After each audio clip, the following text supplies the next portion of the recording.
Shut up and take my money.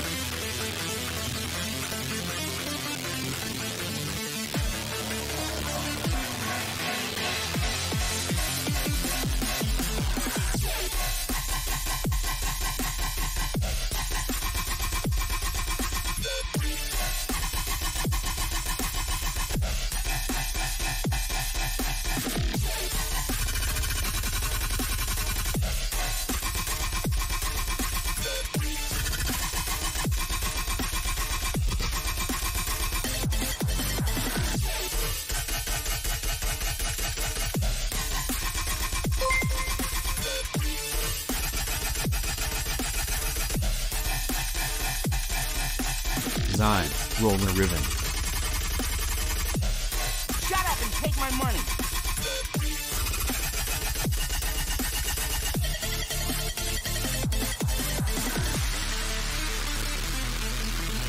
Shut up and take my money.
Shut up and take my money.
All right. Hello and welcome, everyone. So, Warframe released a dev workshop, so we should talk about that. And also,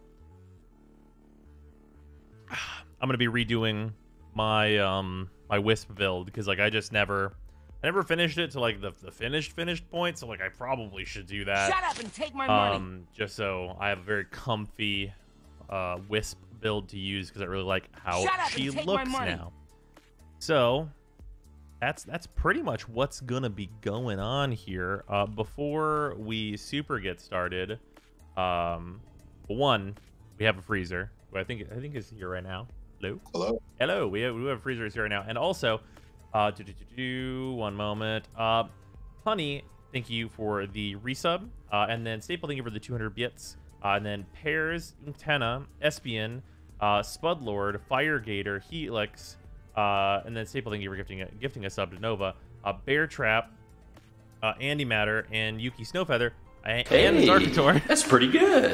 Thank you all for the subs and resubs. Very much appreciated. Also, I'm using my JoJo blanket, but I just found a with little plastic tags on it. So can you give me a moment? I'm fixing. I'm doing a repair. Yeah, it's like we turned the heat down, so now it's blanket time in my life, which is good. We love to be comfy. How fast doing Railjack missions levels your gear. I won't super mind having to format it, to be honest. I mean, I'm MR30, and I can't imagine it's like gonna unlock something. It's probably just gonna be like a weapon, I'd have to imagine, because like you mod the abilities in. So I think formatting a Railjack for me is probably gonna be the most chill experience ever. Like, I guess I do it. But yeah, what up, Freezer? How you doing? I'm doing all right. So what's all the business about Wisp? Is she getting buffed? Is she getting nerfed? What's going on? Well, so I like this new fashion that I have for Wisp, and she's really, really fucking good in Railjack. So it's a little bit of like future planning. Okay. So like I'm changing the build around. Prime Surefooted is in this slot right now, but this D polarity actually needs to be removed. I actually like was looking at this build and like looking at all the times and stuff, and I realized that like I kind of actually want the range for Breach Surge, and I'm kind of memeing. I want to clarify here. This is kind of memeing, but I want to put Surefooted up here and put in Stretch because I'm already Pistolier memeing, but Breach Surge Pistolier memeing is some next level hilarious shit.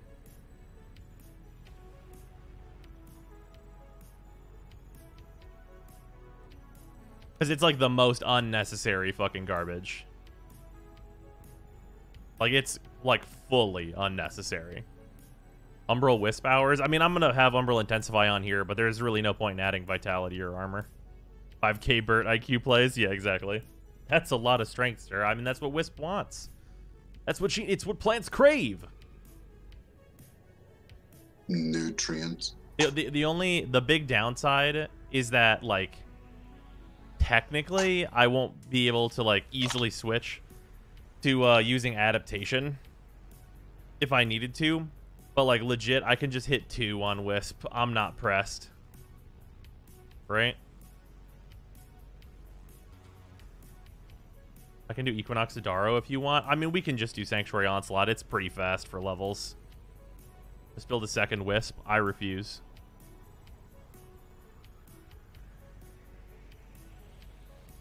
Wait, so you're putting Surefooted up there. What are you replacing Surefooted with? Stretch? Yeah. So it should be 3 Forma, I believe it is. Because it's a V polarity here, a D polarity here, and then a dash. Or I could add an Umbral Forma if I wanted to. And I'm getting another Umbral Forma due to the Railjack refund, so I kind of have an extra one. Might just do that. Also, I feel like I'm a little big. There we go. Is that better? Guys, is that better? I feel like this is the regular size. I don't know why I was large.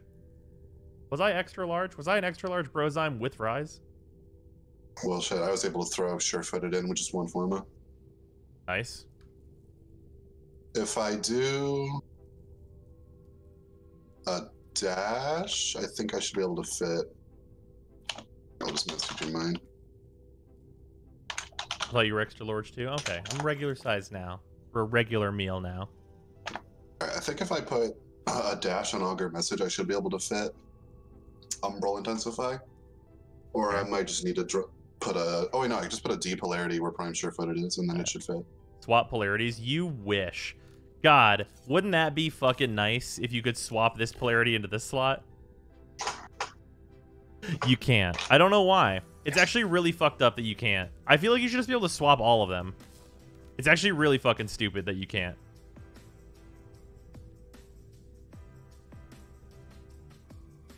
Oh, yeah. The Y is definitely fuck you. For sure. Passion has an Umbral in his shop this week, just for your information. You know, I'll go grab that. Fuck it. I don't think I've done any Steel Path since I finished it. I mean, we could do the weeklies. It's not like they're hard. Show profile stats. Yeah, I have. Yeah, I beat it. Gonna aura form her? I mean, I can. But I don't really. I mean, I can. Aura form on son, any where'd you find Nova's kind this? of. Some words. Thank you for $50 dues. Poor K. Much fucking appreciated. Thanks for all the Warframe vids, bros. Yeah, not a problem. Steel Path dailies are the reason I was able to get the Octavia Prime access in less than 2 hours. Oh, just from getting like an insane amount of relic packs? I could definitely see that. I still haven't farmed the guns.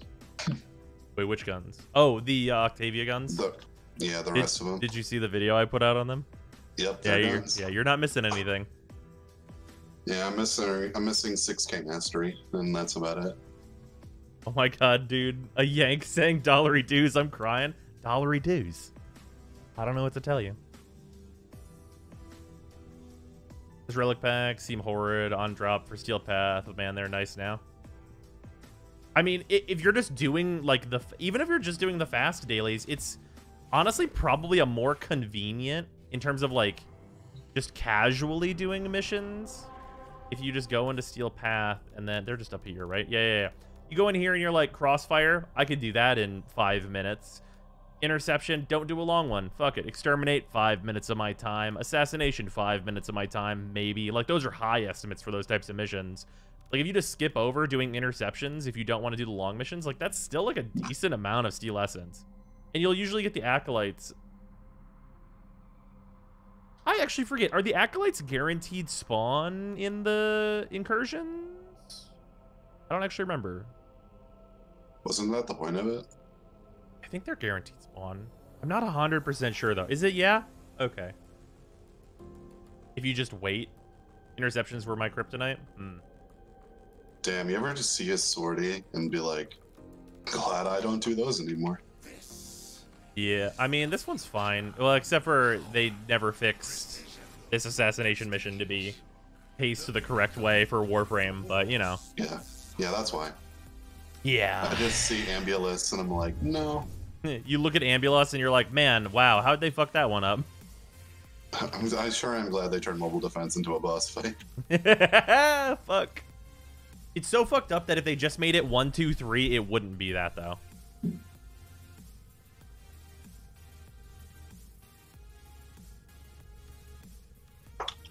They just need it to, like, progress, like, faster.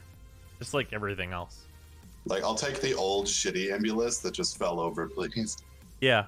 I mean, that's what, hey, we love the boss that is a joke boss on Phobos. We're a fan of him. All right, I'm going to throw this. Okay. I have the one Umbral Forma. What if I need it for Revenant? Wait, no, that's not his name. Ghostman. Fuck is he called? Sevagoth. Right, I forgot. They're adding Sevagoth. Remember, they're adding the character from that failed MOBA into Warframe. Remember that? No, I can't remember the name of that game either. Paragon? Paragon, there it is. You like that game, you don't remember it. I did like that game. You're right. Alright, so are we doing leveling first or Steel Path stuff? I mean, I could level in the Steel Path if I'm honest with you. I mean, I could just throw a bunch of Inaros mods on my Wisp for now. Wisp has her one, like, to start with, so, like, I'm chill. Does she have the health one? Yeah. Oh, okay, then yeah, we're good. Yeah, she starts with the health one, I'm 90% sure. Yeah. All right, we fuck around. Yeah, let's fuck around and find out. Step 1, fuck around. Step 2, find out. I'll throw mobilize up in this slot for now. That failed mobile. Well, there are like 20 of them.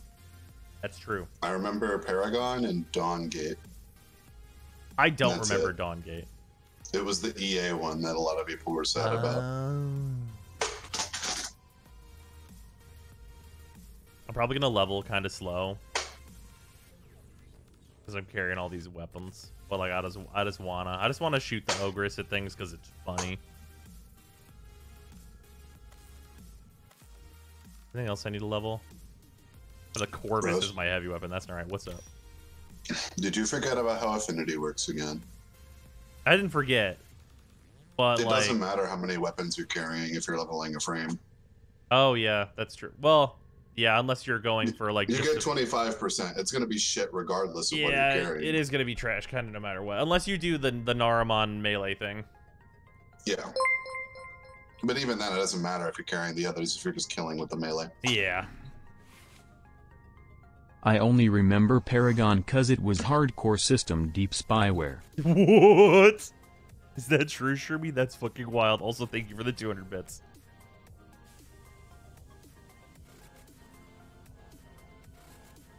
Also, we do have 2 Rivens to roll at some point on Staples' request. So I've set up an Avara build to unlock a couple Rivens. Because I just have to do like a little 5-minute survival to get those going. Disgusting.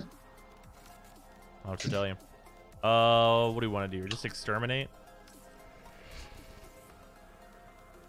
Hold on, wait. We're on public. Bunch of unranked wisps show up in your party. Bruh.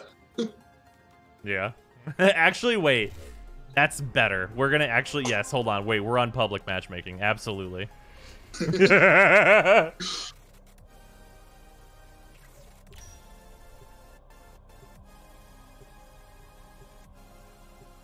Hey, look, the wisps are here. I rolled a Tiger Shriven and it made me sad. That seems correct. Oh, Warframe extension. Andy, thank you for the reminder. I appreciate it. Okay, chat, it's time. Thoughts on this new dev workshop that dropped for those of you that have seen it? I kind of skimmed it. It seems better. I think there is... Oh, hold on, we're gonna pause real quick. Okay, there we go. Overlay's active now.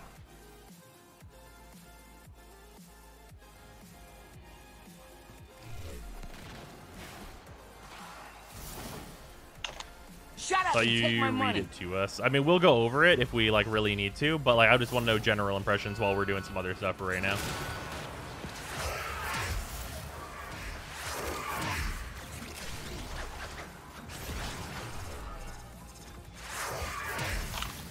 Man, sometimes the glaive hits for like 20k, and sometimes it hits for like 2 million. I'm not sure there. Headshots. Hmm.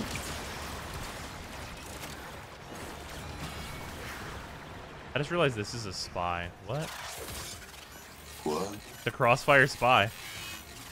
Forgot that could even be a thing.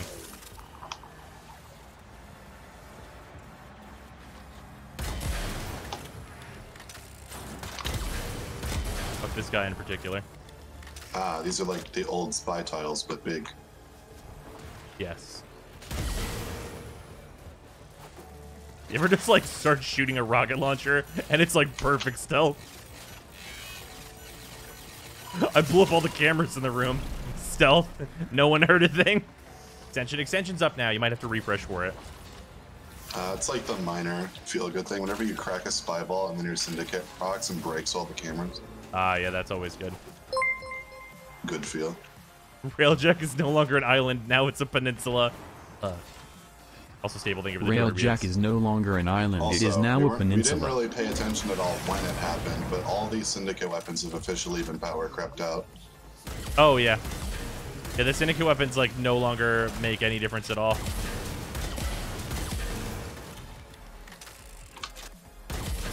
And like the Vacor pack was holding on for the longest time. Yeah.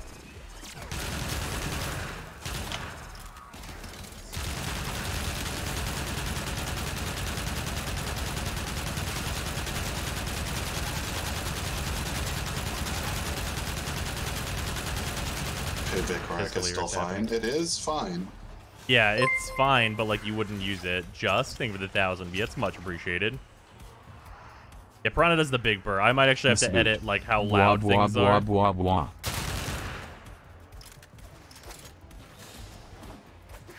Dev Workshop, a video, and not a post this time. It is actually both, but the video is just Rebecca like reading the post, which is a choice, which is fine. So is there a thing we do here, or do they just show up? There's like a timer for them to show up, I believe.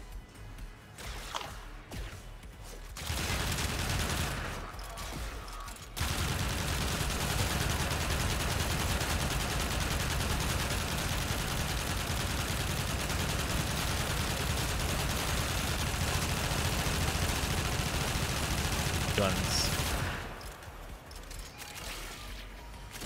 Burr. Combas are tanky. They're tanky boys. Is silence good on Ash? I don't know if I would call it good, but it's an option. I'd stack up like 100 heat procs with the new core on them, and they buckle. Nice.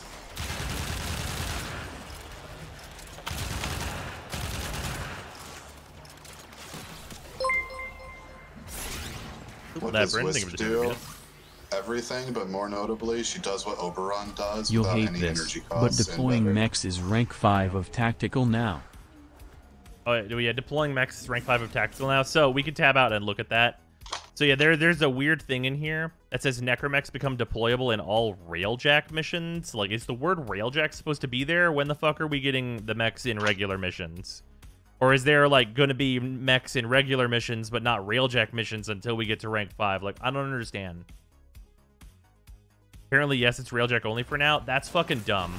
Can I just go out on a limb and say that that's fucking stupid? I like the minimap right now. Why is it like that, though? There's just moats everywhere. There's hella moats.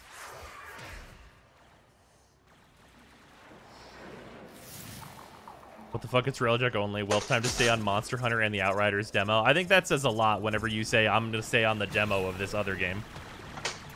Oh shit, I was not paying attention. You there with your steel path damage. Oh wait, can you revive me? I gotta level this Warframe. So what's this new Wisp build, and why are you farming random whatevers? Oh, we're not farming random stuff. We're in the steel path, so we're just gonna kill, like, the boys who show up. That's, like, the strat. And the new Wisp build is basically just, like, putting sure-footed in here, and also making it so that I can use the 3 more aggressively and hilariously. Reb replied on Reddit that it is Railjack only. Wow, that fucking sucks. Can I express to chat how much of not a good look it is to be like, yes, we're gonna have this in all missions, and then to, like, put it on a skill tree and not even have it be for all missions? Like, multiple dev streams in a row. Oh, there they are. There they are. Multiple dev streams, they're like, yes, Railjack or the necromechs are going to be in all missions. Yes, absolutely. Yes, yes, yes, yes, yes. And then now, no. Like, that's a terrible look. I had 2 extra steel essence. That's worth waiting around a little bit. Challenge completed. Complete a mission. Ah, damn, I did it. 5 steel essence in 1 mission, huh? Yeah. That's really not bad.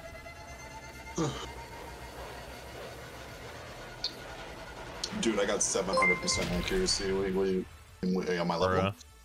Did I get like 0% for anything over the 200 bits? The changes all seem good. Crew seems fun. I'll probably play Railjack again. Oh yeah, I'll definitely play more Railjack. I mean, like, I'm in the space where, like, I was looking for more excuses to play Railjack. Also, fuck, this Wisp fashion looks so good on this mission complete screen. Looks real nice. That's good. I'm a fan. Man, that might actually, I'm gonna be making a Wisp video on, like, the build that I change out. I might have to, like, remove the UI and get this as the nice thumbnail, because that's quality. Looks like a Dark Souls boss, right? Exactly. Exactly. Here, hold on. Let me go into here. Interface. UI and screenshots. Turn that off preemptively here.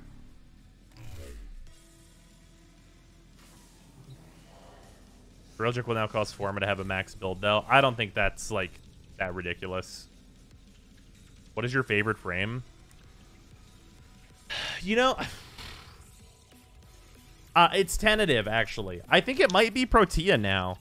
I still really, really like Mesa a lot, but I think it might be Protea now.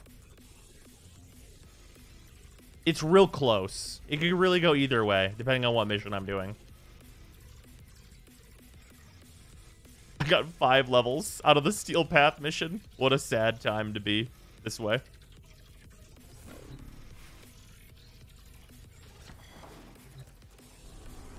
Come to the dark side. I really disagree that Protea is the dark side of anything. I think visually it's still Mirage Prime, but gameplay-wise it's probably either Wisp or Ember.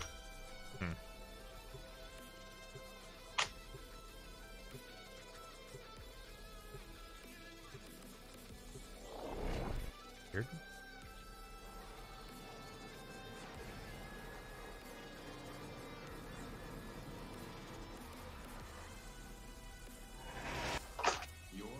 What the fuck What is the this? fuck? Oh, wow. I didn't realize that this is a fucking... Wow, why is this here? Why is... Oh, no. I have everything incorrect equipped for this. I very much... I very much dislike the energy we've created in the studio today. And my Fluck just still kills him in like 3 hits. We go.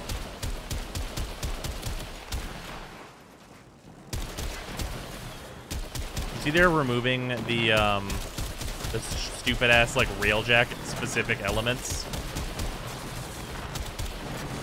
That's gonna be real nice because that had no reason to exist ever. Oh yeah, those things. Yeah.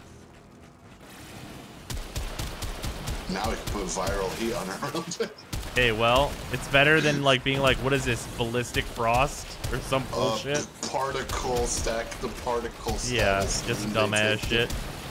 Oh, hey, we got the Arcwing efficiency mod somewhere. Oh, where at? I think that's actually kind of expensive. Oh, fuck, good thing there's like no easy way to... It's okay, I'm the Itzel. I'll figure it out. You know what'd be a good quality of life? What's that? If you could open your menu and like right-click an item you've picked up, and then it marks it for your team. That would be nice.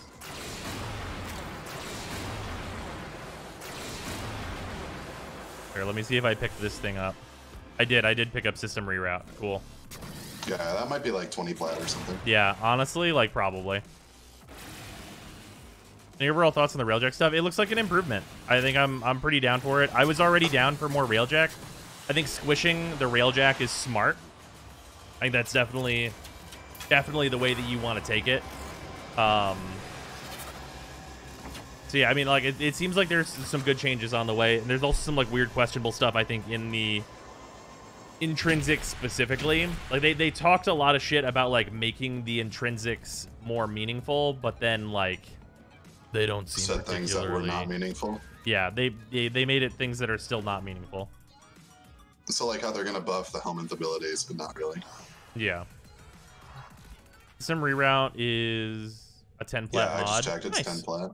10 plat's not bad. I'll take 10 platinum out of a random Steel Path mission or I whatever. think it was one of the Arcwing mods. It's like fuck off expensive. Yeah, I don't remember which one. Yo, I have 6 system reroutes. I have 60 plat just sitting there. Bruh.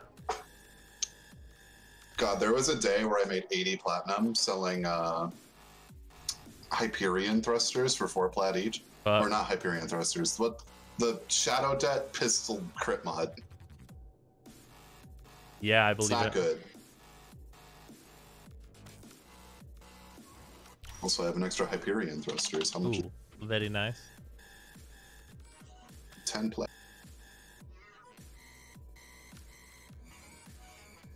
Dual rounds is expensive. Oh, multi-shot Arcwing. I can see that. That makes sense. Dual I can't load the rounds. workshop. Did Gunnery 10 change? Okay. Aim snaps turret to lead indicator. Lock on lasts much longer than before with small added cost to weapon heat. They literally made it worse. Check if you have extra dual rounds. That shit's 50 plat. That's hilarious. I have 2 of them. I have 100 plat and dual rounds. Let me see. But why? Who can say? That ability is literally not even good. I have 5 extra dual rounds. You have 250 plat and dual rounds. I got a lot of shit like that going on in my inventory, though, in fairness. I, like, open my inventory up sometimes, and I'm like, why do I have 5 sets of Ember? And, like, just, like, I think I have, like, 12 Trinity sets and shit. Like, there's gonna be a patch, and they're gonna buff Trinity, and she's gonna be, like, better than Wisp in some, like, fucking Buku Buck future. And I'm just gonna be selling Trinities for, like, 200, because she'll be Trinity's vaulted. 70 right now. Is she 70 right now? Why? Rarity, and that's If Trinity probably goes to 100, I'm gonna make 1,200 platinum. I'm down. Also, I'm pretty sure I'm not even kidding about how many Trinities I have. Hold on. Like, I think Trinity is 70 just because of scarcity.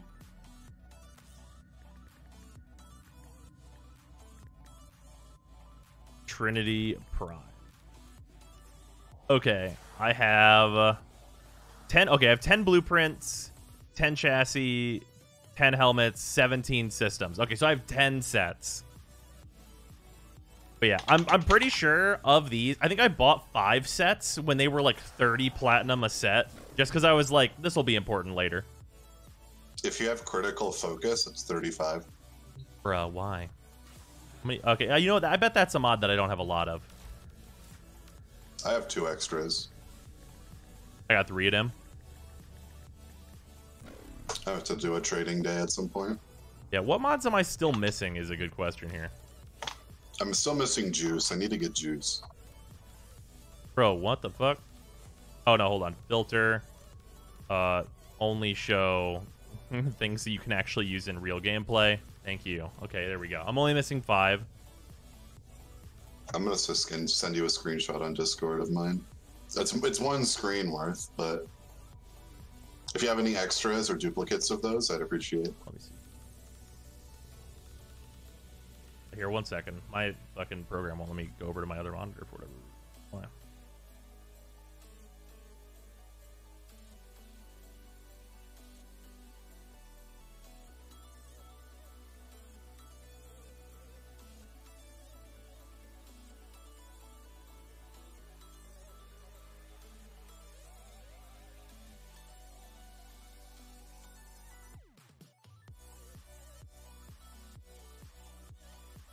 One second.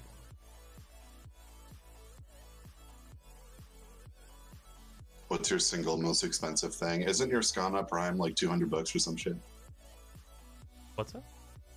Isn't your Skana Prime like $200? I mean, When you got it. I guess. And you literally can't sell it, so that makes it priceless. It's true.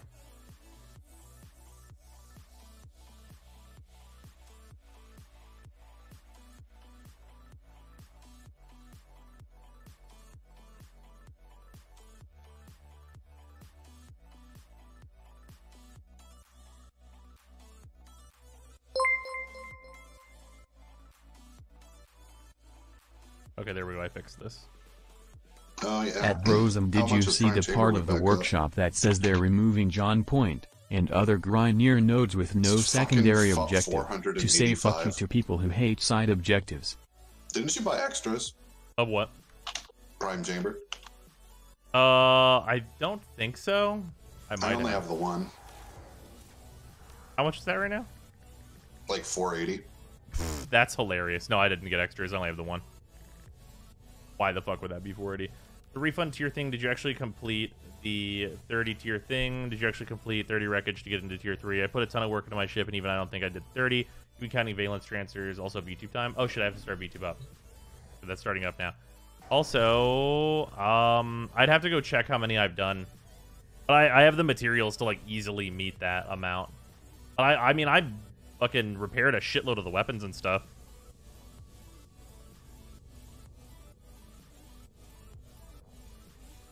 How do we know how many we've done? We don't.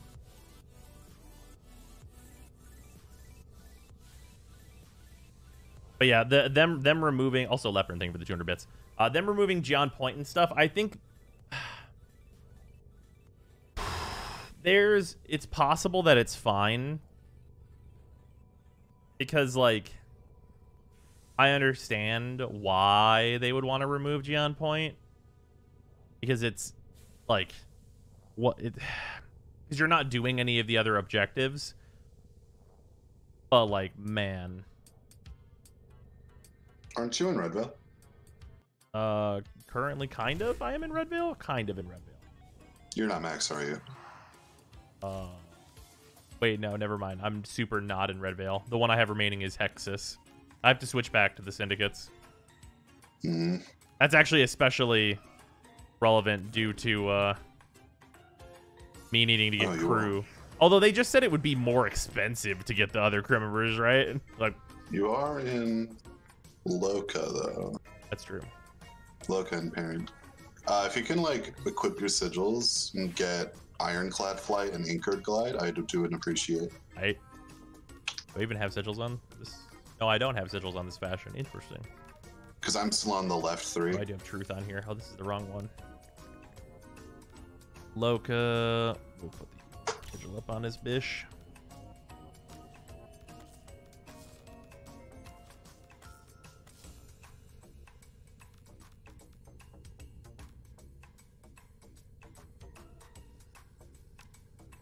$120k versus 240k credits. Big whoop. It's true. Did Gian Point because they locked reactors behind mission completion. So we just wanted to do any mission that is quick to finish. Yeah. And like reactors are going to be gone now. It stands to reason that like getting gear is going to be less of a problem. Obviously, we're going to have to get hulls now. Shroomy, thank you for the 200 bits, but I think that's not going to matter too much. Them must kill the most played thing weapon Warframe mission. Nothing is safe. Yeah, it's fair. Good point was a singular.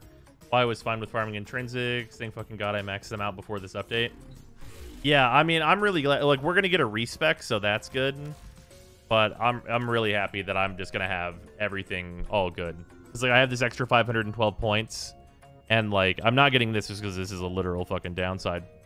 But, yeah, I'll have 9 out of 10 command whenever it comes out, and that'll feel nice. Hey, the rest of these that's completed. pretty good. Tyler, thank you for the resub. Much appreciated. Have you bought reactors with plat? Fuck them, I guess. You bought reactors with plat? Fuck them, I guess. Could you trade wreckage? Is that a thing? I don't think... Was that a thing? I don't know if you could do that. Could you trade the like, salvage? I super don't remember that. When are you showing Ivara build? I don't understand.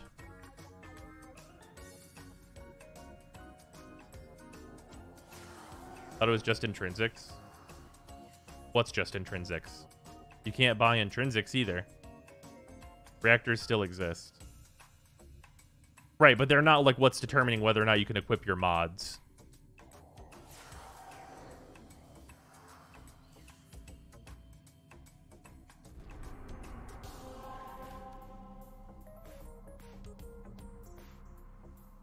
Yeah, no, you could never buy and sell reactors. That definitely is not a thing.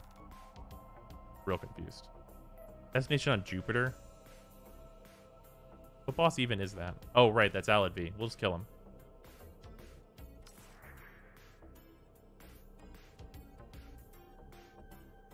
See what happens when I get a power strength reactor and hit the missile salvo ability.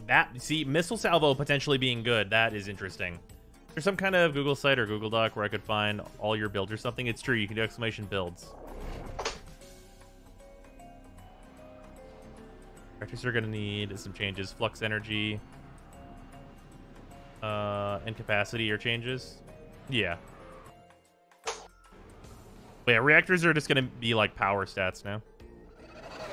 Missile salvo, Hildren spam meta. Yeah, Hildren's going to be an interesting case. I wonder what they're going to do with her. Because, like, you can regenerate shields real fucking fast.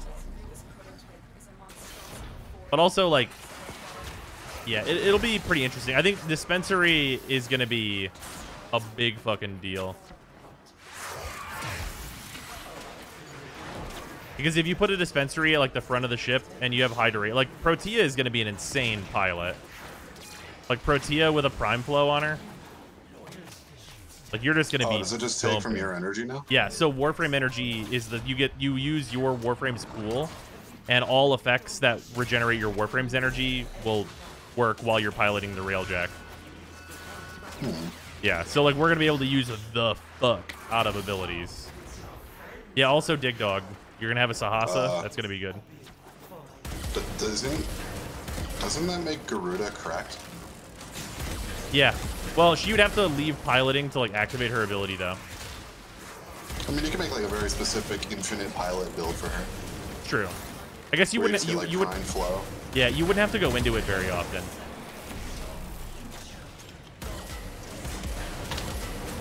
Like you can use the like mods that we never use that just increase your energy pool past prime flow to like one drift mod. Oh yeah. And just extend that shit.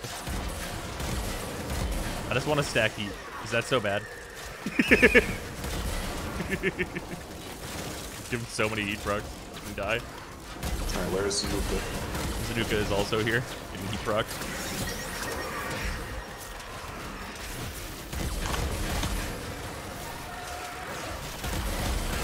Throw a glaive at man until die. Just wanted to shoot the Ogress. So we'll be able to spam energy pads. You'll probably have to leave the pilot seat to drop an energy pad, but I'm not 100% sure.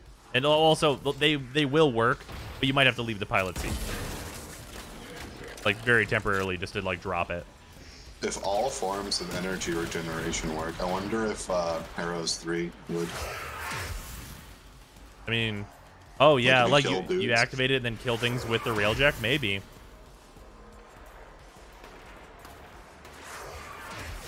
At least they're getting rid of most of the pointless empty space in the Railjack. Yeah, that's definitely a big plus. Yeah, they're making the Railjack actively smaller, and that's gonna be nice.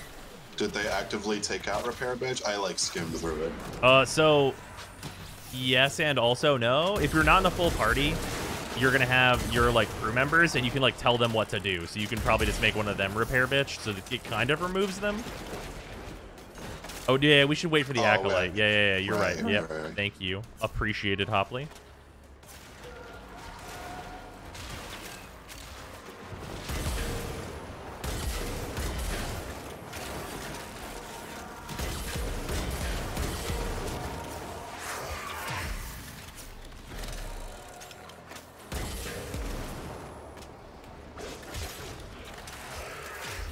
Don't even know if they spawn in assassinations. Guess it's time to figure it out. That's fair.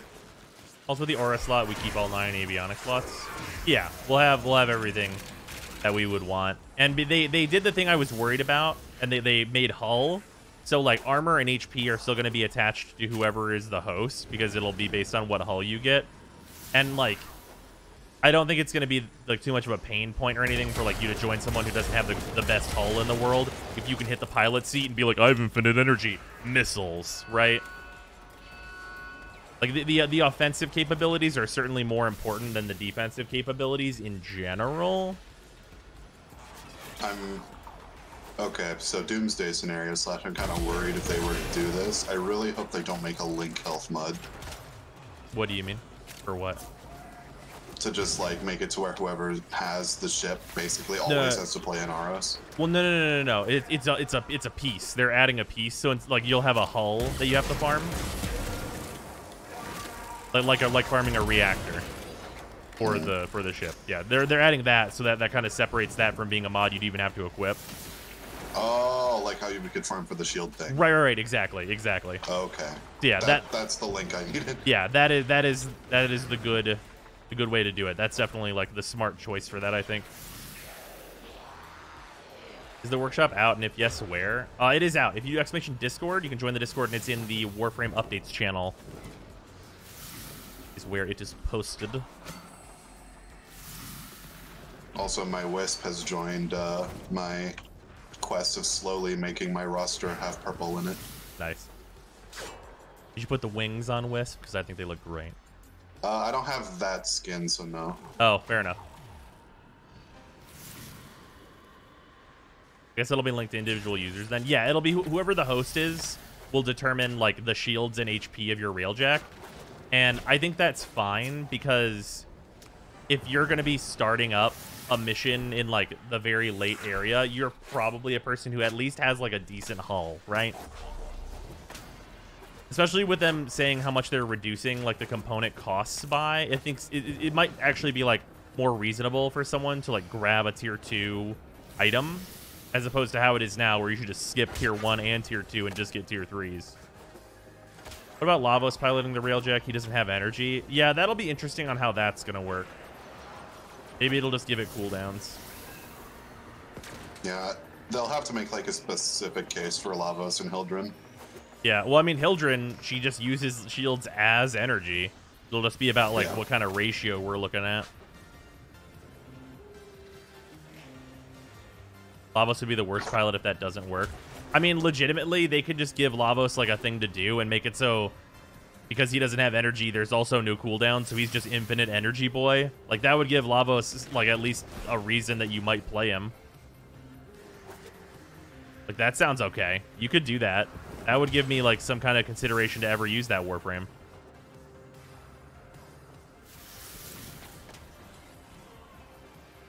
Garuda's, like, the only Warframe that can make energy out of nothing, because everyone else requires them to do something. Yeah. By the shield restore ability and helmet. Now usable for a Hildren and Railjack. Okay, cool. They're not going to put out the update and have it just not work with Hildren and Lavos? Why not? I mean, for Hildren, it'll probably just cost you. A significant amount Xeneric of instant Bubble will energy. work. Yeah, Xeneric Bubble will work. They explicitly state that that will work. Dispenser creates energy too. Yep, that will also work. Xeneric, though, free energy. Yes, that will work. That is, we have hard confirmation that Xeneric will work. And Dispenser plus Energize also. Maybe not Energize, but Dispenser for sure works. That was more aimed at Freezer comment about making energy from nothing. Oh, okay. Imagine if Xeneric didn't work, though. It's true. Okay, it's been enough time that I think I'm fairly comfortable in saying that they don't show up in assassinations. Whee!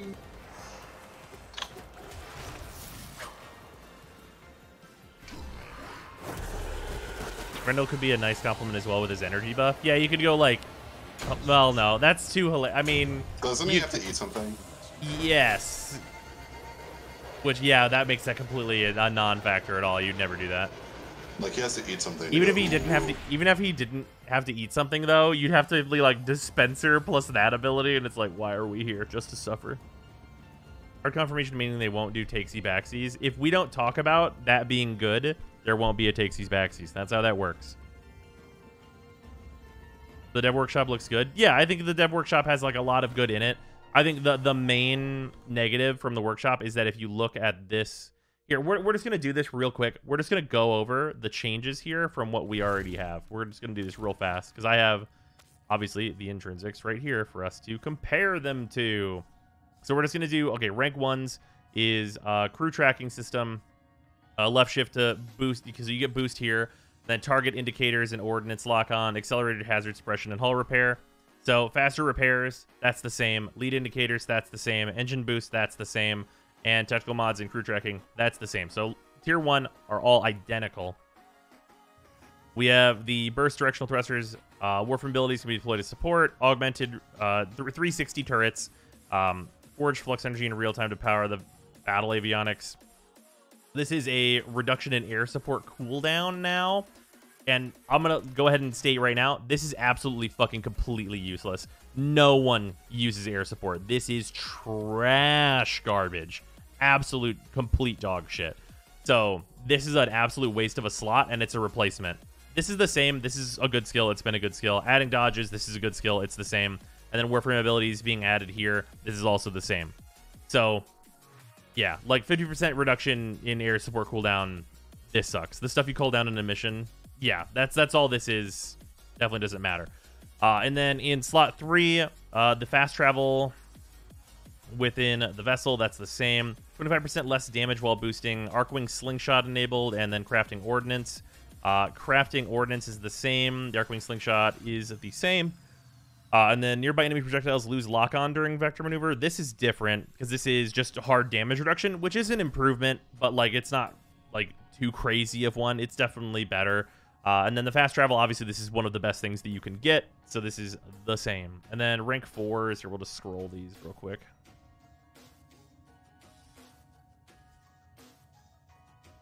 Okay, rank 4s. We have Omni Gear can be used to warp aboard the ship. The drift, arc melee weapons gain increased range and damage, and ability to craft dome charges. So this increased forge yields, which is like super whatever. Ability to craft dome charges being like a rank sooner is fine, I guess. Slingshot, arcwing damages fighters and penetrates enemy cruise ship hulls, so that is the same. Wait. Are these supposed to be separate? Hold on, wait. These are together? Before... Okay, so... Wait. Oh, wow, these were separated before, and then they became together. Those are both on rank 3. Okay, so rank 3 is Slingshot enabled, and the Slingshot pierces the hull. So those got combined, and then this is new. Arc melee weapons gain increased range and damage. This super doesn't matter at all, because arc melees are absolute dog shit. So... Whatever. This is basically another non-slot. The drift is the same... and then the recall warp is obviously amazing, and that hasn't changed. So this one is a replacement, and it doesn't matter at all, and it sucks. Shut up and take my money. 5, Necromech becomes deployable in all Railjack missions. So this one's obviously different, and this is the crew chase camera, which is moved in here. The Necromech being deployable in all Railjack missions, they've been saying for a long time that the Necromechs are just going to be deployable in missions. Like, since Necromechs were like shown... They're like, eventually these will be in missions. And making it so that this is based on an intrinsic and is only for Railjack missions, and we now know that they're not just going to be in all missions. Why are we like retracing on that? Why are we going back to the well and saying only for Railjacks, only if you unlock it? Like, what happened to these just being in missions? People just want to use the big robot. So yeah, this is not... This is I don't know why this is here. This was like touted as a feature. So yeah, this one is, I don't get it. Makes no sense. And then we have vacuum radius increases while boosting, drifting, or dodging, and then loot dungeon radar mark hidden loot dungeons while piloting. I guess loot dungeons are going to be new. That's on 5. Oh yeah, so we get drift a rank sooner. And the damage due to collisions reduced by 50%, we don't have in here anymore. This never really mattered, though. So drift maneuver is sooner, and then we get vacuum increased, and then loot dungeon radar, which is interesting. We don't know exactly what this means, but I guess that will probably be useful. This is definitely better. I mean, more radius to pick stuff up. Just makes it more convenient to boost around and clean up the map. Necromech gun damage increases. We don't know by how much that is, but this is control forward-mounted artillery cannon. This is a built-in feature to our knowledge now, so this is just a small boost to the Necromechs, which is a fine thing to have in here. Then ability to craft heals for the Railjack, increase forge yields. This is resupply forward artillery cannon during combat, which I think is... the forge processing speed is here. Yeah, I mean... None of the things in here are like particularly exciting. It's just forge stuff. Like they're not really anything letting you craft shit, which nobody really wants to do anyway. And then on 6, we have reduces flux energy consumption. Here, hold on.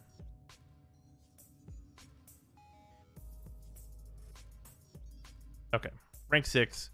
Mod energy costs by 25%. So yeah, this is the same. This is a different wording for the same ability. That's good. That ability is good. Evasive pilot, enemy ramps have a 25% chance to miss and malfunction, causing them to explode. Boost time increased by 25%. Stamina's gone now, so this being replaced makes sense. This is like fine. I mean, enemy ram sleds like possibly missing. Like this is an okay ability to have on here.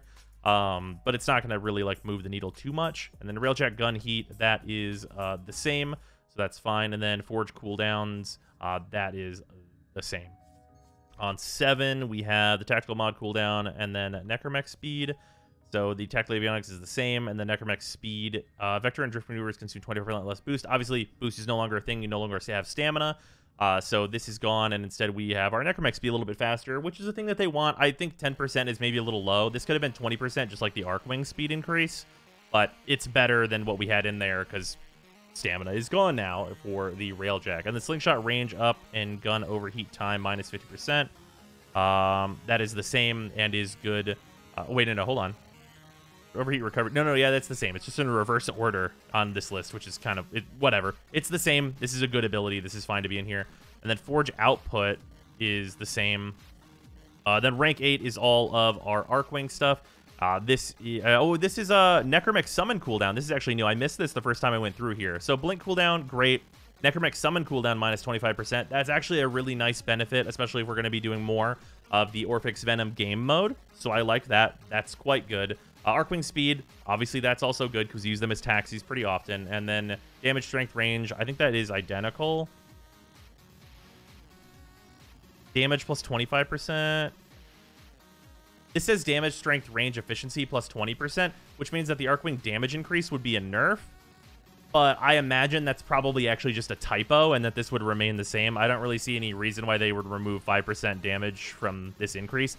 I'd suspect that that's legitimately just a typo, so I'm going to say that that's the same.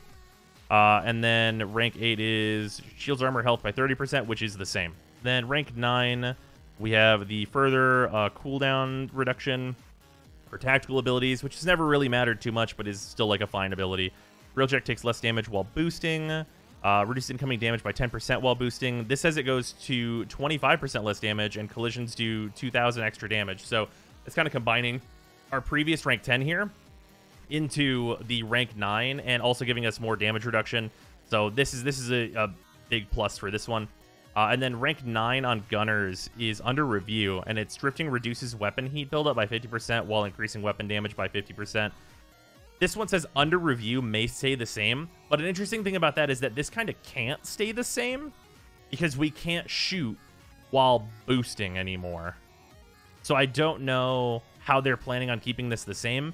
Maybe they would just make it so that, like, you don't require drifting and it just reduces weapon heat buildup by 50% and increases weapon damage by 50% to have a big, like, damage boost for gunnery.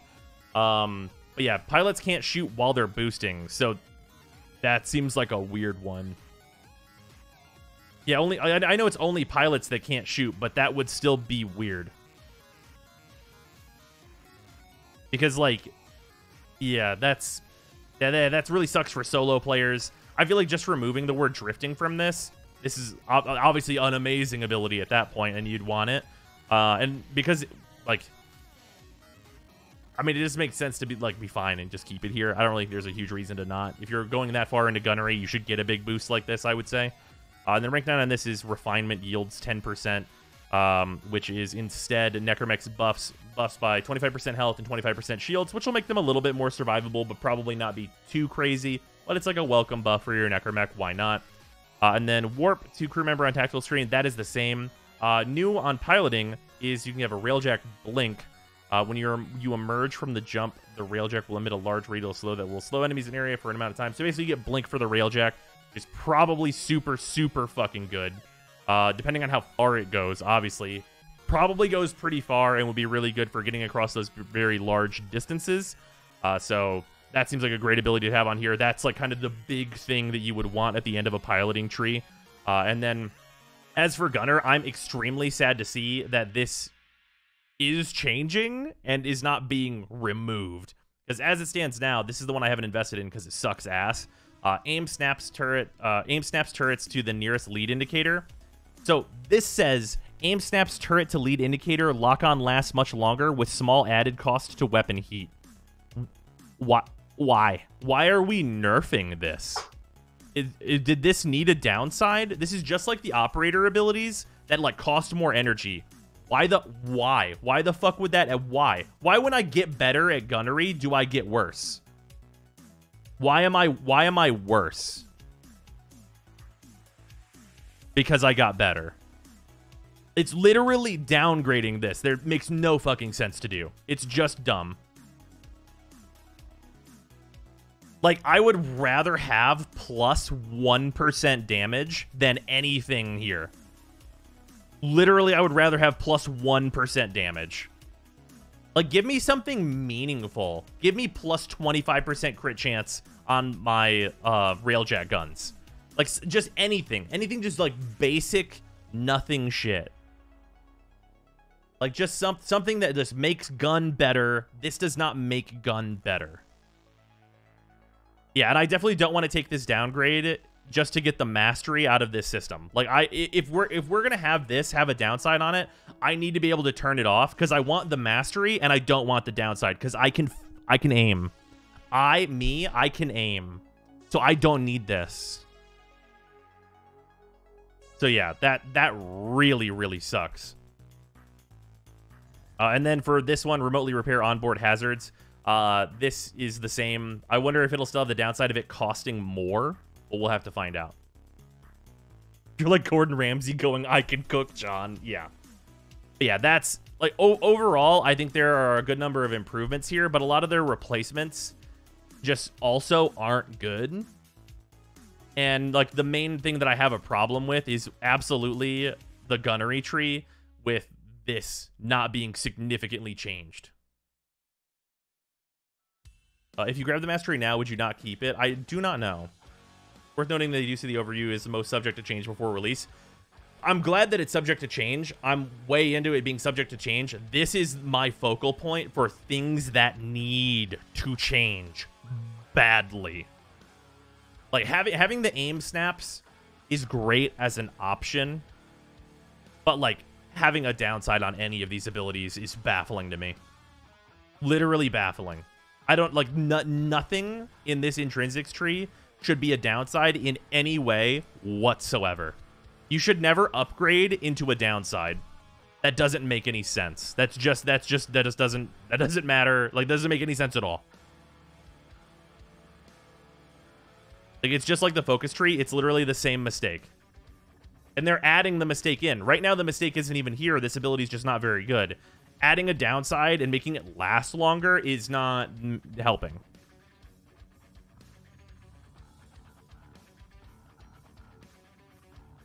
Aim snaps, hitting shots with guns reduces weapon heat. Sure, boom, there you go. That would be a fantastic rank 10.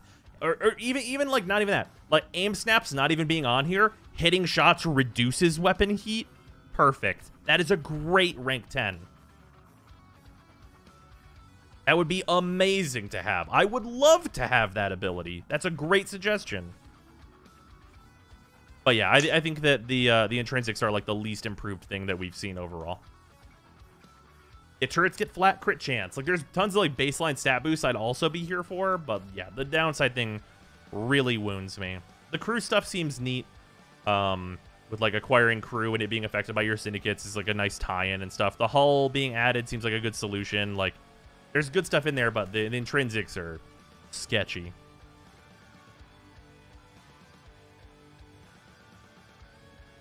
Gotta love an actual question getting ignored to flame something. I don't understand what actual question is getting ignored.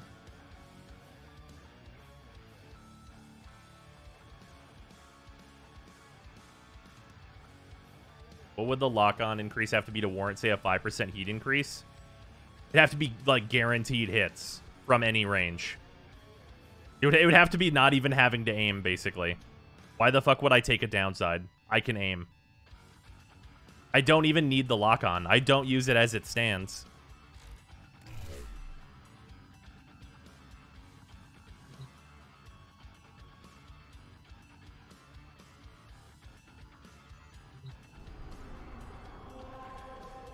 Yeah, go from being a projectile to hit scan? Sure. I'll take a very small heat increase to change my weapons to hit scan, for sure.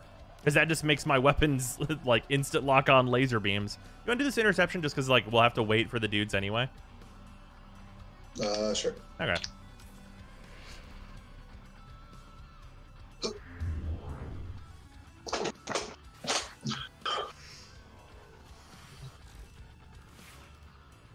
I was staying quiet because that seemed like big. Turn it into a video energy. That's fair.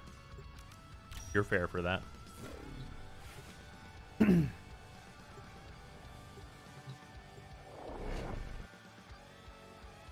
get Maces 4 for the duration of the lock-on. Maybe consider it. Yeah, maybe.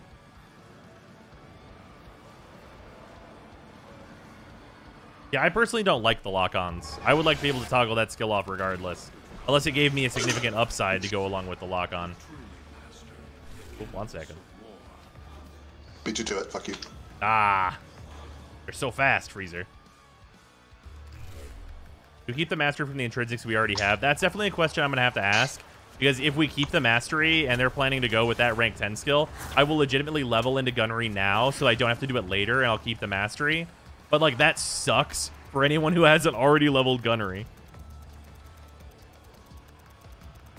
It's the fucking cheat icons on. I want to let you know, Para, I'm moderating for pop-out chat. Means he has the speed of a god. Like, I can fucking snipping tool my desktop right now. Yeah. There are no warnings, only permanent bans. I mean, like, I don't think it's outrageous to have a zero tolerance policy for, like, nonsense spam.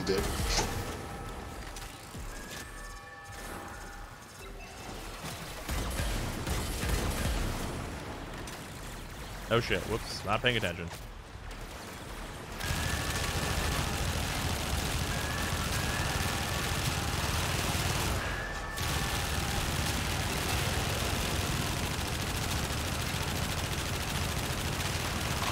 Bang bang.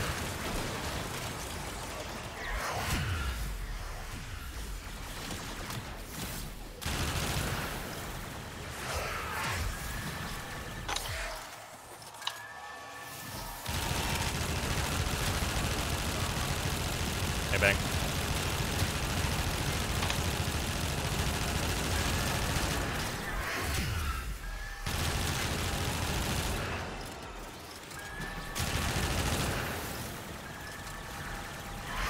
God, I forgot how fucking insane the damage is on the elite crewman. Corpus always were the like actually most threatening faction when it came to damage. Yeah. That is the consideration for keeping adaptation in this build as opposed to going with the meme for stretch, which I might still do.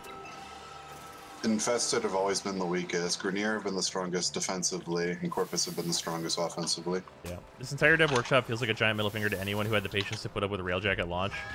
I think that that's, like, kind of a poor way to look at the situation. Like, I suffered, now you should have to suffer is, like, a really bad mentality that, like, we should, as a whole, get out of.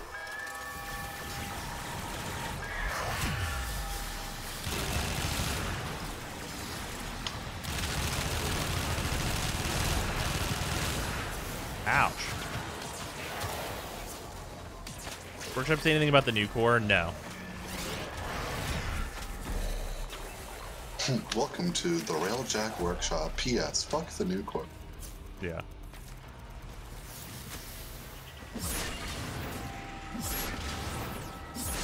I'll start throwing the glaive now.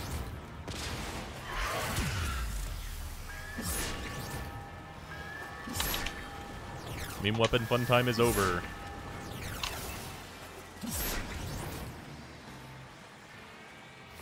Well, so yeah, that's going to be epic. Taking a point in guns and then immediately respecking out of it so you can keep the mastery. Yeah. That's going to be interesting. I did suffer through Railjack and I'm happy as fuck it's getting better. Yeah, I don't know. I've never understood the mentality of like, wait, this sucked when I did it. It should suck when you do it. No. No, that's not true at all.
Is your node super busy?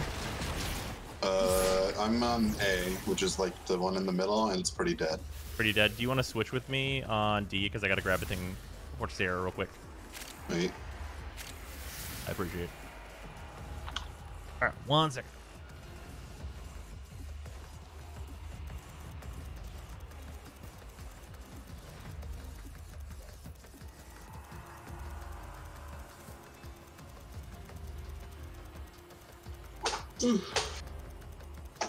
How you doing, chat? I'm sleepy.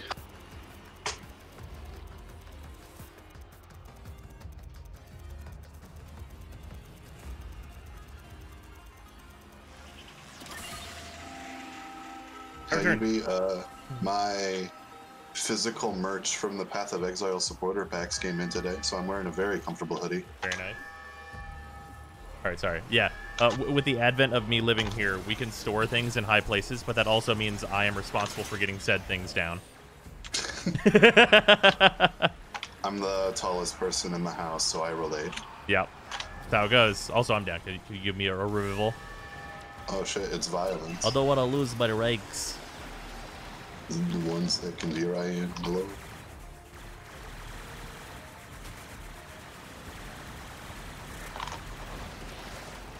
Having something that says I've been at Railjack launch would be a nice touch. I mean, I think the thing for dojos is good, but I think it'd be nice if we got like, you know what would be like a low effort thing that would be nice.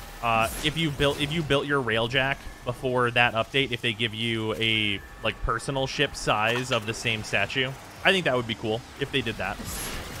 I would be into that personally. You get the all metallics Railjack skin, so you can have your entire ship made of gold. Hell yeah. I mean, that's sweet. Ever fix the moon trophy? Absolutely not.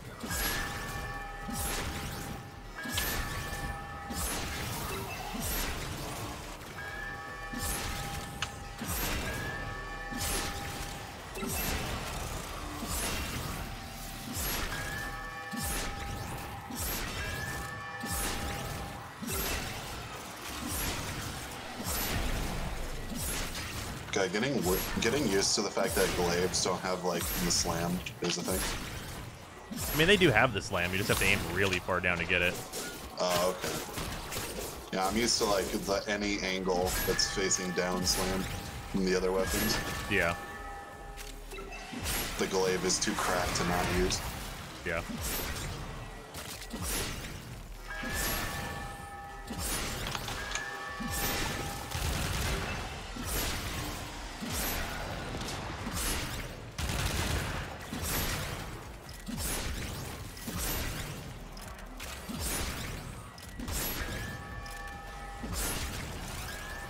Jesus, these enemies are being sons of bitches.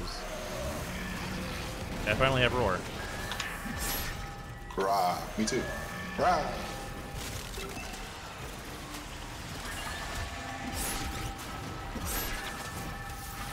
Yeah, no, we're not losing any progress on Railjack stuff.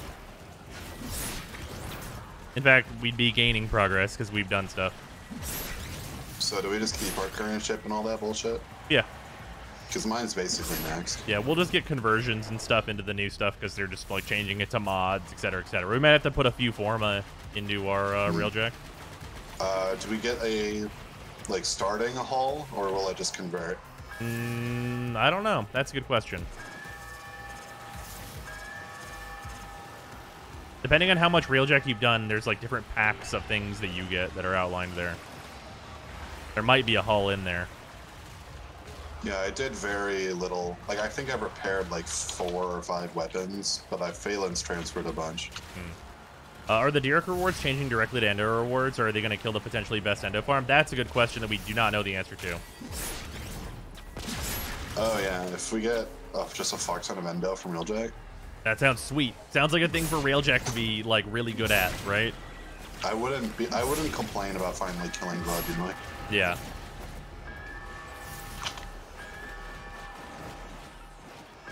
I think it said it's 1-to-1. Well, it's 1-to-1 conversion. We know it's a 1-to-1 conversion, but we don't know if the rewards are going to be 1-to-1 converted or if they're going to fuck us.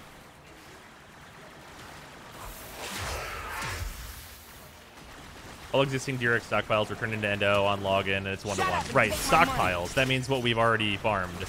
Not necessarily like what the reward amounts are, which is the part that actually matters. Did we get like the actual ratio? So like 1 Dirac is 1 Endo, or what? Well, what do you mean? Can I get a revival? I got you. Like how much Dirac turns into how much Endo? It's 1-to-1. Like just 1-to-1, 1-to-1? Yes. Okay, in that case, What do you mean? I was thinking we could do some like cheesy bullshit where it's like time to farm some Dirac, and then it's like, nah. Well, I mean, if it's 1-to-1, yeah, absolutely, you can do that. I exist to strike and something. I know there's 2 new ones. I think there's 4 new mission types for Railjack total. But one of them is defense. Defense. Ugh. Ugh. Absolute fucking puke technology.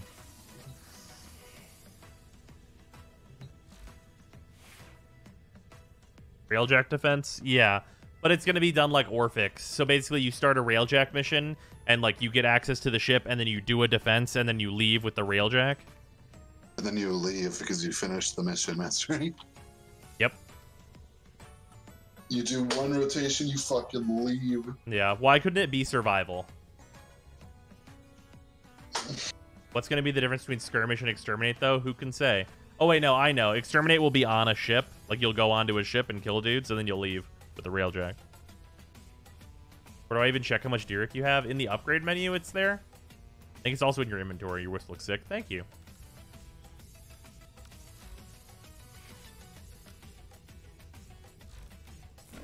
Alright, I'm going to keep it 100. I just want to level this Wisp. You want to do Sanctuary Onslaught? I mean, I'm doing what you're doing, man. That's fair.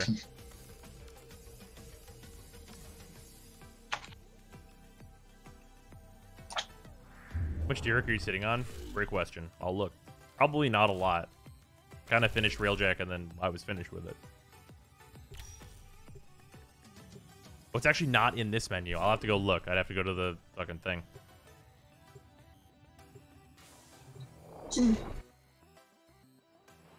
The Voidstorm seemed like it could possibly just be Fissures, but in Railjack. Yeah, that's what it sounds like based on what they said. We know it's not going to be in the update. Well, there's some allusion to it being like a more extreme version of a Fissure, which has some potential. Where if it's like, if I can break open 4 relics at a time, and the same time it would take me to break open 1, like that has merit for like getting rid of people's stockpiles. Like doing mass openings definitely is not something I would say no to, right? I've been needing something like that. Yeah.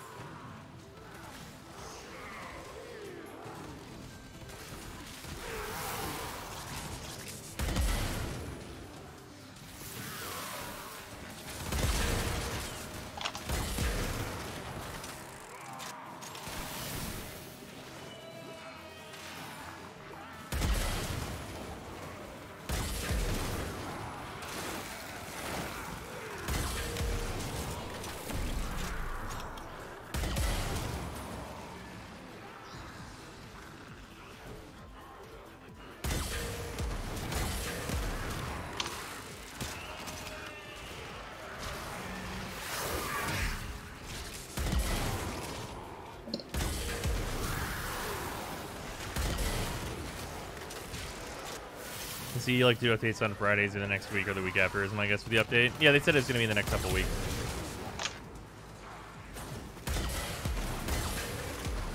Which, like, thank God. Content was needed badly. And this will theoretically be content. Obviously, we won't really know until launch, but it looks like content. I've mostly just been showing through backlog. Fair. Like, I got 100% achievements on Amori, and now I'm working on Hades. When does Outriders come out again? April 1st. I know that is not a joke. Shut up and take my money. Aerodrew, thank you for the resub. Much appreciated. And Drev, I missed you before. Thank you for the resub. As well as Worm, I think I missed you too. Thank you for the resub.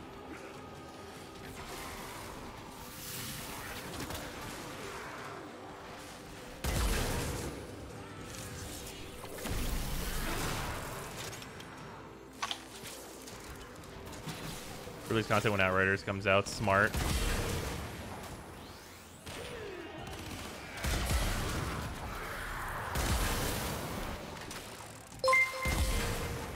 Stable. Thank you for doing it bits. I've ever rolled those ribbons. I have not. I need to.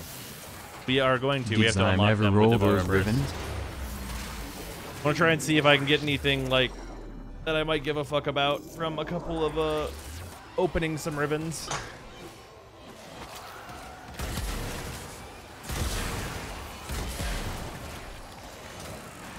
I got the visual bug run permanently grayscale. Same.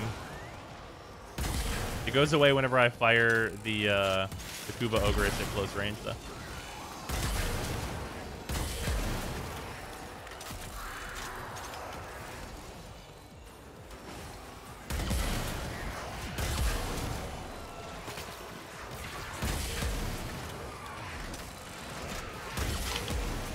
Man, I cannot believe I ignored this weapon for so long.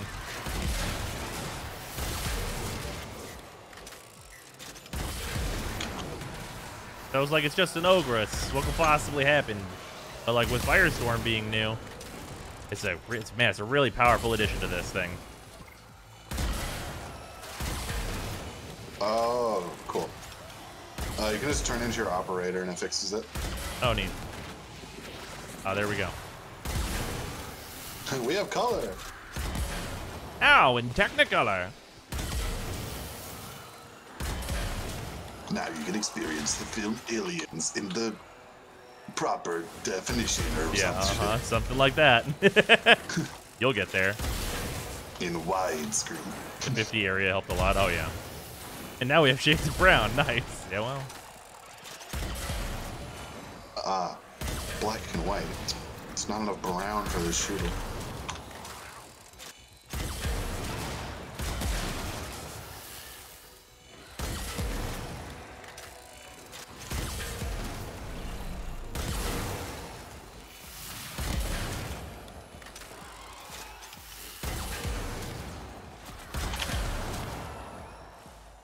Can also be turned off by disabling color correction.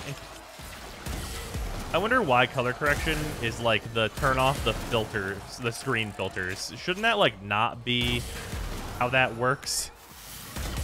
That feels like a system that's being used for the wrong purpose. The game looks really good with color correction on, but I don't want the game to be permanently pissed yellow when I'm playing Loki. Right, exactly. I'm also playing Loki TM. Well, back when Loki was relevant, that was the complaint. Right. Or like when you played Valkyr and then green text arrow playing Valkyr. Yeah. Make your game permanently red. Yep. It should, like, when I say these things, it lets you know how old the complaint is. Yeah. It lets you know the era in which the complaint was formed.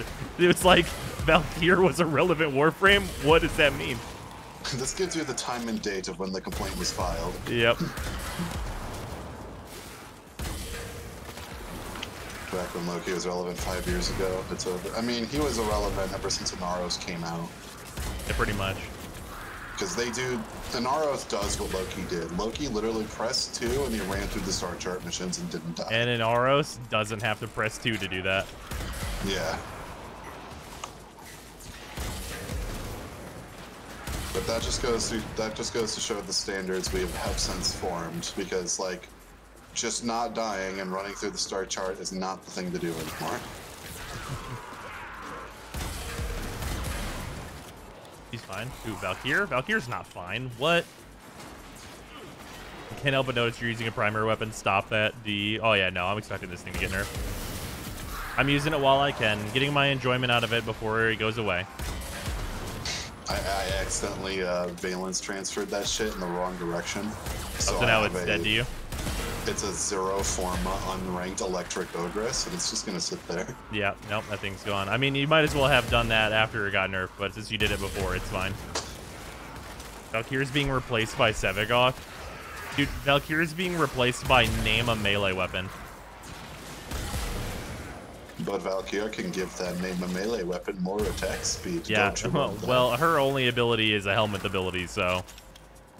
Oops.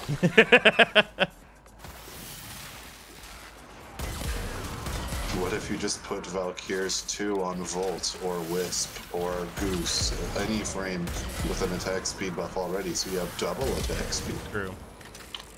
DE attack speed is the devil. Also, DE Valkyrie's only ability is attack speed.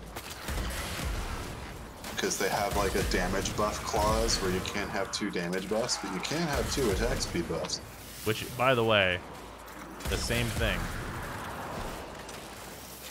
Does work right stack with haste mode? Yeah, absolutely it does. But why would you do that? This was swing very fast. I'm a boomer, still using Cleaving Whirlwind, and I like to do a very quick ballerina twirl. Ah, yes, I see. The melee and gun changes are not in the next update. That's in the future. Yeah, that's for sure true.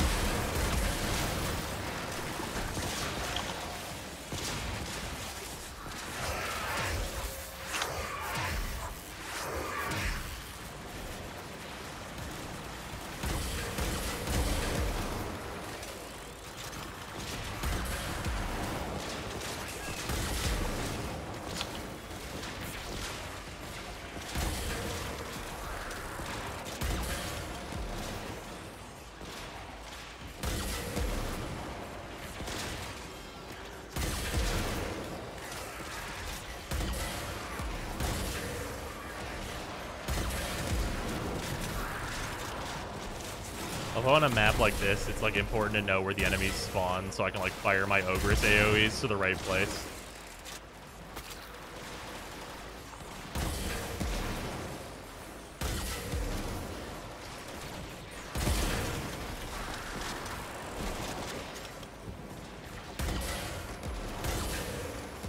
Let's see, you would enter through here, and then the monitor would be right there. This has wings now? Yeah, this was a cosmetic they added on the Valentine's Day event. So if you missed it, it looks like you're waiting for next Valentine's Day.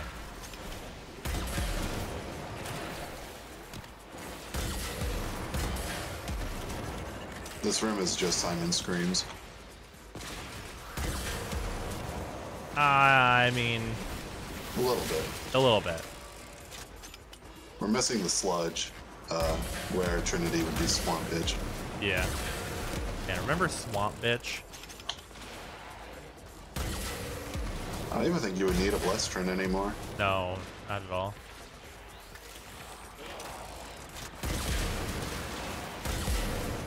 I mean, it'd probably be nice, though. Probably bring it. You have 8 slots to work with in LOR.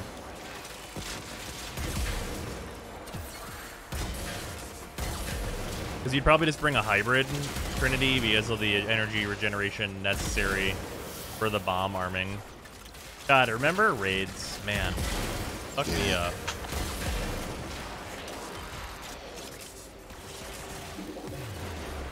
Bro, I only got like 2 fucking ranks from this entire room. What a piece of shit. Tile set bad. Yep. So we get the worst one. Let's go. Holy shit. Please just give us the donut.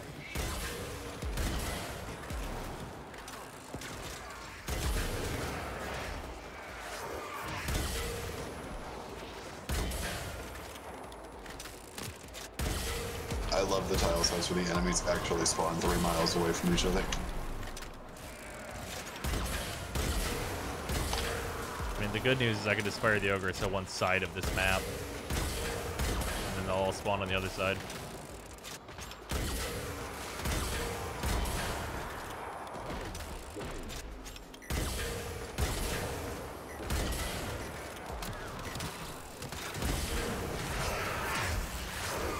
Ah, wrong remote.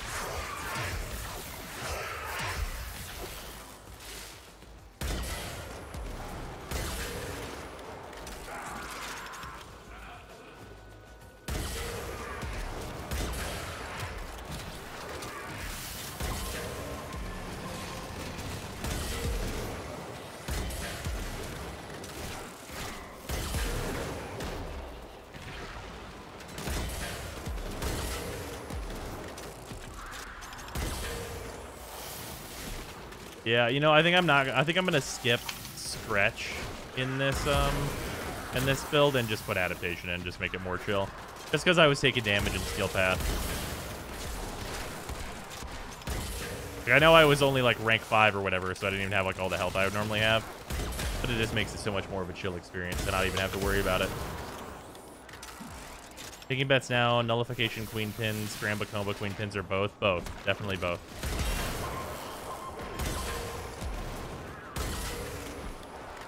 It's definitely going to be all the most annoying parts of the Corpus, like for sure.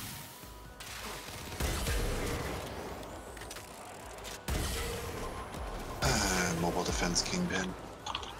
Oh yeah, you're right. That's probably going to happen, huh? She just shows up and she has a terminal on her back that she slaps on the floor. Are you ready for the forced mobile defense whenever they change all the Kuvaliches to have their own capital ship that you must go defeat them on? You must do a mobile defense before you can actually go kill your Lich every time. But the catch to make it harder is that it's a 7-minute mobile defense. Yeah, that makes it harder, alright. Yeah, it makes it way more difficult. It makes it very difficult to stay awake. Another banger tile. Let's go. What exactly is the reason to play the new Railjack? Like 3 new Proximas to get new Railjack weapons to use. I mean, like, ideally the new Railjack gameplay would be like more rewarding.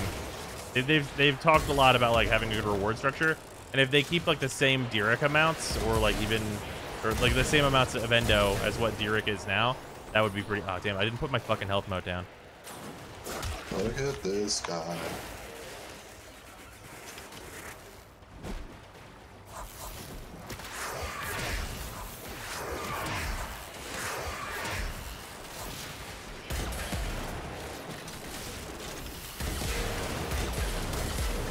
Those said that we would be able to use Necromex in normal missions. Talk is cheap. You know, that's exactly true.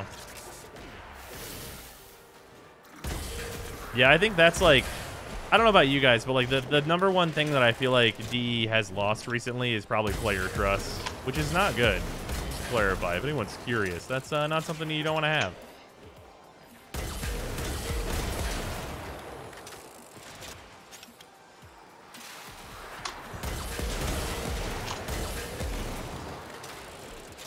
Recently? Yeah.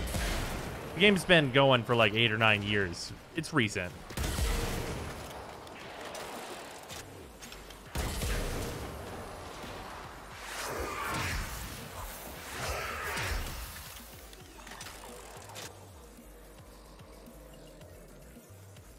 From number sources, DE is taking a more apathetic attitude towards development.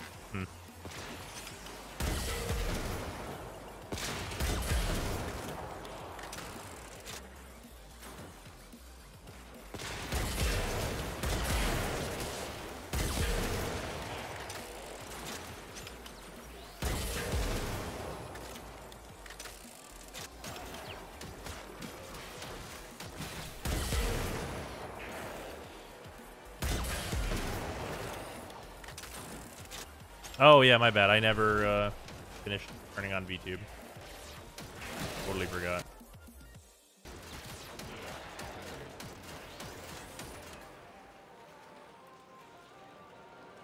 It's trying. Oh, he's trying. With synthetic Eidolon shard. Wow. Wow. A pittance of focus for you, so. One focus. You may have one. As a treat. Hey, good tile. Finally.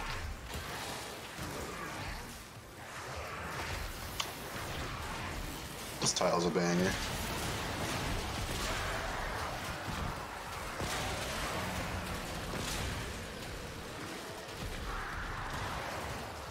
Pokemons, if you still have some. I unfortunately do not have any more Pokemons.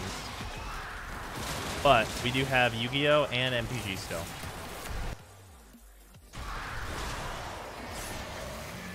I was like considering like a month back getting Sword or Shield just to like see if I could still get into it, and I'm kind of glad I didn't, because now I'm just going to get the Pearl remake instead.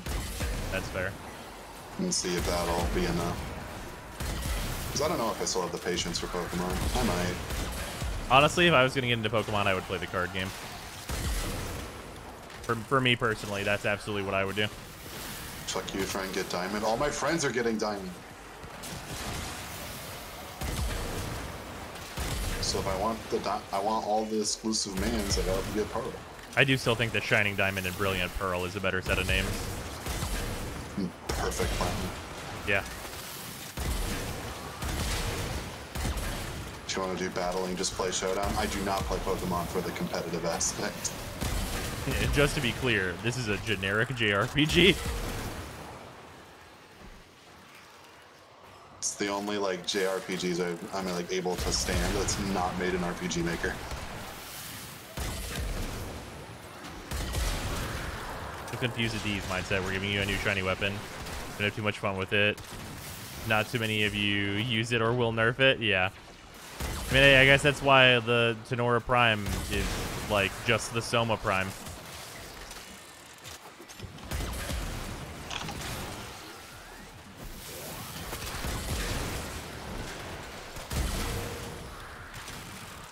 Look, if my RPGs don't have the tags wholesome and psychological horror in it, I'm not playing them.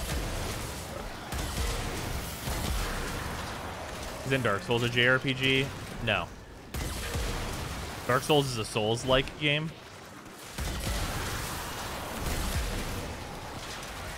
Or if you're feeling really frisky, you can classify Dark Souls as an action-adventure.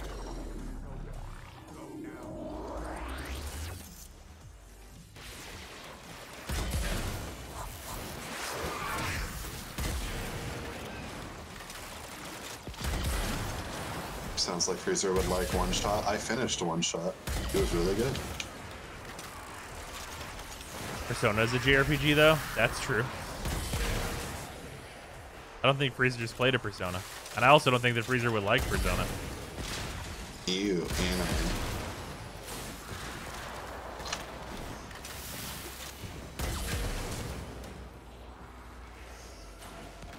You played Remnant from the Ashes? I have played Remnant.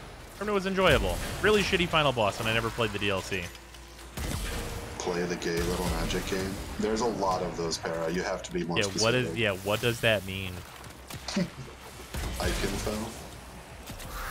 Yeah, I don't know what that is. Got nothing for you. Dark Souls is a hack and slash, but for the bosses.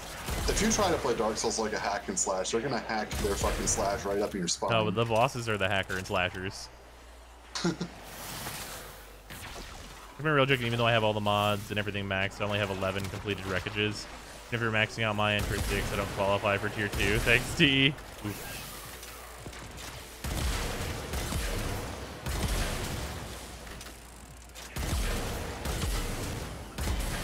Yeah, if you try to play Dark Souls like it's Devil May Cry, you're gonna get a halberd shoved up your kidney.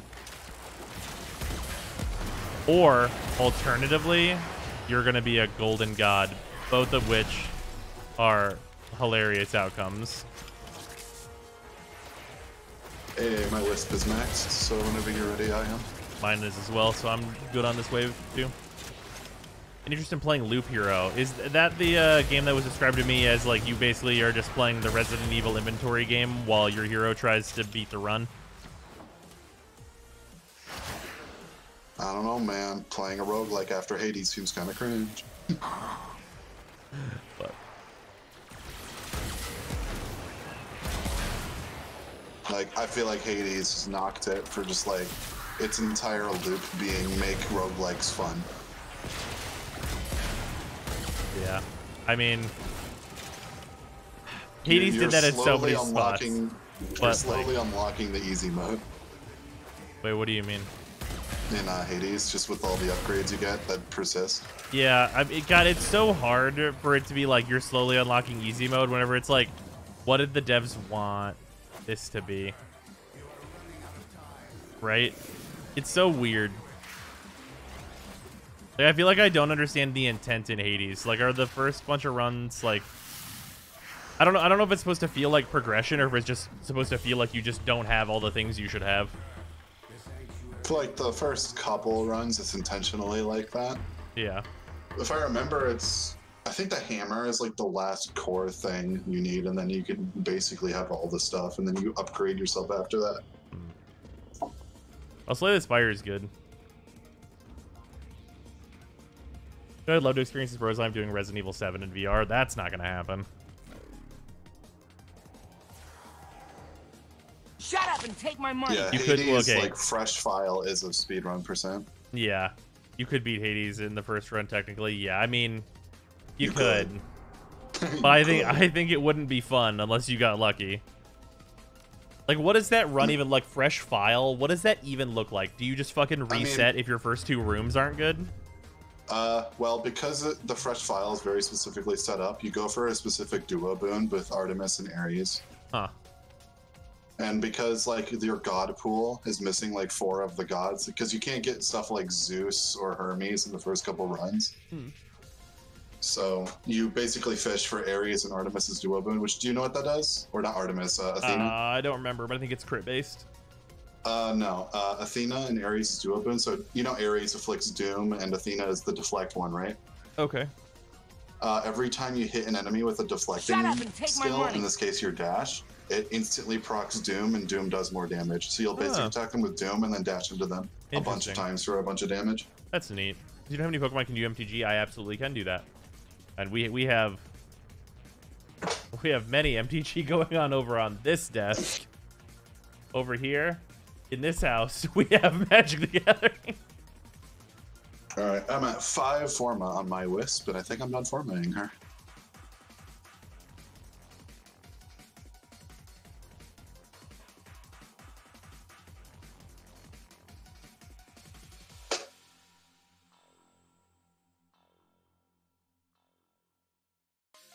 Gotta crack a pack. That inferior attracts art every time. The better attracts art, you mean? The literally better attracts art, I think you're talking about. Have you any more plans to do the beginner commander games with people here? For the next, like, okay, so I want to do the new commander decks for Strixhaven when they come out. So whenever we get closer to those coming out, I'll try and get people organized to do a these are the new decks stream. I think that'll be really fun. Where'd you get that Atraxa card? That is the this Atraxa is a Double Masters box topper.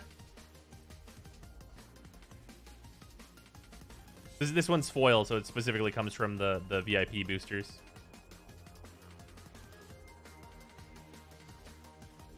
Baffles me you consider that art the better one. This looks so fucking good, though.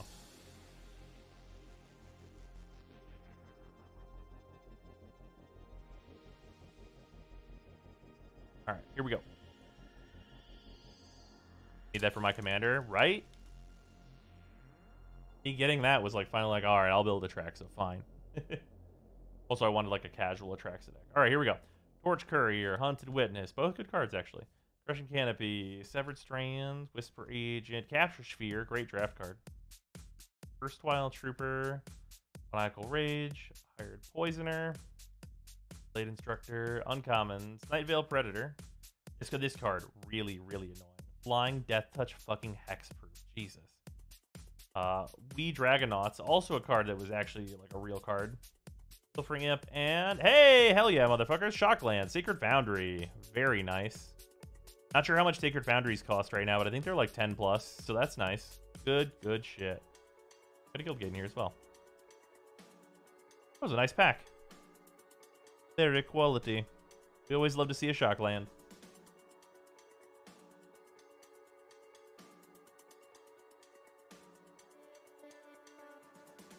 Grab a sleeve for this. Mine is very casual. It's just 1/1/1/1 counters. Mine's a like mid-power Atraxa deck. It's Super Friends. It has a combo in it. However, that infinite turns combo costs like 20 mana. Yeah, it's just trying to ult some planeswalkers. Do the explosives in Hitman 3 always just fucking launch people to the moon? Yes. Yes, Okay. they do. Absolutely. Oh, yeah, because I just watched a Twitter clip of a guy who sits like a brick down behind a guy. He's like, hey, you dropped something. And then he drops the explosive, walks away, and then he sends him to space. That's correct. Oh, is it fucking Dan? God damn it. Of course it's Dan Reichert.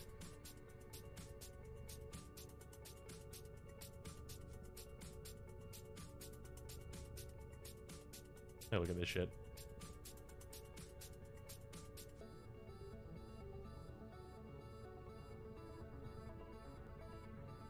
Oh yeah, that's how you hide a body. No one's ever gonna find that. I like how it clears the land. Oh yeah. Ah god, Hitman is such a high quality video game. Do you have the deck list for your slivers? My what? I want to clarify that my first sliver deck is the only sliver in it is the first sliver. And I do have the deck list for that, but I mean that deck list comes with a warning. That is a CEDH food chain combo list.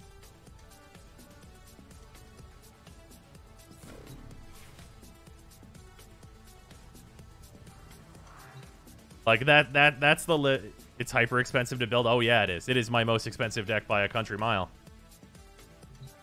Like the first sliver deck was part of my impetus to want to complete the like original dual lands like collection, and all of those are now like 500% of their previous price. Like all those, like all the revised dual lands like jumped to insane hilarious prices now. Food chain? Brother Zyme, you're a monster. You're right, I am.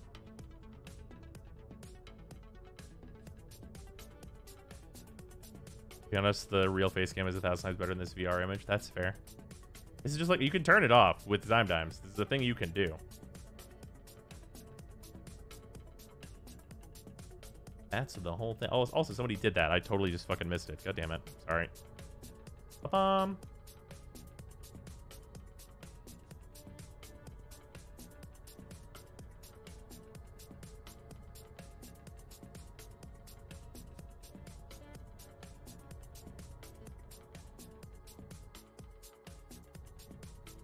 The YouTube time is back. Aha!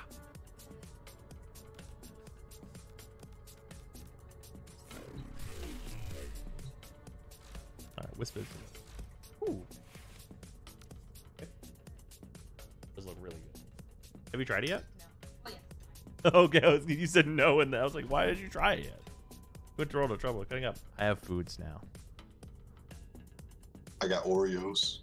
Here, 1 second.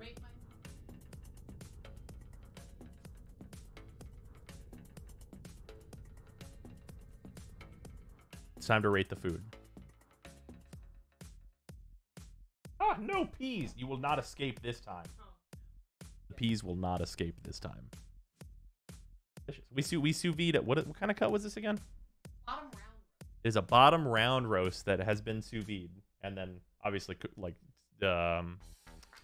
seared. Seared is the right word. Seared on the outside. So I know. Okay, so interesting thing about this. This looks like really pink, but because of the sous vide, this is right. And I know that looks weird, but it's how it is. Have any card packs that could be opened? Yeah, I have Guilds of Ravnica, I have Mystery Boosters, and I have a box of Yu-Gi-Oh!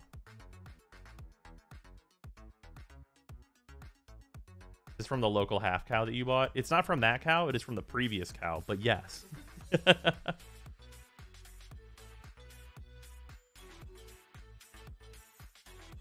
Yeah, it cooks itself. No, Sarah made it.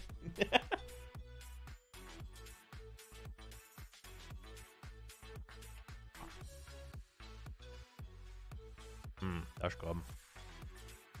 Yeah. Not really good. Oh, they're so soft. That's really good. Oh, Cracker Pack's out of stock. Yeah, it has a cooldown on it. So you are going to have to experience the cooldown.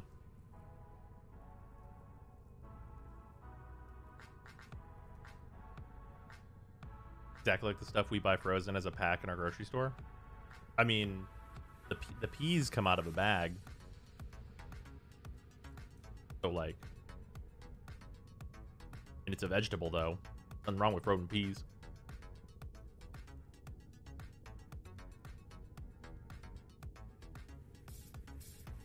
That doesn't look like the correct amount of gravy to me. It's kind of deep, though.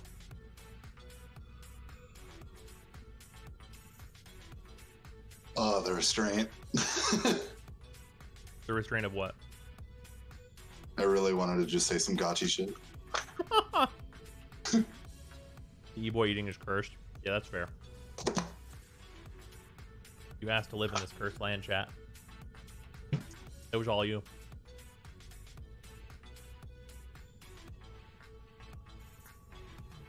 Enjoy your salty balls of nasty. You have salty peas?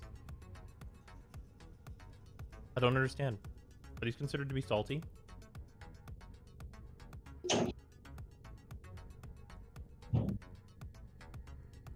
Someone was saying peas are better than green beans. I fucking hate green beans.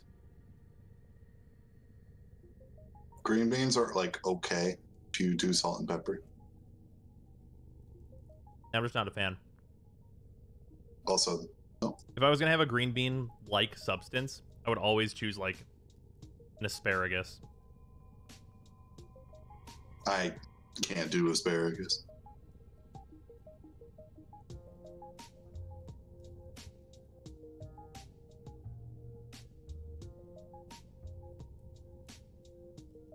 Can't believe after seeing the dev workshop being good, now I see this. Why, bros, I'm why? Now you see what? Me eating food? Anime. Pew.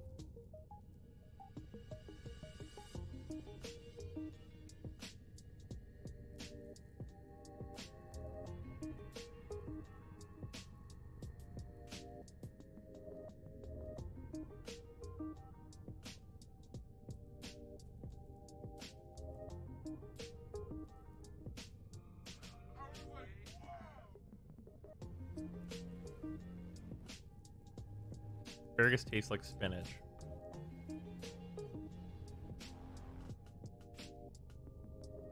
Wait, do I not mean asparagus? I might not mean asparagus.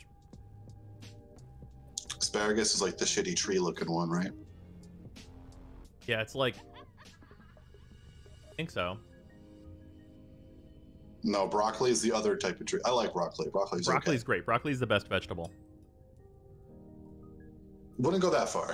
Hard line, broccoli is the best vegetable. Name a better vegetable. Carrots. I don't know what y'all think, but I think That's, I think, you know, that's close. I fuck with carrots. The tiebreaker for me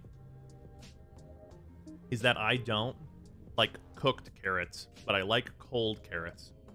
I tolerate cooked carrots, but cold carrots with like a dip so that it's immediately unhealthy. Let's go.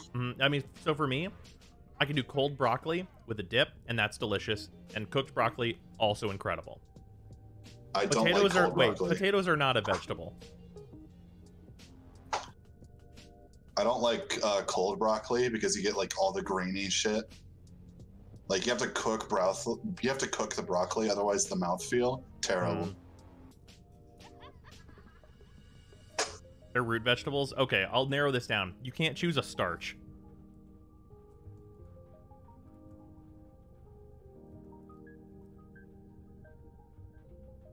Cauliflower, terrible. It is just kind of worse broccoli. Yeah. You guys are so good at that.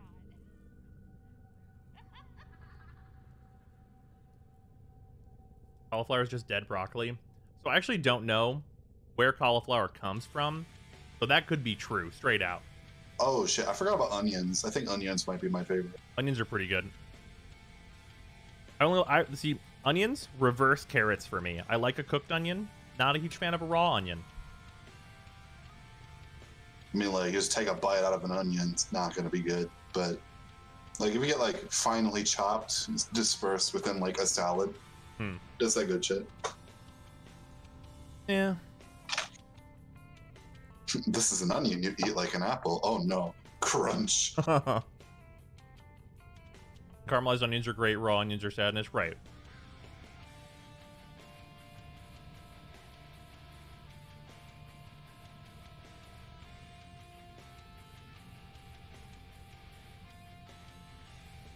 Have you eaten a tomato like an apple? Man, just eating a straight up tomato.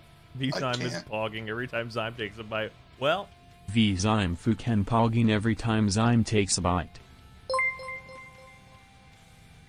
Just thank you for the 400 bits. Top Keck. Garlic bread is a vegetable. Oh god, I wish.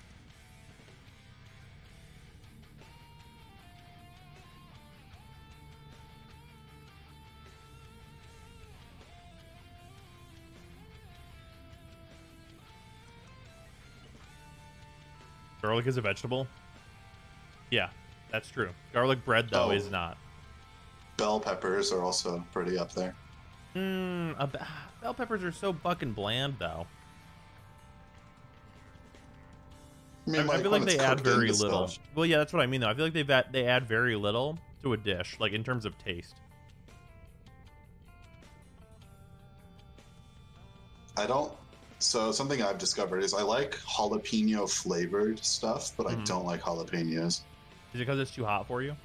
No, it's too weak, but I don't like the flavor. Interesting. Like the spiciness of the jalapeno, fucking nothing. That doesn't taste good. Interesting. I find it's like pretty normal for me to like find people that like jalapeno flavored things and like little chunks of But jalapeno. don't like the heat. But they don't. They won't eat it with the seeds because it's too hot. Stuffed jalapenos are fantastic. I mean, yeah, anything's good if you just fucking dunk it with cheese. Yeah, if you stuff it with cheese and cook it up, it's probably delicious. That accounts for most things that exist on this planet. Looks at a big ass glob of cheese. I wouldn't eat that. And then, oh, we're gonna fry it in oil. Oh, man, it's it.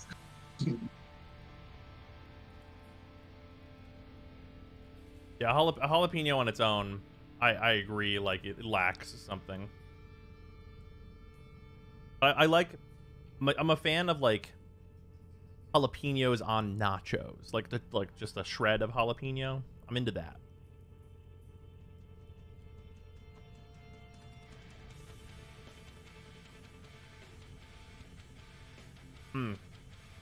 Here's a good question. What's the correct jalapeno popper?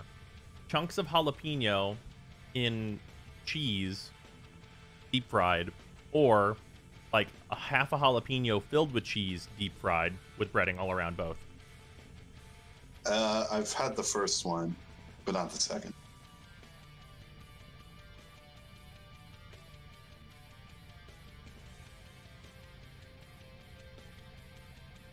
The second one you said? I can't stand the second one. I think I might have had the second one once, and then you take a bite in it, and it just pisses everywhere. Yep, you take a bite of it, and you rip the fucking jalapeno out of the breading, and there's cheese everywhere, and it's just a bad fucking time.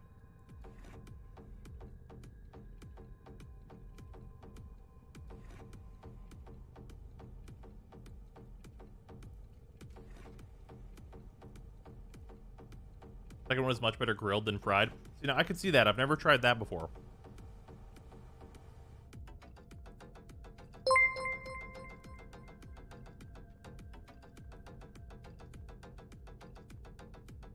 The second is a jalapeno popper. The first is a cheesy jalapeno bite. Different dishes. You know, just that's fair. Also, thank you for the 200 bits.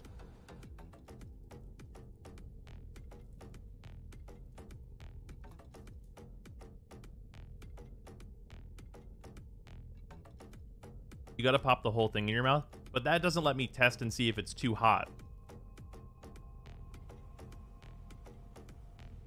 Because if you for one, love getting molten jalapeno juice. Yeah, I'm not a fan. I don't want molten jalapeno juice whenever I'm eating it.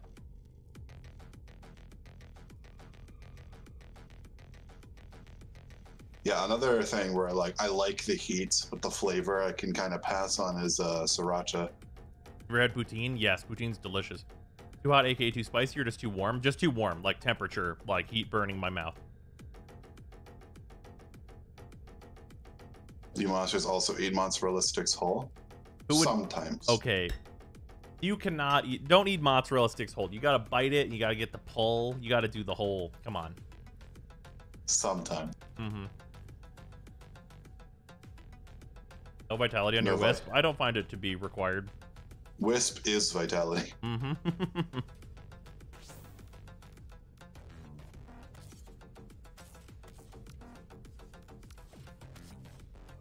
All right, here's the real shit. Cheese curds or mozz sticks? Because I'm more of a cheese curd guy. That's really got to be a depends for me. It's dependent on like the type of cheese too, because I feel like cheese curds are not for mozzarella.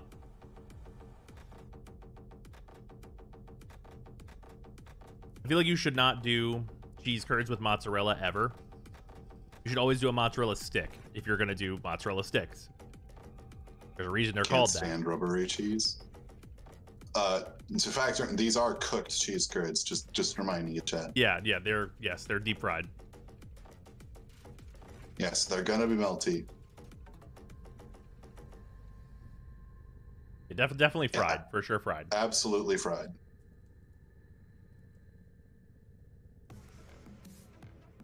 Yeah, like a good cheddar cheese curd, I really do like a lot, but it's so different from a mozzarella stick. Yeah, and then like the three places we normally go for curds is Buffalo Wild Wings, A&W, or Freddy's.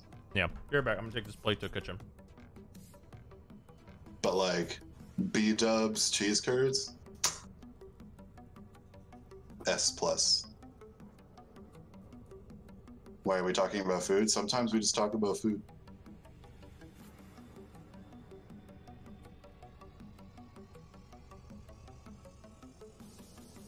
Not a Buffalo Wild Wings kind of guy. I haven't been since You Can Catch the Plague, but back before the plague, it was a banger.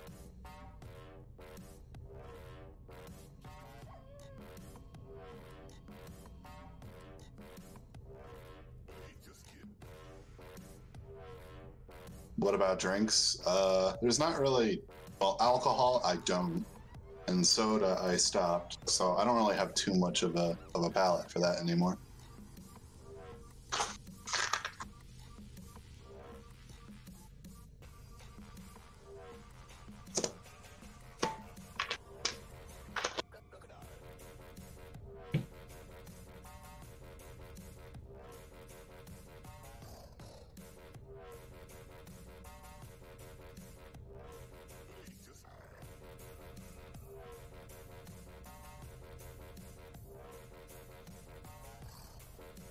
Yeah, I would always, back when I ate at Buffalo Wild Wings, I wasn't like acclimated to spicy food yet.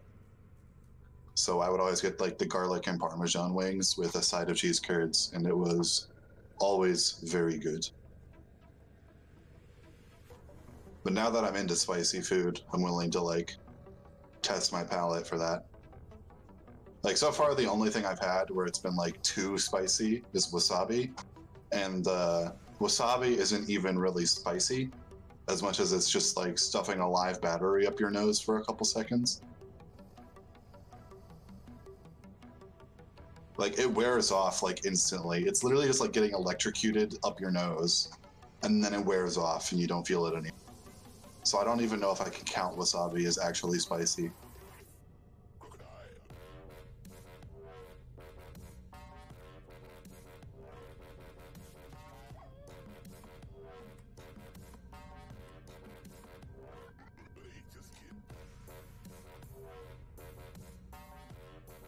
What restaurant has the best mod sticks? The only place I usually get them is at Sonic, and I have a feeling that is not the correct answer.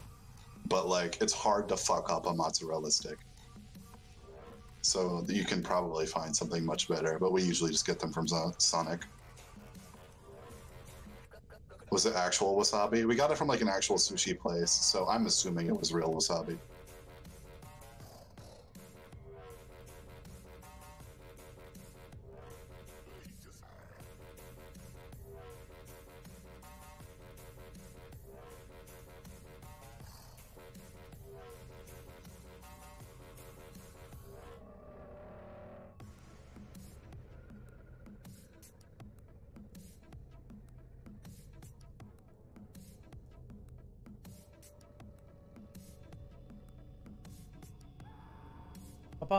I left putting away dinner and now there's a pupper.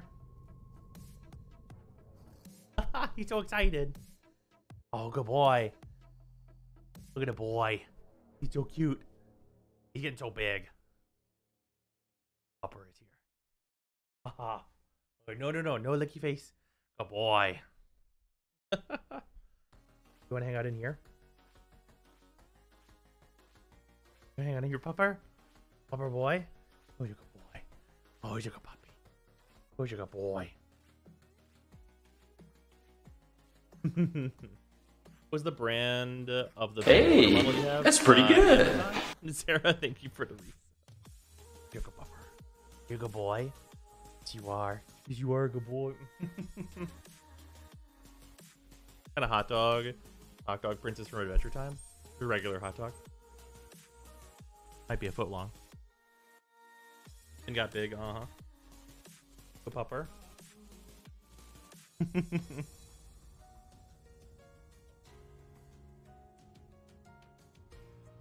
Gonna go back out to see mom. You just wanted to be picked up just to say hi. You didn't want to come in here. Is that what you're trying to say? You want to come say hi? Oh, this dog just wants to be held. He just wants someone to hold him. You said pupper, and my dog lifted her head up and looked at me like, who was that? Nice. Let's go, boy.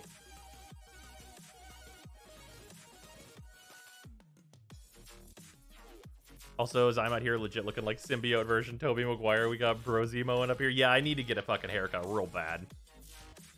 Ha ha ha. Oh. You're so pitiful. He just... You're right when you fix this damn door. He has the worst separation anxiety. There's no way to work on it with COVID being a thing, though.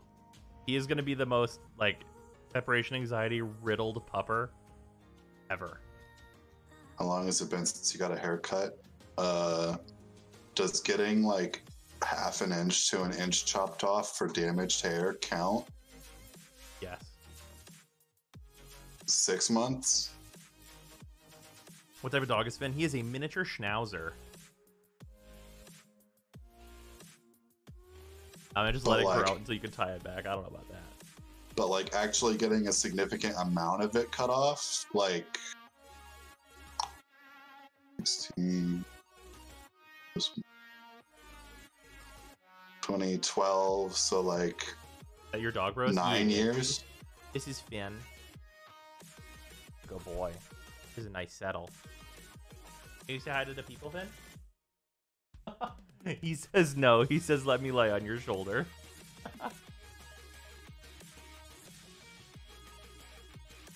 Yeah, I haven't gotten like a full-fledged haircut in like 9 years.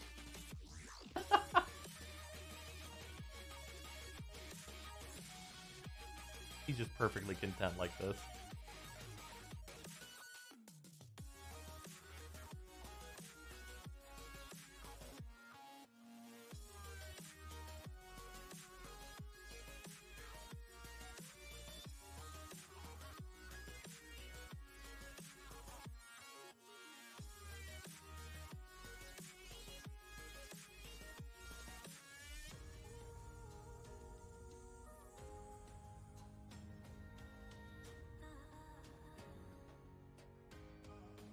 He's a good boy. What were the good Railjack things to repair? The good Railjack things to repair? I'd have to go look what my loadout is.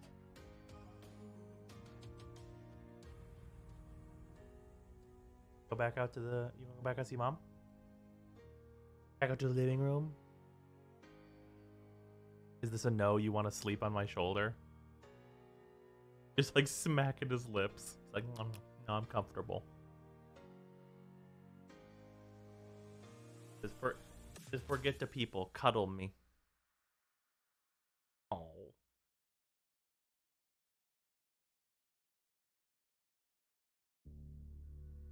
The changes recommend getting one of everything in Railjack. That's fair. You're going to be trying your hand at the new / updated Monhan Rise demo later this week. Oh, is there going to be another demo? Okay, we'll definitely make time for that. I didn't realize that was happening. For a creature so young, it definitely looks like an older man who wouldn't give me his dynamite. Yeah, that's fair. Did Wisp get changes or why revisit her? Well, the reason is because I needed to like finish her build, which I think we're done with now. I think this is where I'll be at whenever of course I have to re-level her, but I think this is what we're gonna end up on. Having adaptation on here I think is just gonna generally be more comfy.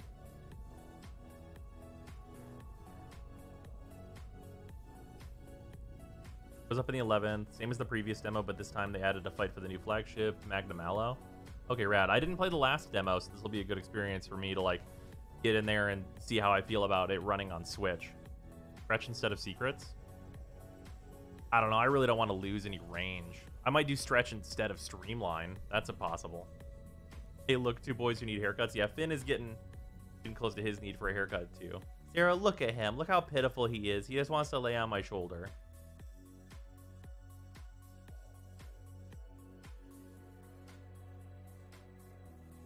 Also, yeah, Sarah's been asking if she can cut my hair, and I did say yes.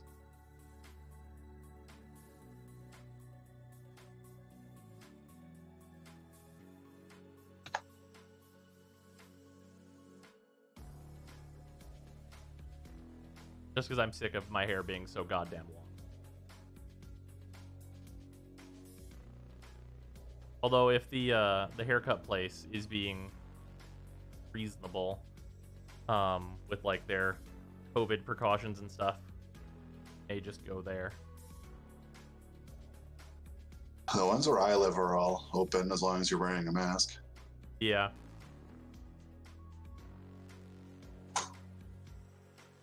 If your hair gets any longer, you'll be a protagonist in cultured material. True. If I slick my hair back, I could do the Virgil. If I have such a gigantic forehead, there's also that. We already knew I was 5 head though. That was already a known factor. All right, what can I do for you? Give me the code Lyoko look. What can I do for you? Give me the code Lyoko, motherfucker.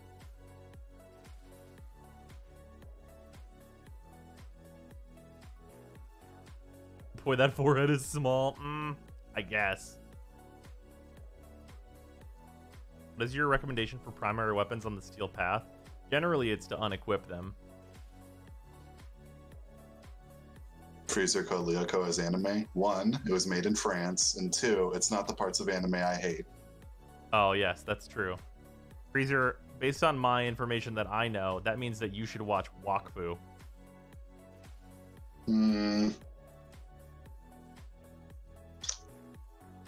That is also I only know of one French thing from animation, Wakfu, and it's from also known as Fanime. Culture.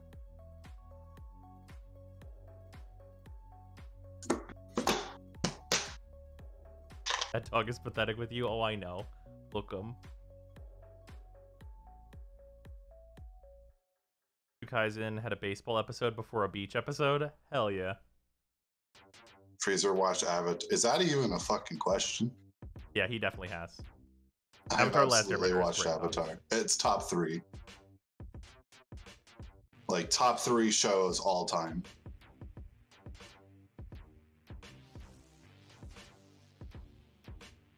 This boy is so content. Okay. You're gonna have to go into the other room. I'm sorry. Unless you want to settle in my lap, then you can hang out. What are the other 2? BoJack Horseman, Full Metal Alchemist Brotherhood.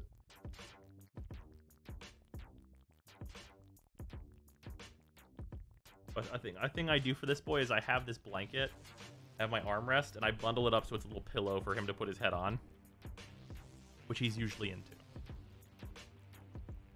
Full Metal Alchemist is anime. I re-clarify, not the parts of anime that I fucking hate. True.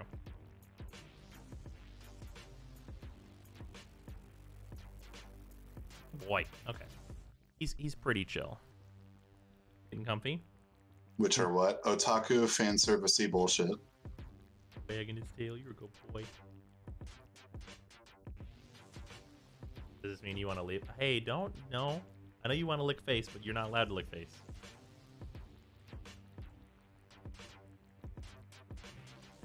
Are you a curious pup, not a relaxed pup? Okay, you want to go back out there? Okay, fair enough.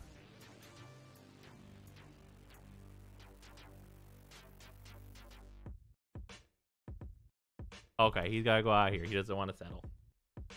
Come here, Finn.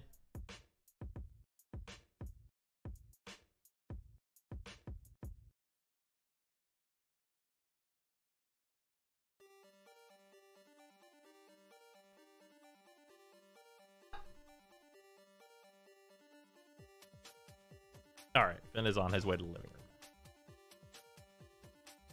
All right. Anyway, Wisp leveling. But will Finn give you his dynamite so that you can defend Good Springs? Yes. Absolutely.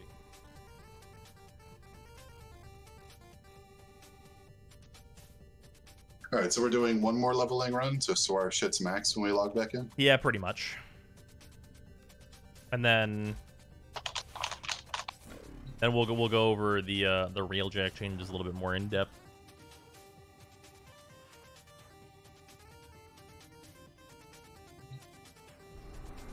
And then if anyone wants to join to this leveling run, just PM me and I'll invite you. I think your Ra went offline. Yeah. And Wisp I was trying, and Snare. That feels like that would be pretty, like, range required. It'd be like a completely different Wisp build if you're focusing on our, like, 3. Yeah. Which you could, but... Like, it's such a strength duration focus. It's like... Like, I feel like that's a Wisp build if you already have a Wisp in the party, and having 2 sets of buffs would be redundant. Yeah. And you just really still want to play Wisp. Right.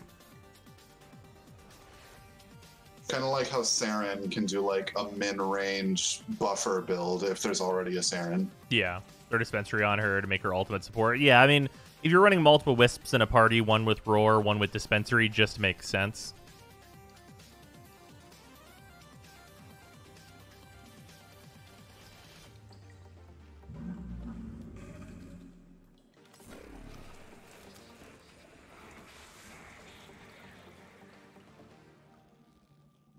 Oh yeah, here's my final build if you wanted to compare. Boop. Auto rage adaptation, transporter, continuity, secrets, message, intensify, streamline. Oh, you're not going to move up to primed intensify? I already have Umbrella Intensify. Oh, it's in the party chat. Okay, my bad. I think our builds are the same, except for arcane differences.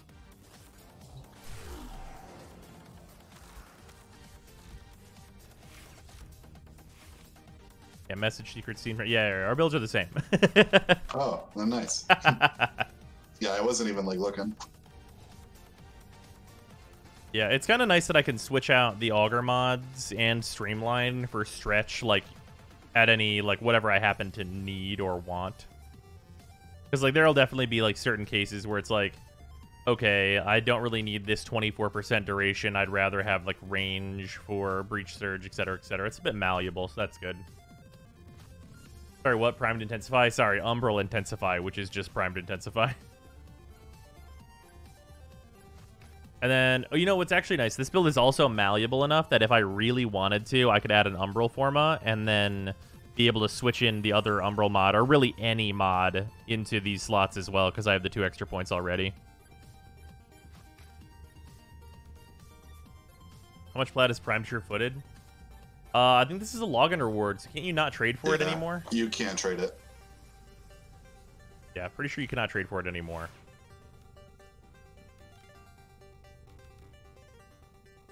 Yeah, just log in 400 days. Forehead.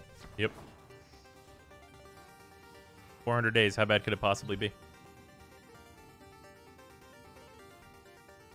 It's just doing what comes naturally.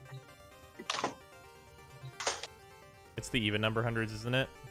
It's not available on the 200-day login, if I recall. Yeah, I'm pretty sure that's correct. Did you already get the Umbra Forma BP from Teshin this week? Nah, I should go over there and grab that.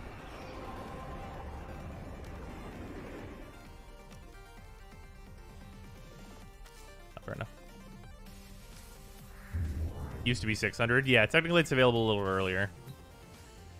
Like, honestly, I'm gonna keep it real. It seems pretty likely that if you don't have 400 days in Warframe, you probably don't have the endo, like, extra that you'd like need to put into Sure-Footed to make it good. Sure-Footed is such a fucking just extra. Right, exactly. Like, before you even think about leveling Sure-Footed, like, you need max serrations and, like, Hornet Strikes and, like, like, Primed Reach is first, Continuity's first. Like, there's a bunch. It's for the bougie Warframe players who just, like, scoffs at being knocked down still. Yeah, exactly. It's like, how much extra endo do you have? 600,000 just hanging out? It's like, oh, okay, I understand now. And now we know why you don't care about just, like, spending all this on this.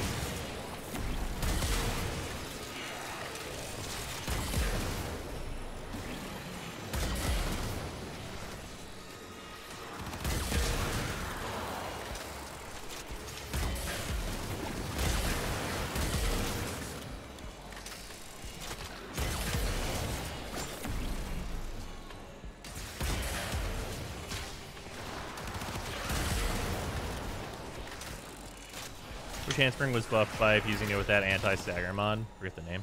Handspring? Wait, no. Sure-Footed? Yeah. Wait, no. Sure-Footed is... And it's the other one. There's another one. I don't remember what it's called. I think it starts with an S. I mean, it's one Prime mod, Michael. How much could it be? $10? Right, exactly. New players don't have like 300k laying around. Yeah, what happened to that?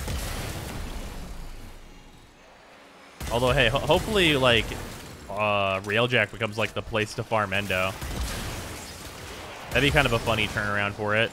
Like, yeah, you need endo, go Railjack. There you go, there it is. There it is. It brings a nice mod, though. The animation is nice. Yeah, what about not being knocked down, though? Yeah, that could totally just be put onto Handspring. Yeah.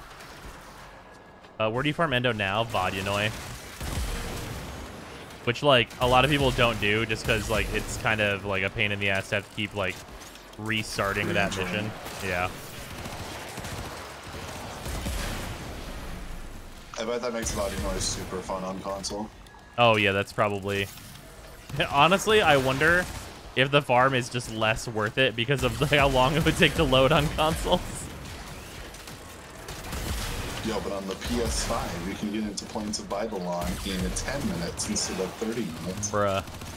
Is anyone playing on PS5 legitimately tell me how the load times are? Are they, like, actually super fast? Because that would be nice.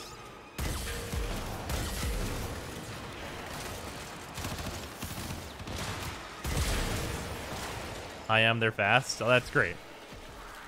If you're not lazy, Vodyanoi. If you're lazy, Arbitrations. And Arbitrations is only really if you also have a stockpile of the Biatan stars. Yeah. Without a stockpile of stars, then you also have to factor in like the time it takes to get the stars, and that's its own thing. Much better than PS4. That's good. Been playing Warframe for 4 years. Today was daily claim 248. Nice.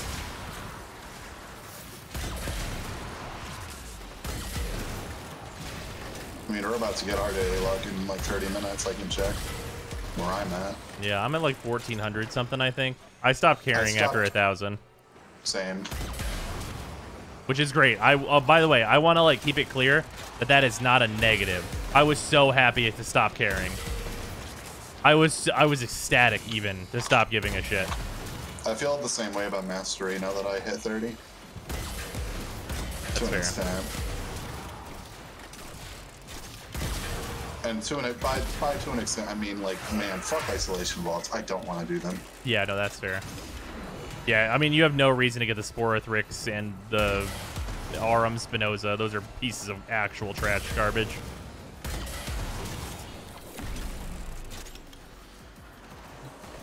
Wait, you can get Prime Sure-Footed before 400. Remember, they let you pick which of the Prime mods you want on certain intervals. Right, I don't think it's available as a choice at 200.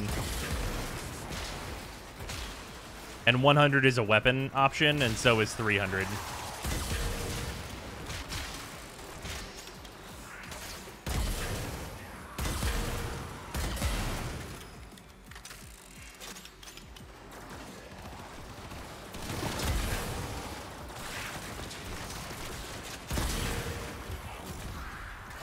First 3 Prime mods are available at 200. Sure-footed was released at 800 or something. So which ones are at 200? Like, what are the first 3 you see? It's been so long since like. Well, isn't it a choice of 3 though? Fury. Flow is not it. Yeah, definitely not Flow. That comes from Borrow. Shred, Shred. Fury, and Vigor. Okay, yeah. So you definitely like are always taking. Well, I guess it's kind of debatable. It's probably usually Fury, but there's like an argument for Shred if you like guns. I feel like Fury is super situational. It is, but like, I mean, so is Shred really though. I mean, yeah, it's because primaries. Yeah, right. I think it's pretty debatable which way you lean with that. Take Vigor for me Marinos. Vigor would probably be the last one I would get. Yeah, because the only weapon I remember using Fury is the Legion. And that's just because I can't use Berserker. Yeah. Although I think there's like some hammers and stuff that want to use Fury, like with Berserker, just to go super fast. For now. Oh, excuse me. I picked Shred and have never used it. Yeah, that seems correct. Shred's too expensive of a mod on most primaries. Yeah, that's also true.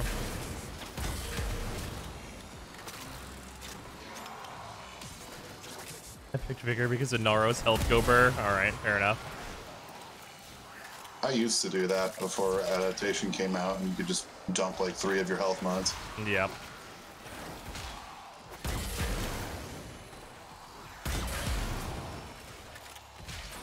First login reward on the wiki, it's the ancient one that had weapon affinity in the reward table. That's funny. Shout out to anyone who remembers the first login weapon that you get. Like 100 days, what was the original first thing you got? It's the pistol that turns into a little turret, but I couldn't tell you the name of it. Oh, yeah, the Azuma. There you go, guys. Okay.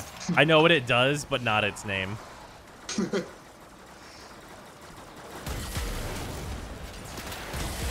God, remember the Zenistar? RIP. Yeah, super rip. Like, you can still turn it into a UFO using Avara, kind of, but it's so But bad. it's just not as good. I mean, that thing, like, kind of relied on stealth gas.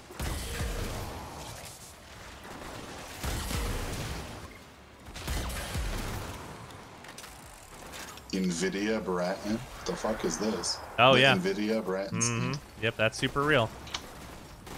Yep. I don't have this, but boy, sure I wish I did. This is the exclusive. Oh, do you have any of the Steam Market skins? I have all of them except for the one that's like $200. I only got the Vauban and Rhino ones because they were like 10 cents together. Yep.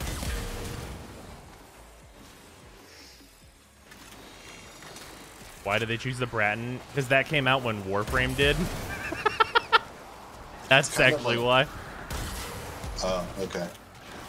If it was like a new thing, I'd have been like, it's kind of like the iconic Warframe starter gun. Oh, if it was a new thing, I'd probably have it.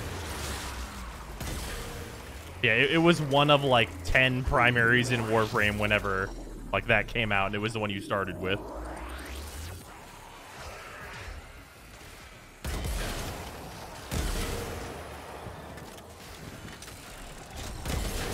God, no longer staggering myself. On Wisp, super nice. Yep. Fantastic.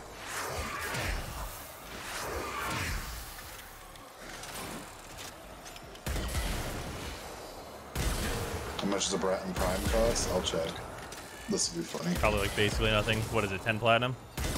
Bratton Prime set. It is 10 plat. Boom. Fucking nailed it. Just a gigantic list of 10 plat. Yep. That's a reasonable floor, I think, for that weapon. I mean, it's 10 plat worth of ducats at the very least. Yeah. Exactly. Exactly.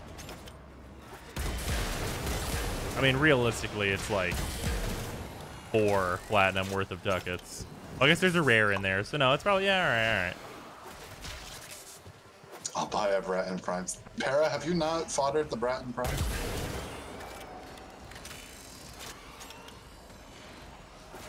Have you like, yeah, have you not loved that? NVIDIA Bratton? Yeah, it's the skin for the Bratton that came out like 8 years ago. It's green and black. Who knew? Looks like a graphics card. I remember for like the longest like span of time in your videos, you would always say that you liked the Carrick because it was basically Warframe's AK-47. Yeah, the Croc's alright. At this point, I'm like bored of it though. Yep, gun. Yeah. I mean, you're bored of the fucking guns that are dipped in gold, let alone just the guns. Yeah.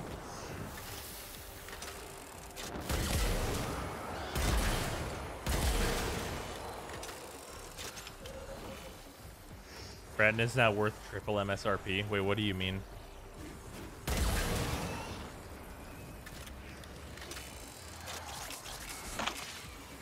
Bratton prices to the moon. God damn it. Invest in Bratton. The Quartek is just a better weapon to gun with. Yeah, the Kuba Quartek is like actually kind of a real gun. Kind of. It's just about as real as a primary like gun is gonna get.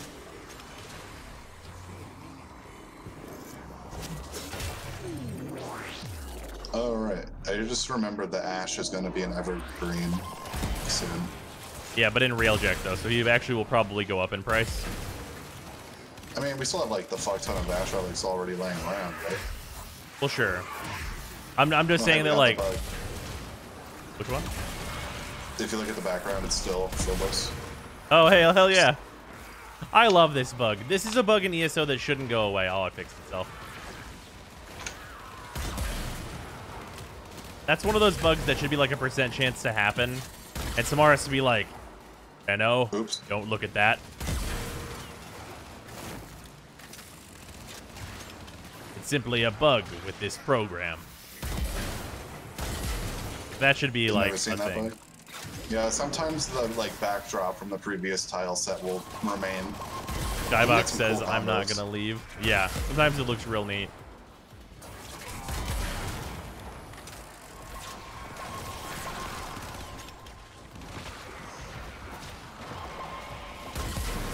Skybox, well, yeah. No, do not look beyond the veil. All is fine. How are you? Yeah.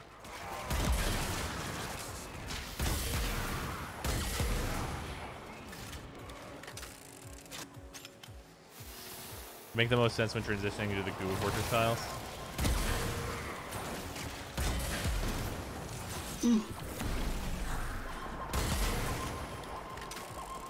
I always forgot that like Wisp has like the special hard landing animation. Oh. She does like the hero landing. It's actually more like the secret agent landing, but like bugged. Agent K, it's time to take him in. Yeah.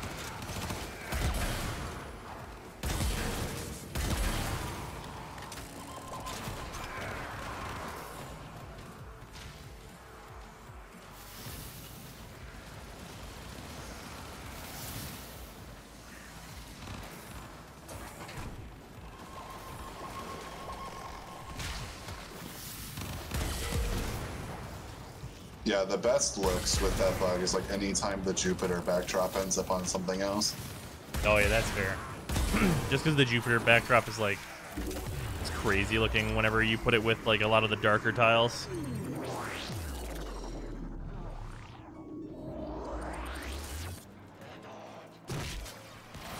Ivan pointed out that in one of his videos, whenever Warframe lands like a stack of potatoes, while Wisp has this cool landing. Except for Valkyr. Valkyr has no hard landing. Valkyr just says no. And Rhino has the hard landing. Yeah.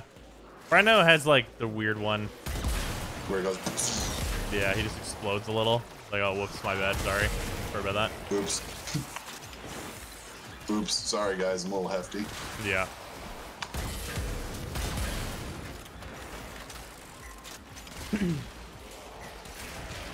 What about the Uranus backdrop? We can't really get it. Oh, also, just to clarify a thing that I just realized is in chat, shy is she, for anyone who's not aware. Yeah, I don't think you can get this bug to happen with the Uranus one, because every single time you get a Uranus tile, it's already indoors. Yeah, I don't know if And- like the skybox is loaded during that. Yeah, and the only time you see the Uranus skybox, which does look really cool, is in some missions you'll start out outside and then you go in. Yeah, and it's like the best part of the Uranus tile set. You have to see the big ass ocean. And why have they never done something with that? What if we had an open world but it was all water? Just Wind Waker me. Stop that. Yeah. We do not have another open world. Oh, but just another open world is a treat. Uh-huh. Uh-huh. I was seeing how fast. I was seeing if I could trick Freezer. They're being like, yeah, another open world. No, I've had enough of that shit. Yeah, island mobile defense as a treat. Yeah, arc boats. Come on, aren't these all things you want? Yes, I want to play Wind Waker, but every island is just an island where you plug in a piece of the Triforce and it just summons enemies for 3 minutes. Don't you want to fight the Pigman 400 or 500 times in 3 minutes?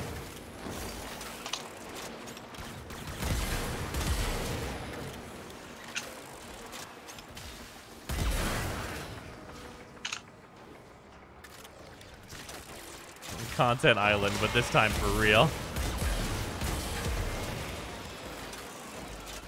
Just D on the dev stream. Everyone's always saying our content is an island, so now our content really is an island. Our content is an island on an island. Wow. God, that would be so terrible. I should be maxed by like zone 10, hopefully. I hate that. You hate that that sounds real? Is that what you hate? You hate me because I told the truth.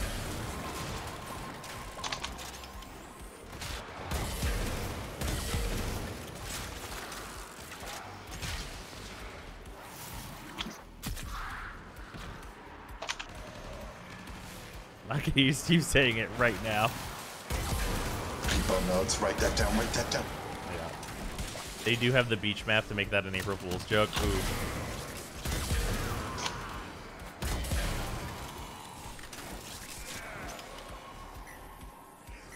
Each island has its own resources for their specific vendors. Oh, yeah. More of that shit. Well, here you go. You have to. So there's 2 coconuts that spawn on the coconut trees, but there's only 1 coconut tree per island. So you just have to like fly a route around the entire map, and then you have to go back to their Cetus equivalent to respawn all the coconuts, and you need like 200 coconuts for the new weapon. And of course, each coconut tree has a very specific type of coconut that can only be opened with a chisel from one of the 3 different open worlds. Right. Shut up and take my money. Because if you try to open the red coconut with the Fortuna chisel, you're gonna get your ass beat. You actually get purple coconuts by doing that, though, and then that material is used for Infested Dog 4.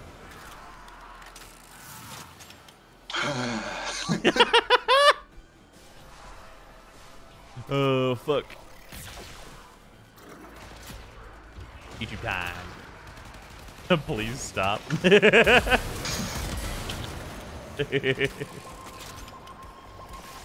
That's the true state. That's the true status of a Warframe vet right there. Just being able to just spout that shit off. Yep.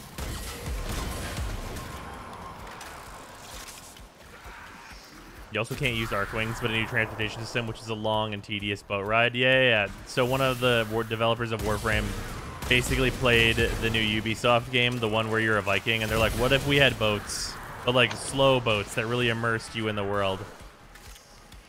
We'll have to nerf Nova's 3 to make it so that she can't teleport as long as there's water nearby. But we're gonna like conveniently forget that Zephyr can literally fly. So you can't use arc wings or anything else. But what you can do, why don't this door open? Okay, there we go. But what you can do is use Zephyr to get around the islands, and then we don't have to buff Zephyr anymore because she's for this now, technically. Except not even then, because Wisp will just set up a fucking path through all the 6 islands, and then she'll just teleport between each of them, because DE forgot that Wisp has a map. Right, but for the coconut farming route, you can't just like set them up and then you have to go back to the Cetus equivalent, so your moats aren't going to be out there anymore. So for the coconut farming route, you've got to use Zephyr. And then we're going to release a tropical bird skin for Zephyr at the same time, so that because you have to use Zephyr to get the coconuts. So now you're a tropical Zephyr because it's the island theme.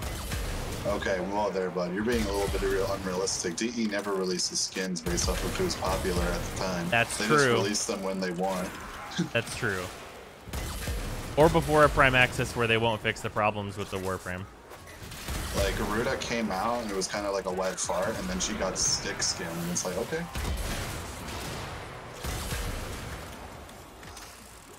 What are you talking about? Should I be worried? We're just like theory crafting on like based on how Warframe has done things in the past. Theory crafting. That's the word I would use, not shitposting. Yeah, well, hey, whatever you're shitposting, but you don't want anybody to know. You just call it theory crafting.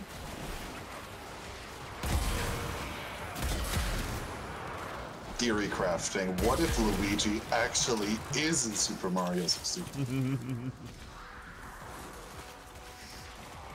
I'm gonna make a 20-year career off of this shit. Theory crafting for Warframe should involve dice.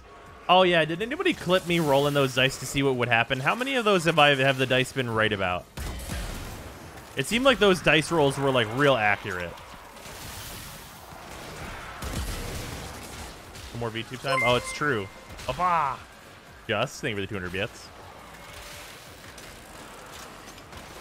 Also, the the most important coconut tree type only spawns coconuts at night, which is a 20-minute period out of the 2-hour day.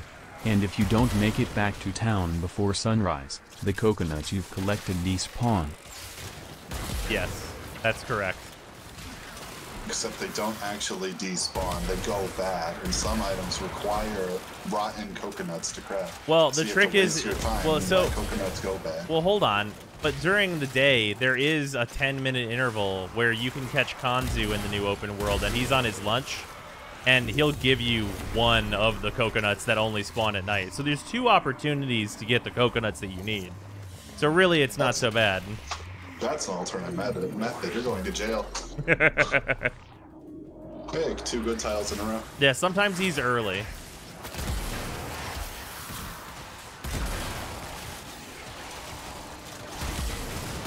There's some randomness associated with when he'll show up, so it forces you to have to wait in the same spot for 20 minutes, because he will show up, but you just don't know when he'll show up. So it's basically like mobile defense, but for waiting for a vendor. So it's like mobile defense, but without the M. Yeah, so mobile defense then.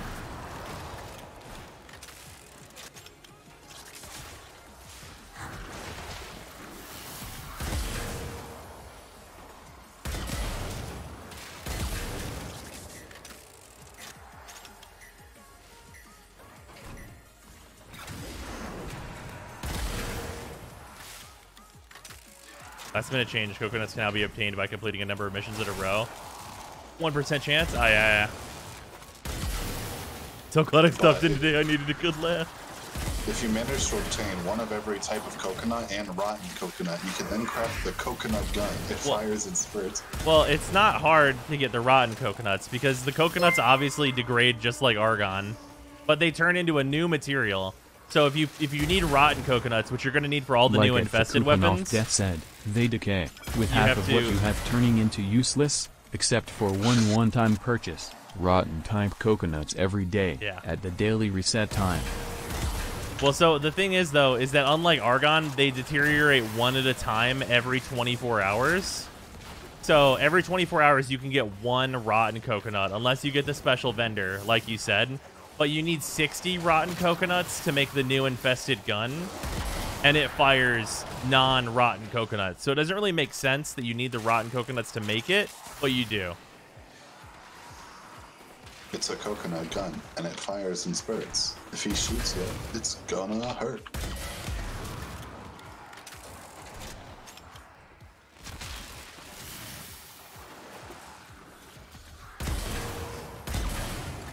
God, have you seen the Silver Gunner rip of the the fucking DK rap and he turns it into Rap God perfectly. No, but that sounds amazing. It's terrifying and incredible. That sounds Especially like the amazing. few moments where he uses the voice modulation to just replace words with DK rap words. Holy shit. God damn it, my Wisp is still not leveled. Alright, one more round. Alright, so your He's got Infinity no Booster style. also, He's got no grace. This con has a funny face. Calling with a funny face. So excited for the new update. You probably already answered this. With the ratio 1-to-1 for endo transfer. I mean, Direct becoming endo, that seemed totally fine. It was easy to get a lot of Direct. I just hope that in the reward tables it is translated 1-to-1, because then it'll be a good place to farm endo, which is like kind of desperately needed. Do you have a link? Getting it right now. There you go, chat. Okay, hold on. I want this for later. I just want to let you know that the final line is "Why be a king when you can be a con?" God damn it.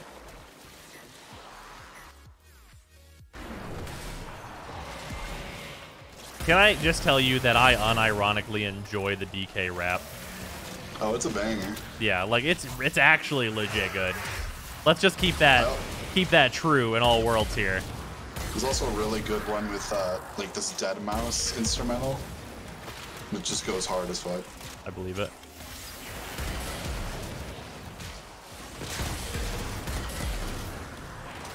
GK64 sequel when? Never. Never. That game's absolutely garbage. It's in like copyright fucking absolute Yeah. shitfest. Well, it's in copyright hell and it's not good. So like, why do it? Rap God, but with Banjo-Kazooie. I'd listen to that. The Banjo-Kazooie soundtrack is legitimately one of my favorite, like, video game soundtracks ever.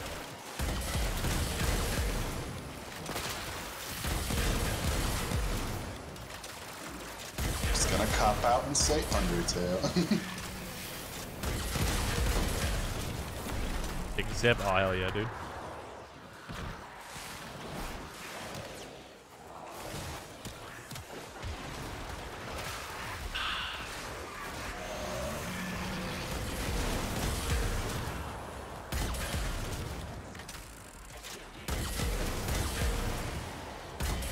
You know what's really nice?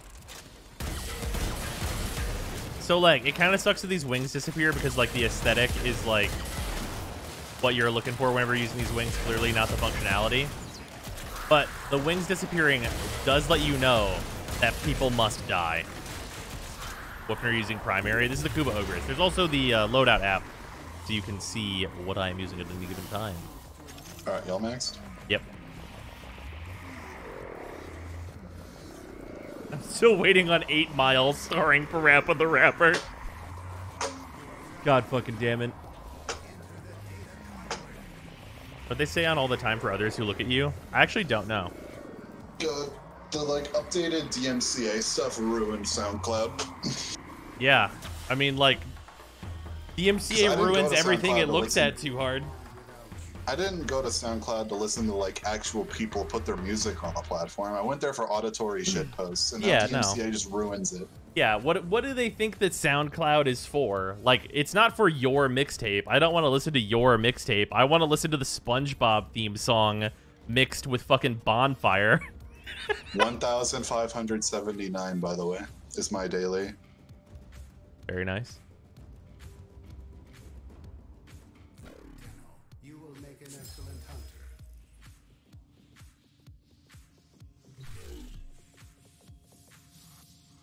Wait, what happened here? He's boring and no one who enjoys her complains. On air. Why does Octavia still exist like this? Just AFKing a Steel Pass Survival with her. Where's the nerd antics on this one? Not enough people play her, so it's not a problem. Also, V-Zone time. Ba-ba-ba-bum. Also, thank you for the 200 bits, just.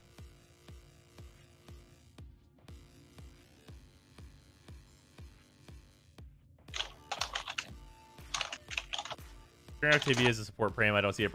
Oh, okay, I'm sorry. Octavia is a what? A support warframe? Are you sure? Also, yeah, I do have the cracker pack. So, ba-bum. Bam.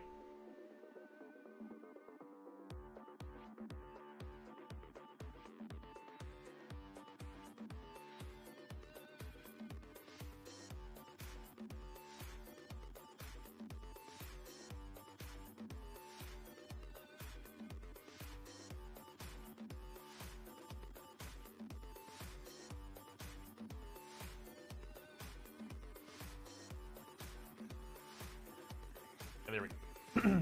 Here we go. Sure Strike. Color the Culprit. Dazzling Light. Severed Strand.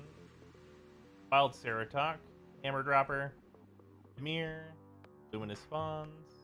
Candlelight Sigil. Ha! Infinite Murder is right. Just thank you for the 200 bits.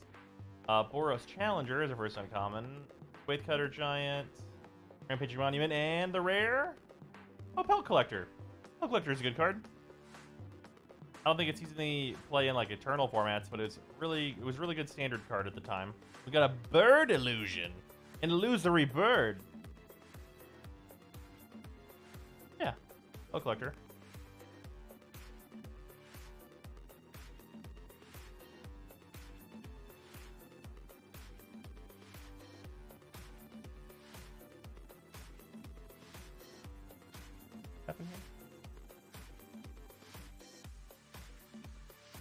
Yeah, I want to watch a Versheim stream. Warframe, you mean? I'm confused. What happened here? But aren't all birds illusory? I don't play, but enjoy looking at the art of the cards. Oh, yeah. Collecting for the arts and stuff is totally reasonable.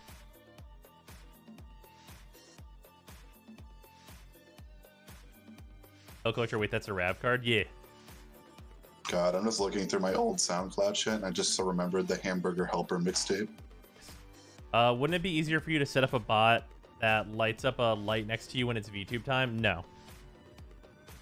If I could do that, I could just make it switch to it automatically. The problem is that the triggers for things being redeemed are like not like exposed, so that you, like I don't think there's not an API that can just detect those and then do things based on the redemptions. Unfortunately, at least not to my knowledge. If anyone has knowledge on like getting that to work, please let me know. Banjo Rap God, bruh. There is 100%. Give me these links then.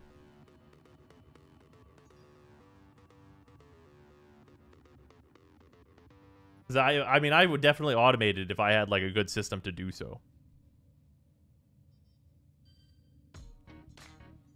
Pelt Collector is in Pioneer, Historic, Modern, Legacy, Vintage, and Commander. That sounds correct.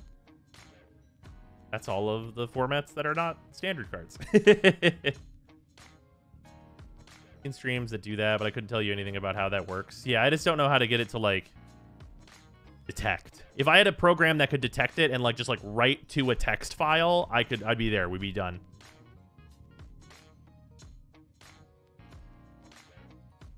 Only did decoding myself, so unless you want to build your own Python bot. I mean, like,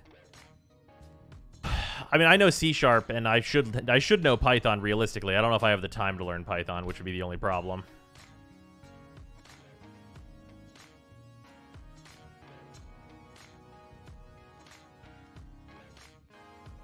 You speak English, you're halfway to knowing Python. Yeah, I know Python's not supposed to be super complicated.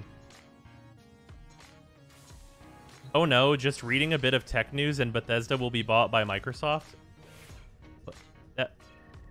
Tech news from how long ago, Selvira?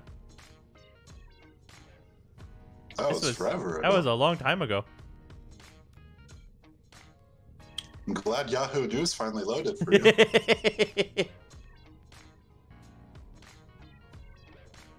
The actual merger was approved today to go forward. Huh.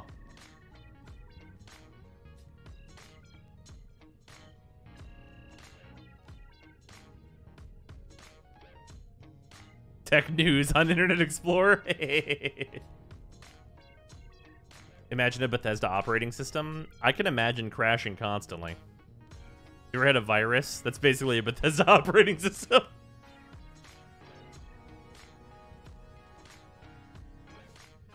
Oh shit.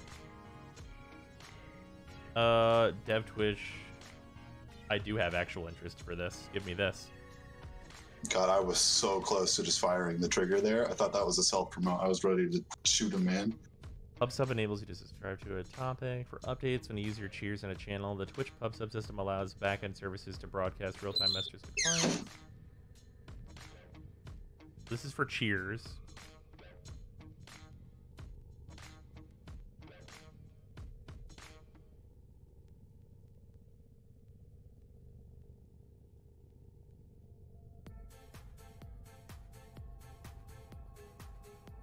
I wonder if this can differentiate between all kinds of redeemed rewards.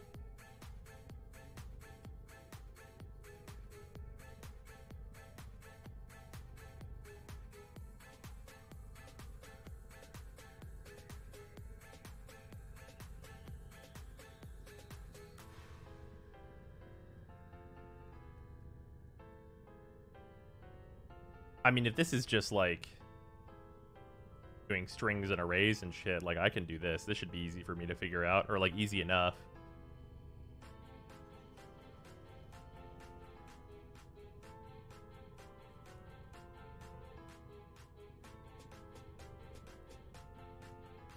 It passes the name of the reward in any text too. Okay, interesting. There's a channel points topic to sub to. Okay, radical. All right, that might actually be like super doable. I'll have to talk to some of the people I know who went further into programming stuff to see if this would be a thing they can do an assist with me on. 'Cause that would probably greatly expedite getting something to go on here. But automating a bunch of that stuff would mean I could do a lot more of that stuff with the channel points. First, figure stuff out. Stream, I'm up for it. That's fair too.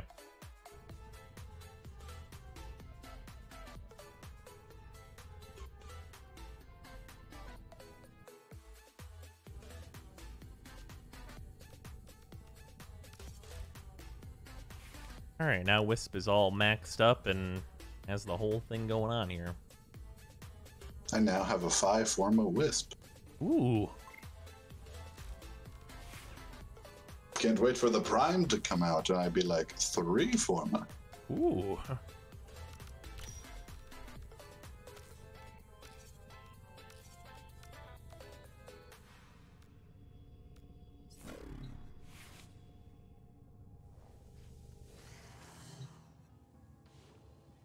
Oh, Para meant to say aren't. Yes, I see. Prime Wisp, but scales with power strength. Ah, yes, that should definitely be a thing for sure.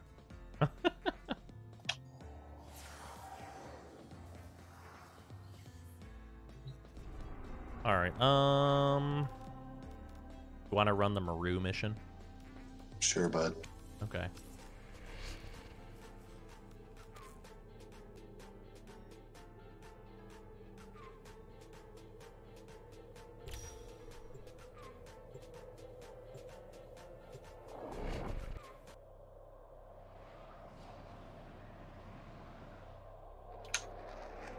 You want to throw another Iatan on the pile?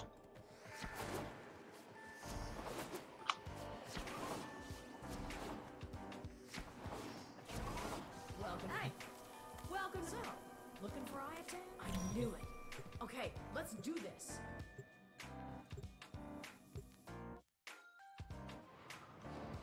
The path missions reset as well, and none of them are that bad. Oh shit. Well, then I guess we could do some of those as well.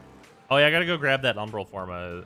In addition, if there's something new in Warframe, and Maru is the only option. Well.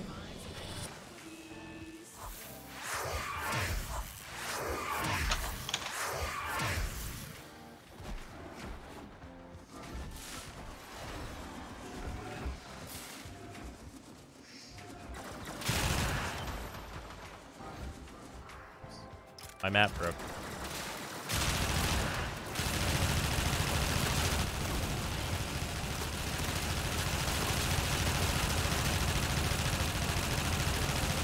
Silier go Burr.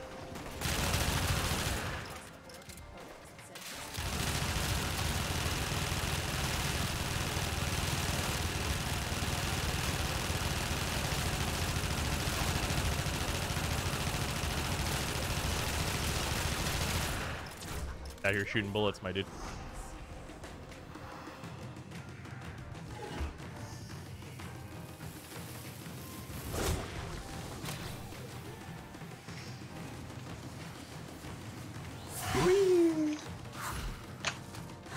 That gave me way too much momentum.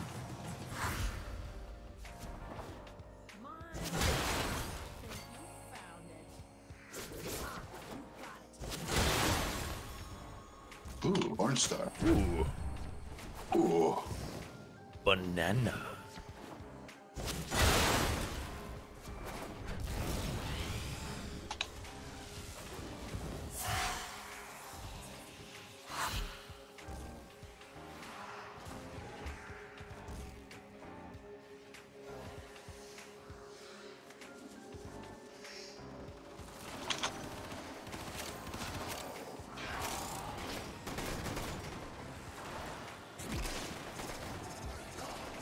Bang bang.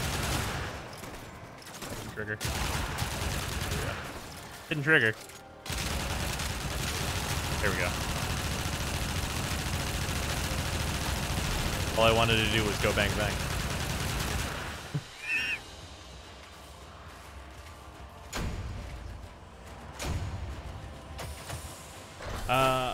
Are we gonna be seeing a weapons tier list for this year at all? Yeah, I'm still working on it.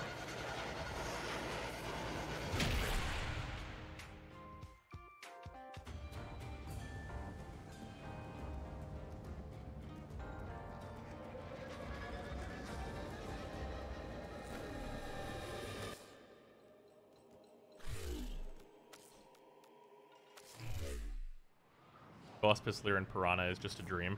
It is hilarious.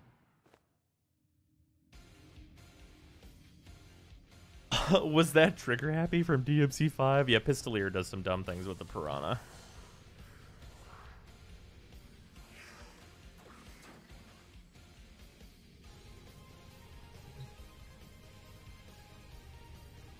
Wisp channeling Dante. Yeah, pretty much. Makes it extra hilarious because I put anemic agility on this.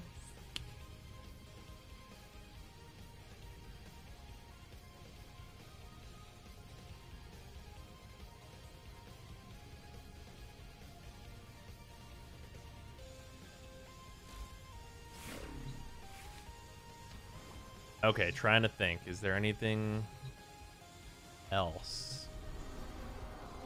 No. Oh wait, the Steel Path missions. Uh, Those just reset apparently.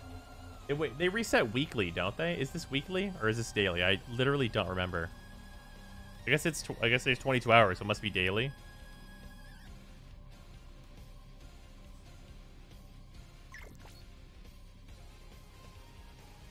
All right, invited all three of you again.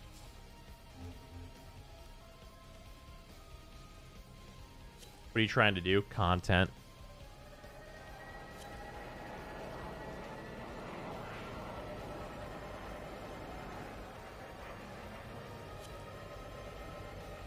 Oh yeah, I gotta do the Riven stuff for the Avara run and things. Just thank you for the 200 bits, much appreciated.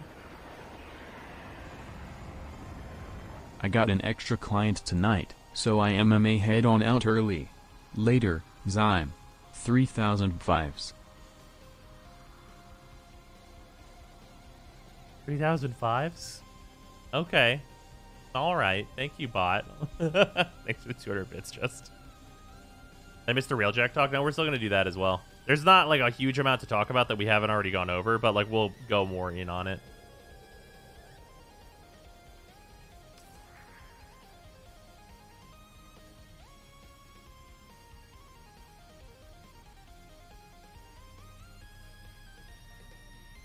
Bot didn't like that many eyes. Yeah, clearly. Should we change the text-to-speech, like, voice? I know there is one that's, like, getting a lot of use lately. That's, like, the more soft-spoken one.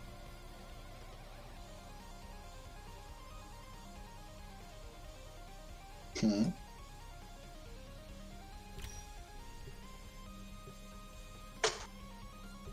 Brian? Here, 1 second. I'm gonna open up the safe. Bitch has got a lot to say. And I'm gonna open up the options here.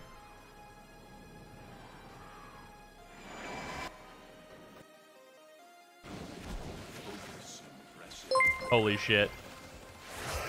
Nerve, thank you for the fucking 10,000 bits. Could be too fun. Bunga money. What about the dog from Family Guy? What? Who? I'm logging into Stream Elements. Let me see. Let me see here. I think the option's in here.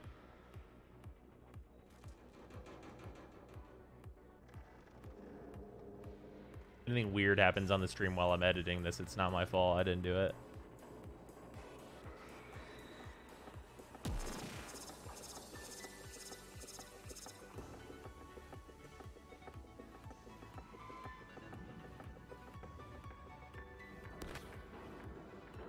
Okay, so right now we're on Wait, hold on. We should change the bits one first. That makes the most sense.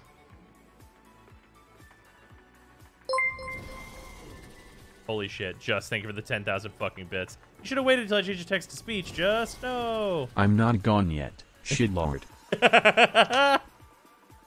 Oh, fuck. Okay, well, okay, so right now, everyone remember, we're using Joey. Joey is our current one. I found Brian. Okay, I found Brian. All right, we're gonna try Brian. Brian is on bits right now. If anyone has I'll turn down the requirements for like amount of bits as well. Because right now the requirements went up over time.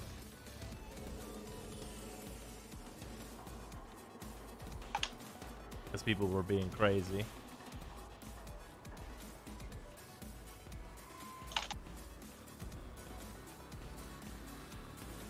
Wait, where do I change the amount necessary? I don't remember.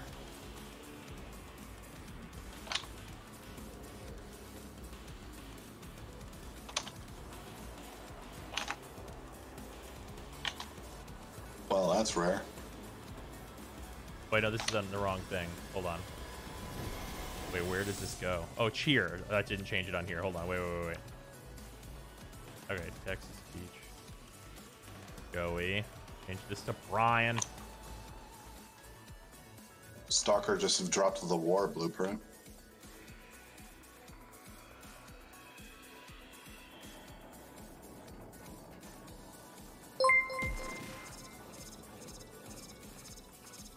Testing. That's A, still the B, old C, one. D, E, F, G, H. I don't care.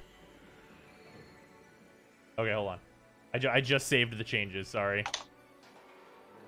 Just thank you for the 100 bits. And Stable, thank you for the 200 bits. The text-to-speech activation should be 100 now. Should be. Should be. Oh, no, here we go. I had to change it this way. Now it's 100. Starpool 238 cheered. X200, goddammit, tell me sooner. Well, thank you for the 200 bits. Is that one better? We could try a bunch of these. Fuck that guy.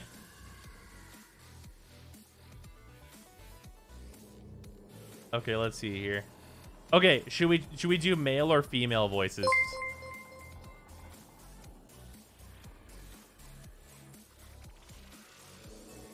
Just some us cheered. X100, I don't like it. No sir. God damn it. Okay, here, hold on. We're gonna change it. Oh, some of these are labeled as like being new. All right. Alejandro, but with S's in it. Alessandre. I don't know how the fuck I'm supposed to say this name. I have no idea. It's Alessandro. I don't know what's going on.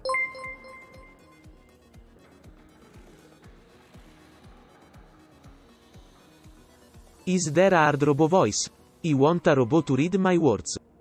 Okay, that one's not the one that we're looking for. Oh, this is in the wrong section. We're in the wrong section. Hold on. We gotta go. There's a lot of options for Russian now.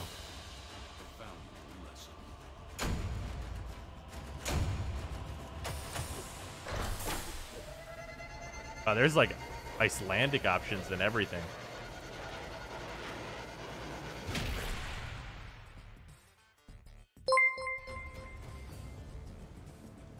CYKABLYAT. I don't know what is happening. Just thank you for the 100 bits. Okay, we're gonna try Sally.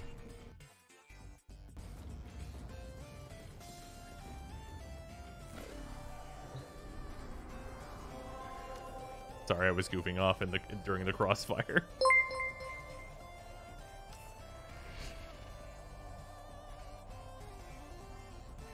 Voices, I like voices. Let's see what we can do with voices. Okay, that seems like a no. All right, Machu is up next. Ah, not that one.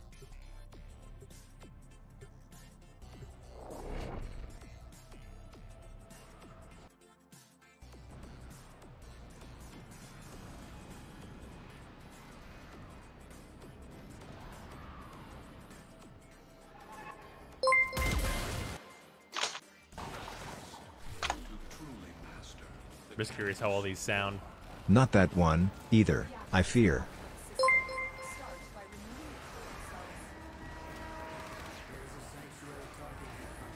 All right, here's this. Zyme test 451.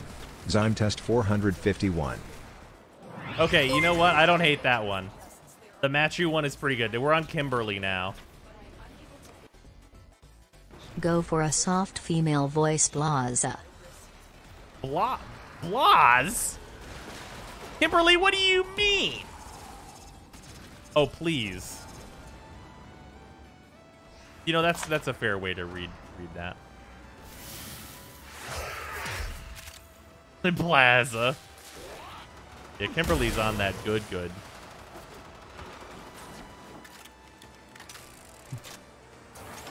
Okay, we'll hear another one from Kimberly. This one's not terrible. And Machu was all right. It's not a TTS if you're not having them say 7777777. You stop that.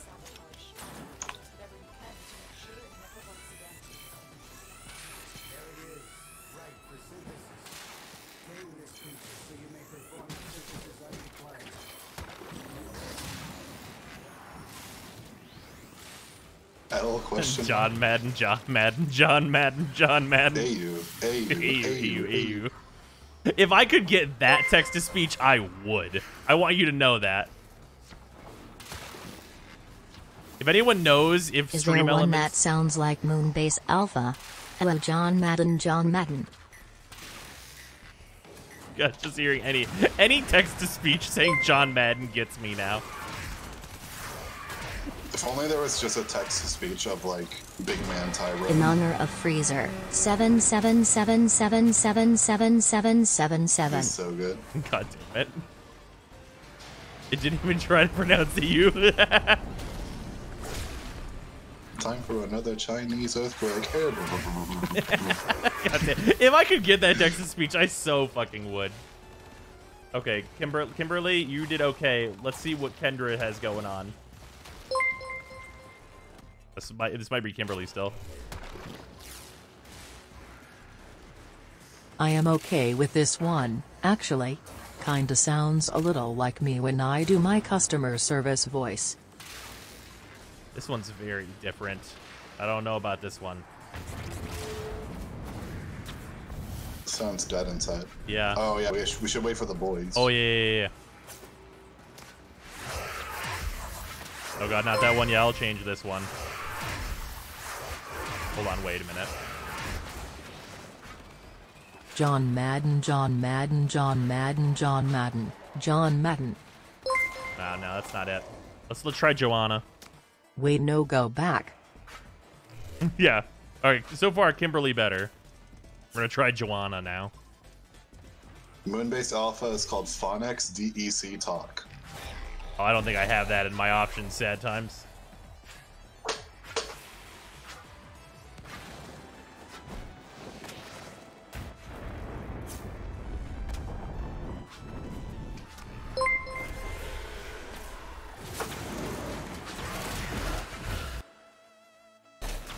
Joanna Man?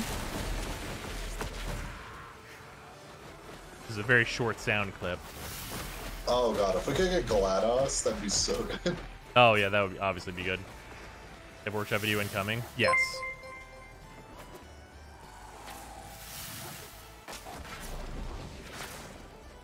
Voices. I like voices. Let's see what we can do with voices.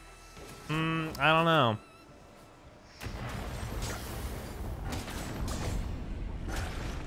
Do we think Kimberly was better for this one? This one's like kind of nice, but I'm not sure if the Kimberly one was better. Stick with him. We still got so many to try, though. Ivy is up next. Hey, I don't think I love this one. Yeah, that was still the Joanna one. We're on Ivy this time. Para in chat says none of these sound gay enough. Jesus Christ.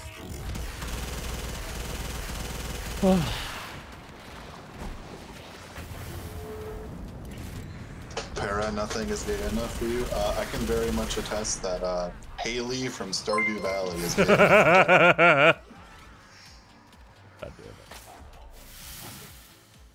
Para, keep it in the closet for the stream.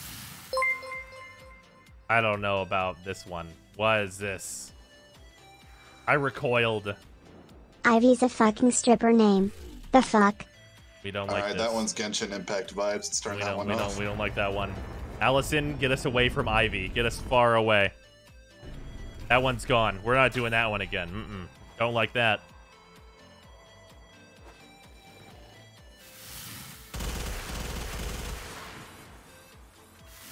Yeah, that's gone already. Goodbye. Ugh.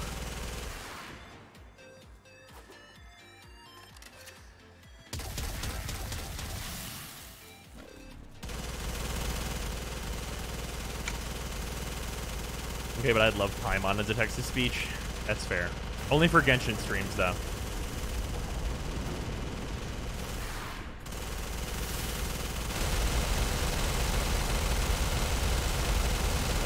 Alright, everybody, here we go. Bitrate go down. Or you could ask the voice actor to make one. I don't think it's that easy to make a text-to-speech. Is there a new voice? Yeah, we're on Allison now.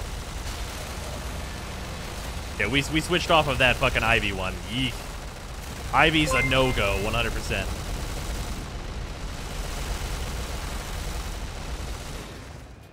Voices. I like voices. Let's see what we can do with voices. It's a fucking speaking spell?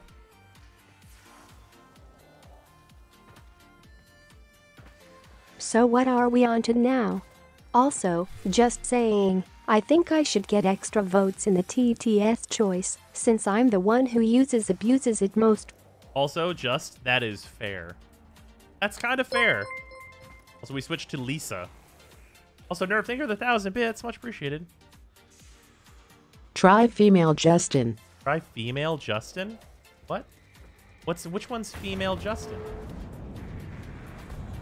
How do I try female Justin? There's Justin, but I don't. There's not like a gender option.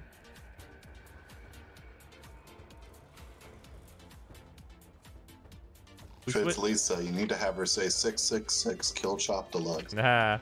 I switched to Justin now?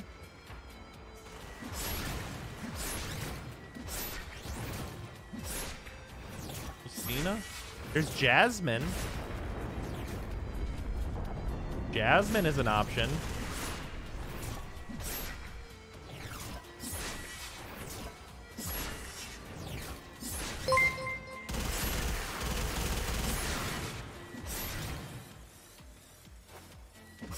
Lisa's May, I think.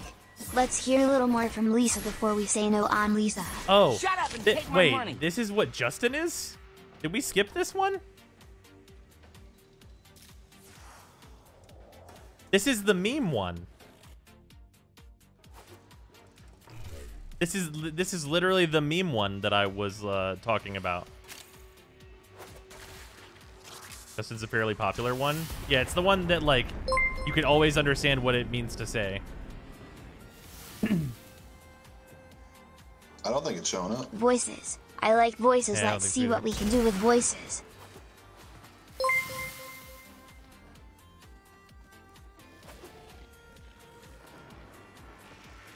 The meme? What meme? Also, ball? Yeah, this one's good. This is a really good one. Somebody make this one say John Madden. I just want to know for experimentation purposes. What's it called? This one's Justin.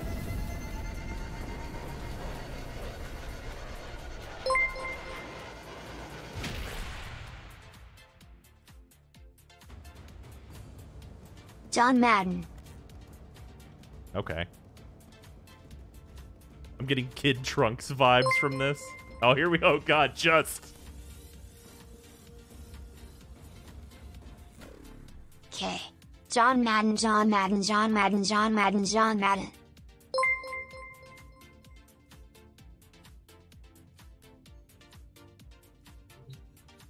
John Maiden, John Maiden, John Maiden, John Maiden, John Maiden.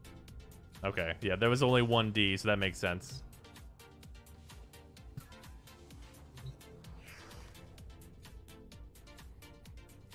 We fit the war speech in there. I think it'll time out. Oh god, will it say EU?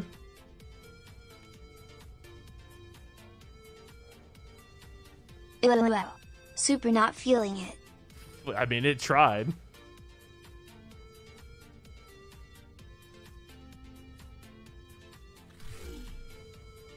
It went blah, blah, blah. If you put enough AUs in it, does it just go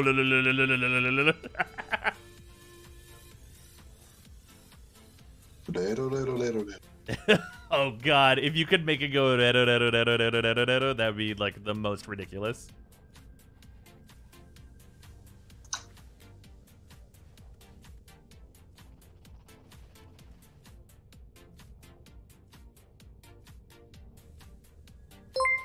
Oh god, now we find out.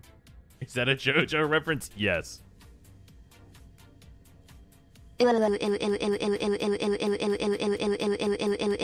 Sorry.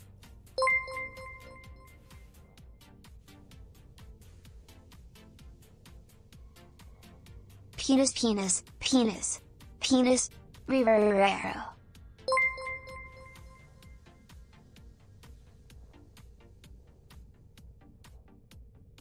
Keep Justin, please. I like Justin.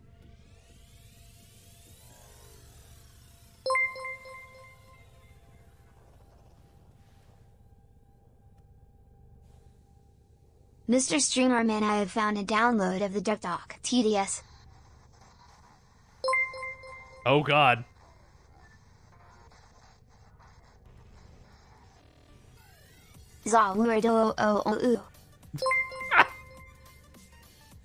Oh god.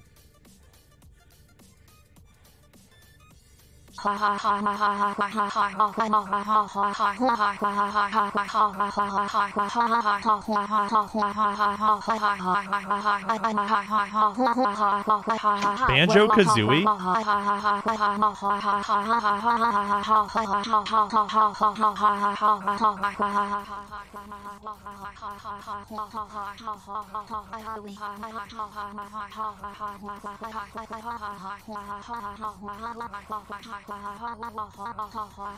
I'm just listening to Kazooie talk.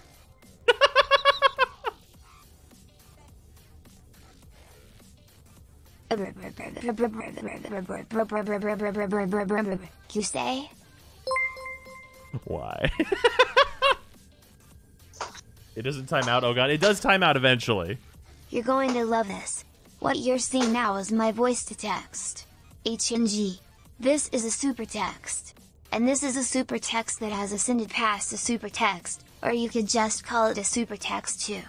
And this is to go even further beyond. It has a good pause time whenever you put periods between words.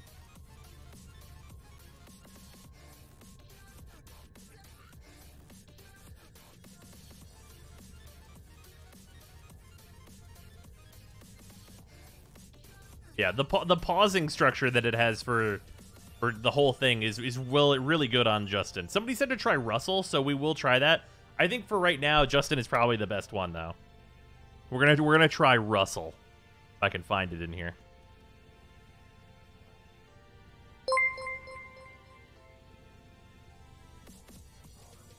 Here's Russell. Ha. A.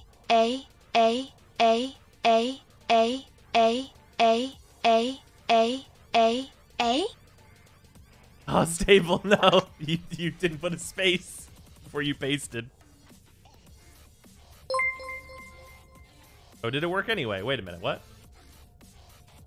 Oh no, you just did it again. Okay. Look at them, they come to this place when they know they are not pure. Tenno use the keys, but they are mere trespassers. Only I, Vor, know the true power of the void.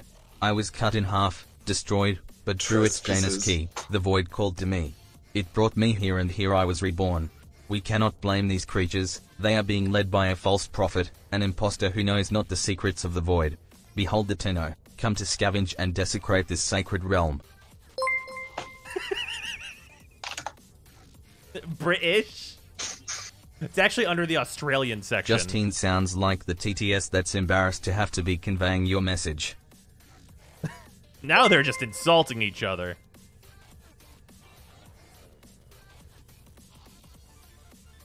He just kept talking in one long, incredibly unbroken sentence, moving from topic to topic so that no one had a chance to interrupt. It was really quite hypnotic.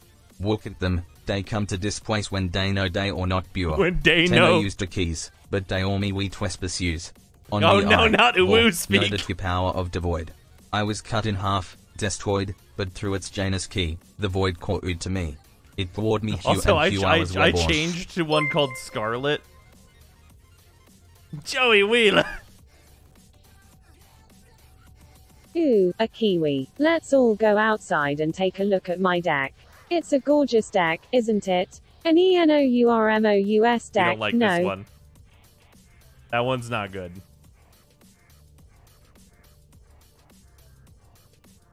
Alright, let's try another Australian one.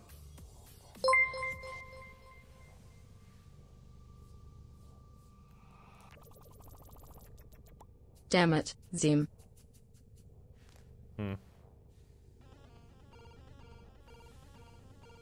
We'll do one more on this Nicole one, then we'll go back to Russell. Yeah, Justin was pretty good so far. Can you woo voice speech PR testing for voices? It can be.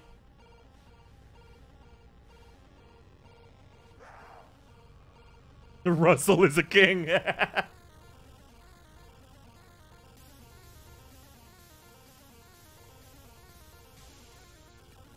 All right. Well, I think we'll switch. I'll switch to Russell. You guys can get whatever you need the Australian text-to-speech to say out of your systems, and then we'll probably go for the Justin one. What is Angel Wisp? Yes.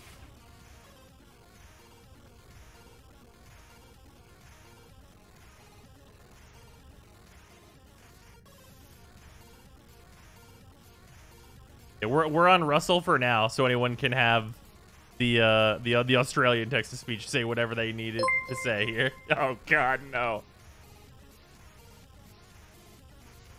Oh man. Look at them, they come to this place when they on your play. Tenno use the keys, but they all me we trespass use. On we I, vow, the tripayu of the void. I was cut in half, destroyed, but wuff its Janus key, the void called to me. It brought me hue and hue I was webbound. We cannot blame these creatures, they all being led by a false prophet, an impostor who knew the secrets of the void. Behold the Tenno, come to scavenge and desecrate this sacred. Holy shit. Okay, let's hear from Nicole. You said it was? You woo, what's that in you pants, you woo? Jesus.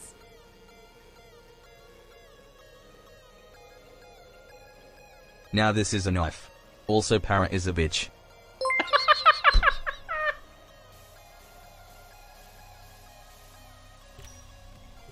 Fuck. It's not an Aussie, it's a Kiwi. Let's all go outside and take a look at my deck. It's a gorgeous deck, isn't it? An anonymous deck, no? Holy shit. Well, now Parrot doesn't like Russell. Anonymous deck.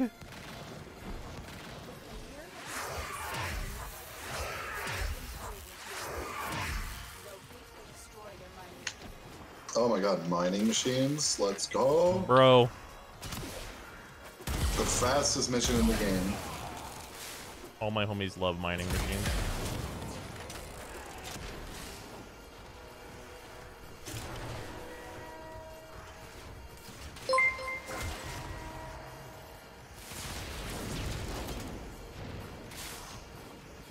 Russell is annoying. Cute Justin for the win. Do we want to switch back to Justin just so you can fucking get your uwu speak on, you motherfuckers?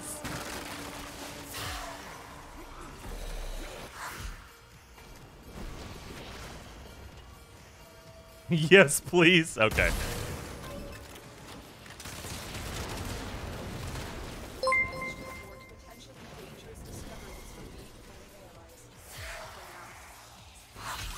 I'm not the one who even said that, Para. Not that he was wrong. Since you are a bitch, He D. knows my every move. I didn't get to hear Justin. Okay, we'll switch back to Justin. You guys can get your uwu on. Give me 1 second.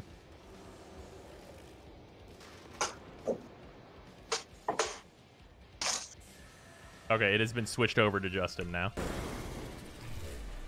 Justin slash Bennett. Oh, hey.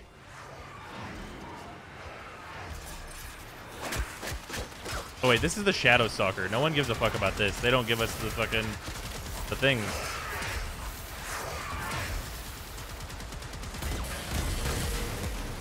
Alright, you're immune to status, huh?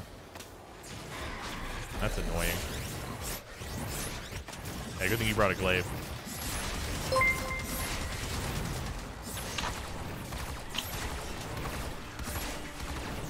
Goodbye. Carbonka bonka bonklito. I think I should restart on PC or wait for cross save. I don't know if cross save is even going to happen, so it'd probably be safe to like Justin restart wins on you PC. woo. Thank you for 1,000. Thank you everybody for all the bits.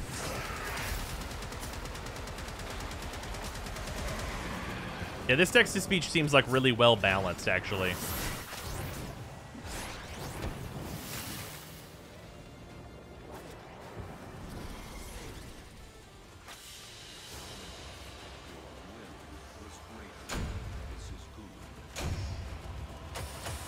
One 100% cursed. Community would help me though. Wait, what do you mean? Like get back to like your stuff? I mean, as much help as you'd probably need, like within reason. Get the same one Shy uses. Fuck with everybody. Which one does Shy use? I don't remember its voice. I think she uses like a paid site, right? Oh, you mean for like actually Shy's voice? Yeah, I can't do that. She uses a very high quality paid program to do that.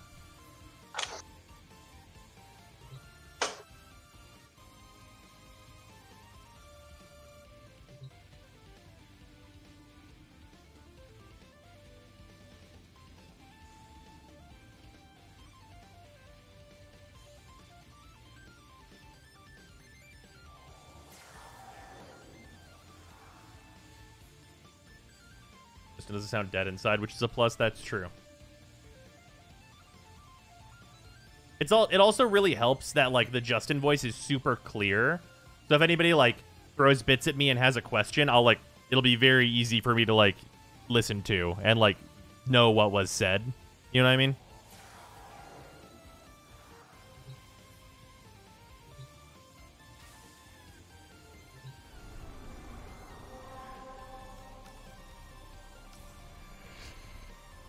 Yeah, Justin does a good talk good.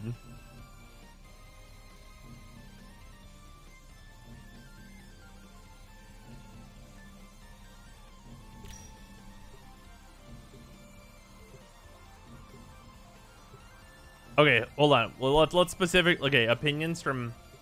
Can we get Just unbanned? What did Just get banned for? What happened? Just got timed out for 5 minutes, not banned. Oh, okay. I was gonna say I didn't see anything that was like in that vein. That's it. Well, here. Is it possible to untime him out? Because I was about to ask opinions for people who were throwing bits.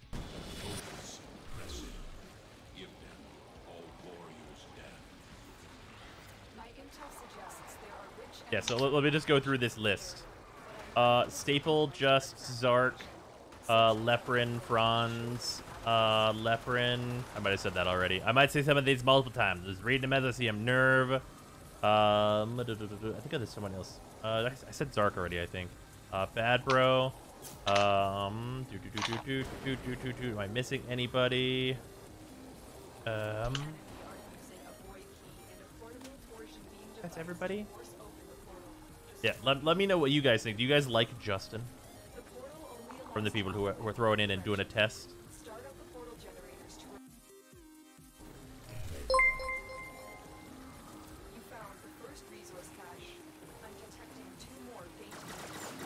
I'm down with anything. Default was getting old anyways. I don't think Justin knows how to say default, but that's alright. Justin's fine. I think I prefer the second female one you tested, whichever it was, but Justin's okay. Fair.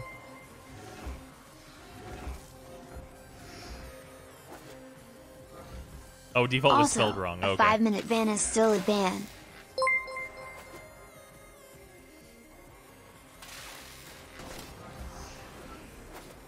I really like Justin.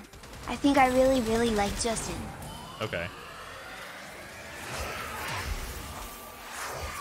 Also, yeah, timeout's not a ban. Let's not get crazy.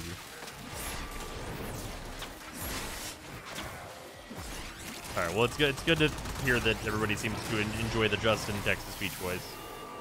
Also, here's a good question. Should we like return on like the sub messages thing? Because I realize that we've only had like the notification and not like a message on it. We should probably have like the sub message thing turned back on. I realized whenever I was going through the options that that's not on.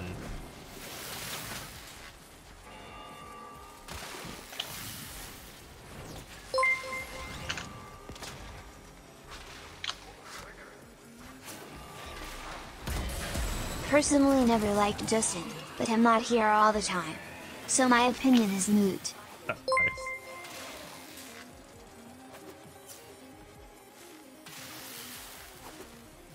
Please turn on the message read out again, because that was fun. Yeah. We'll do that. We'll do that now. We're waiting on the sabotage anyway, so I'll go in and change that as well. Text-to-speech settings. That's Justin. Close this for sub alerts.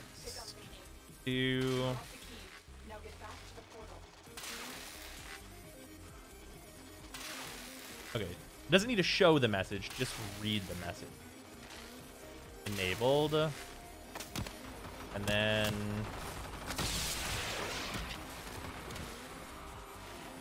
this is in this list here somewhere. There it is. Okay. And then, oh shit, what's the text-to-speech volume that I have on the other setting? That's a great question.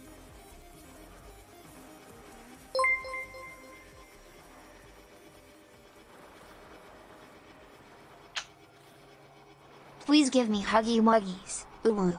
Pounces on you. Jesus Rawr. Christ. X3. What's this? Oh. 75%. Notices you bulge. Is this? Let's have a this, way with see you. Jesus Christ. Is this too loud?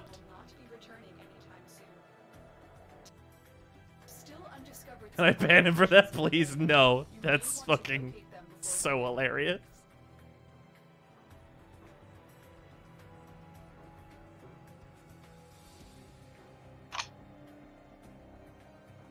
Ah, yes, a chat of culture, indeed. I haven't played Warframe in like 5 months. What's changing? They're making a bunch more changes to Railjack and adding the Corpus stuff.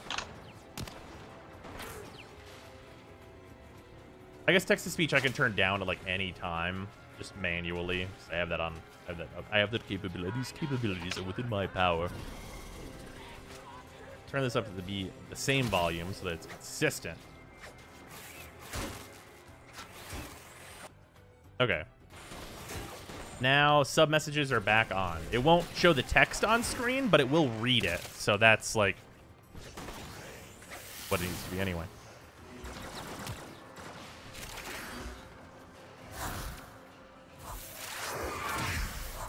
Queen pin system being added with the Railjack system? No, it's not going to be until the midpoint update after update 30, apparently. At least roughly. But queen pins are still a waiting game. Yeah, I think I can live with this. Woo. Now I really am leaving, though. Later, shots.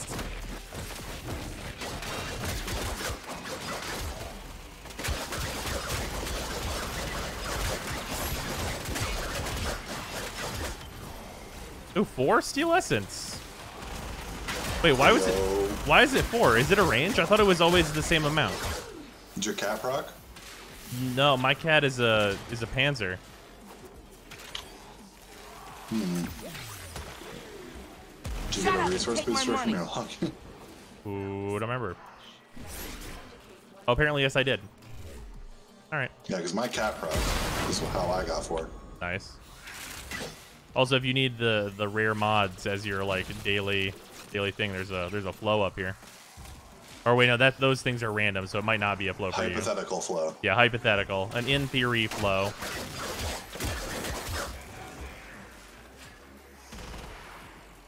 I just stopped playing Ember as my main because I can't use her blind 2 and 3 as a defensive. And her exclamation, I assume her 1 and 4 as an offensive anymore. Had to fall back on my Excel to use the radio command. No text speech and sub messages. It is on now. I turned it on. Enable text to speech is enabled. TTS did not work with Noctis's message. Shit. Noctis, thank you for the resub. Sorry. Why did it not do it? It's enabled. Ah, okay, hold on, wait. It's because of the variation settings. 1 second.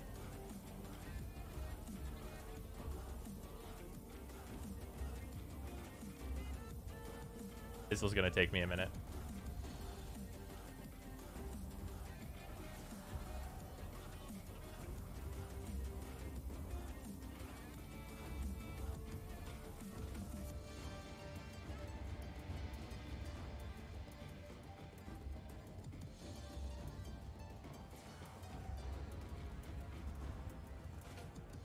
Okay, so not every variation had text-to-speech enabled.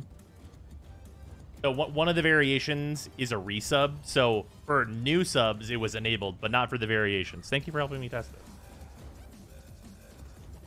I'm changing it now.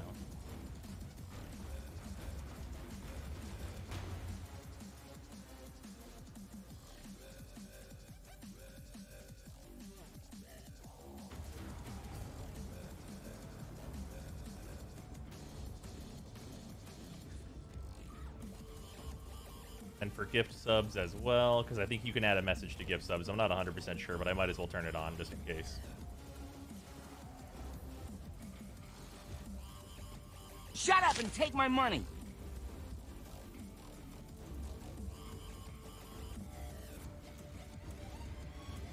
I haven't hit save yet. Portal, thank for the resub. I hadn't hit save yet. I'm going in and I have to edit all the variations.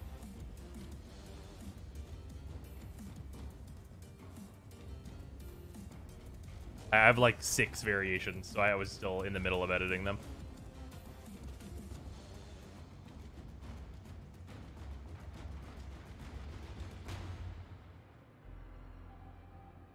Okay, now it should be enabled on all of them. Yep, now it's good. Shut up and take my money.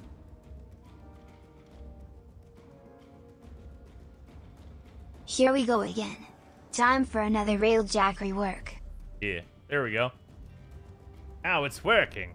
Sorry about that. I forgot about the variation settings. And Tachi, thank you for the resub as well. Fucking 50 months, dude. Much appreciated.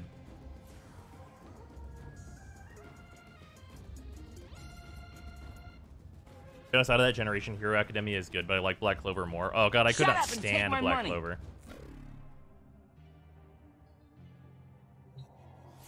Test sub. Please ignore. God damn it. Poncho, thank you for the resub. I appreciate it. Can Russell do the text-to-speech on subs? I can make it so Russell does the text-to-speech on gift subs if gift subs have a text-to-speech, which I literally don't know if they do. They do not? Okay.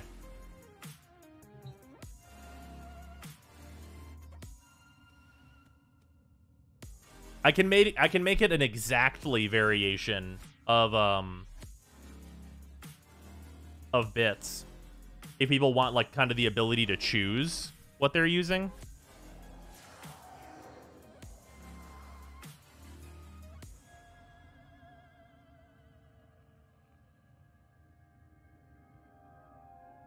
That might be a little complicated, though. For, like, people to remember, more so than for me to do. It'd be pretty easy to do, just be a variation.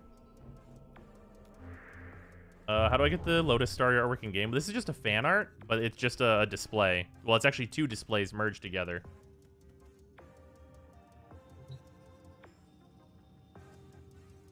Shut up and take my money. Oop. No Hampton. Thank you for the resub. Much appreciated. We did it. Zyme Pogment. Pokemon. I'm watching around episode 940-ish, but I can't believe Detective Conan finally hit 1,000 episodes. That's outrageous. That's so many. You want to do a survival in the Steel Path? Steel Path. I mean, I guess. Yeah, I mean. Wait, does Detective Conan have more episodes than One Piece? How about 5K channel points for a text-to-speech? That's probably fair. Wait, I don't know if I can actually even set that up. I don't know if I can set that up in rewards. Because that's through Pride Twitch. Zyme Snexus Pride Wing Zyme Grinsum Snack Zyme Pogment Zyme Big Zyme Boy Zyme Sword Zyme Shady. God damn it. Staple 100 bits. That's through Twitch, so I don't know if I could integrate that with stream elements in order to like have the correct voice and stuff. That would have to be another function of like, yeah, that's just a problem with like the channel point system.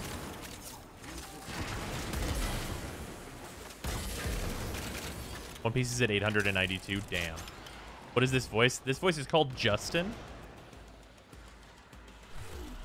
Oh, BTube time. And you do this. A bomb.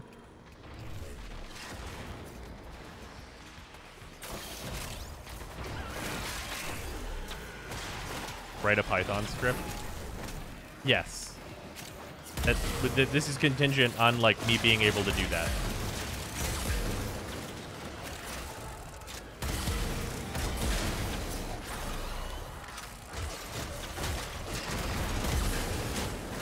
One Piece was another with rough starts, but it's back and forth how good it is. Lately, it's all been pretty good. Well, that's good.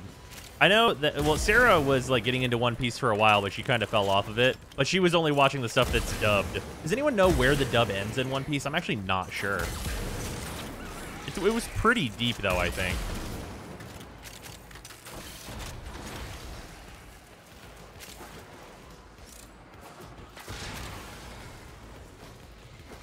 One Piece is the 17th longest running anime series by episode count. Detective Conan is the 16th. What the fuck has more?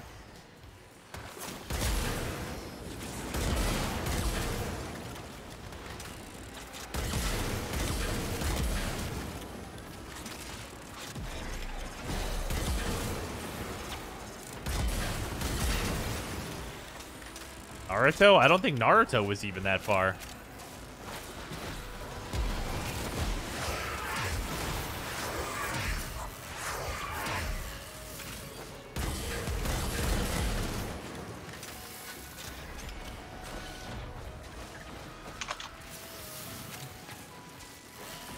Naruto only has like 750 if you count both versions combined. Hey, yeah, I would count them combined.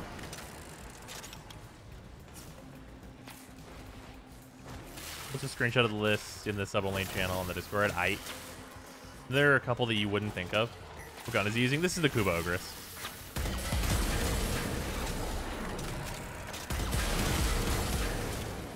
Kazai-san, October 5th, 1969. Currently in production, 7,000 plus. Is that like a short or something? Is that like a TV Garfield equivalent? Like what? I'm so confused. Are those half-an-hour episodes?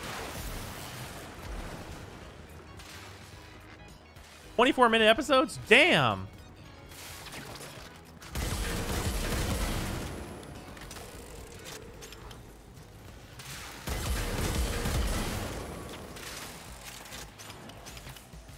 So this started in 1946 and hasn't stopped? Damn. What the fuck is it about?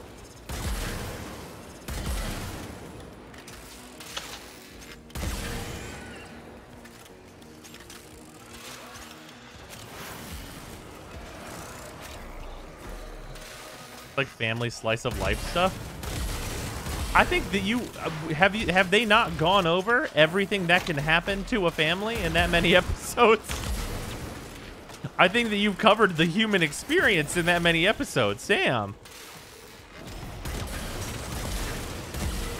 Like, do they follow like the son of like the original main character, or like what's happening?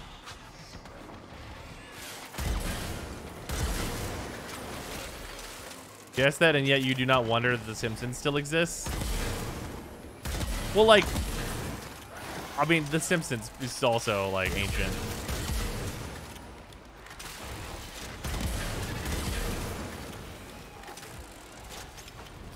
Here I am looking at Legend of Galactic Heroes, 110 episodes, like, ugh. Oh, dude, I've heard that Legend of Galactic Heroes is really, really fucking good. If you end up watching that, let me know. Oh, hey, Torment's here. To torment us. Where that motherfucker at?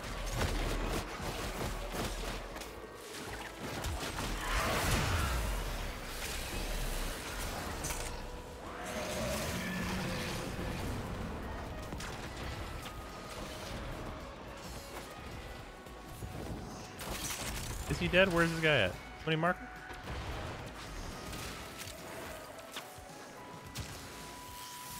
Over here? Alright. Reminds me Big Mouth exists. Oh, dude, I watched, well, I watched a lot of Big Mouth. That show seems fucking hilarious.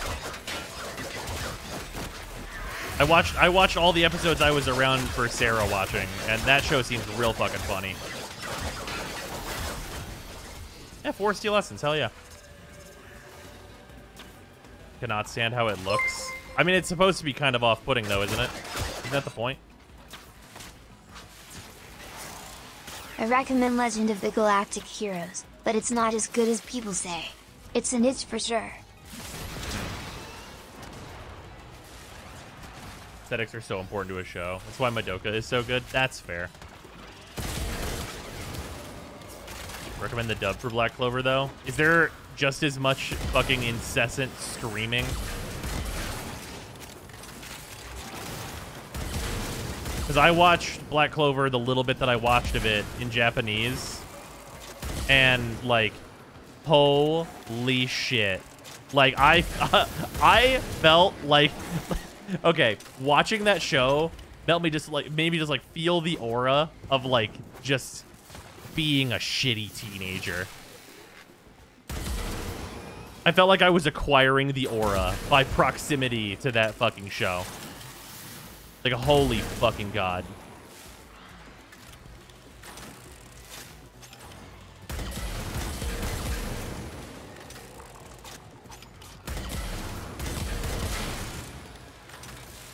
For the manga for Black Clover ultimately, but for the anime, the sub is vastly superior. So much deeper into the anime. Yeah, I really don't give a fuck what happens in that show. I cannot fucking stand the main character.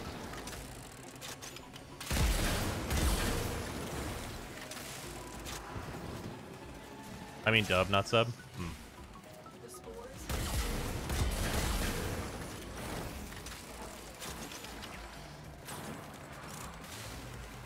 Remember hearing the VA was told to be annoying teenager on purpose. The character gets better later on. Okay. A 7 fucking Steel Essence is not bad. Is he worse than Naruto, though? I mean, like, on the front end, yeah.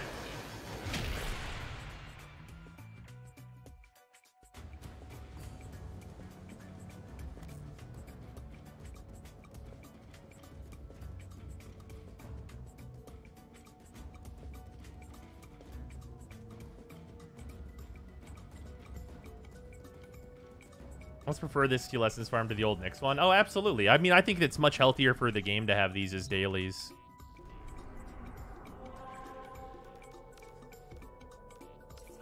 Like, for me, like, the Steel Path, like, rewards generally are pretty unappealing, but, like, this is definitely a better way to do it. I'm gonna go get this Umbral Forma, I guess. Yeah, how much Steel Essence did we get today? I mean, we did like 2 sets of dailies. But they're 3 apiece. It's like minimum 15 if you do all of them over the course of 2 days. It's like 30 for 2 days. And then you get some bonuses for like killing the acolytes. Like, sure.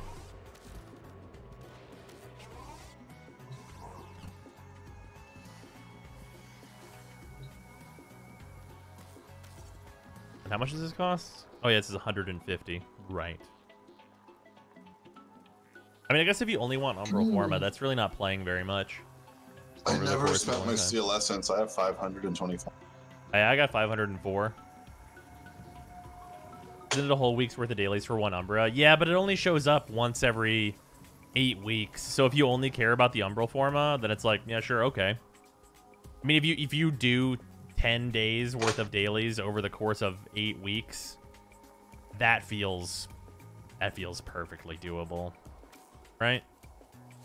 I don't think that's outrageous.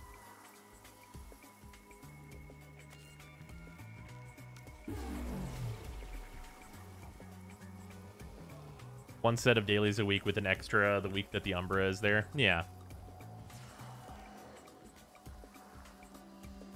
And it's a relic pack every day.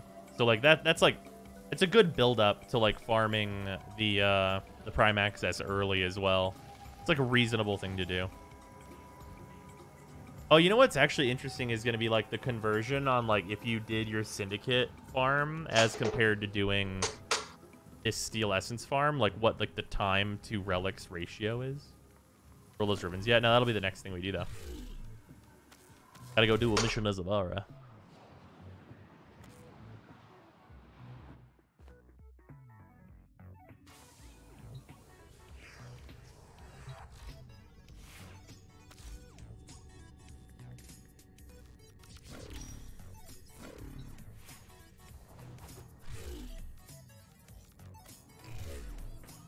That Syndicate standing is capped. It's probably a bit better to do Steel Essence, but you can also do those together. Yeah. Also, the amount of Syndicate stuff you get is actually, it's not capped because like the way that you do these Syndicate missions and you get the medallions, you just hold the medallions. So it's really about like how many medallions on average is it to get a relic pack. Like if it's multiple days you're combining together to get one relic pack, then that makes it pretty compelling to do Steel Path if you're getting one relic pack every day. Because like if you think about like how long, like if you're just going for like the next Prime Access or whatever, it's like it's usually what, 3 months? Let's call it 90 days. That's 90 relic packs. That's 3 relics a piece. That's 270 relics towards the new Prime Access for each Prime Access. That's usually going to get you the next Prime Access like right off the bat. Like just pop relics and you're fucking donezo and out of there. Like as a very base level, that seems like pretty reasonable for just doing your dailies, right? The path has no cap, though, unlike standing. Well, like I said, these aren't capped. It doesn't matter that standing is capped because you just like spend your medallions and then cash out on the day that the Prime Access is out, and then you spend more medallions. You're not actually capped because all you're collecting are the medallions.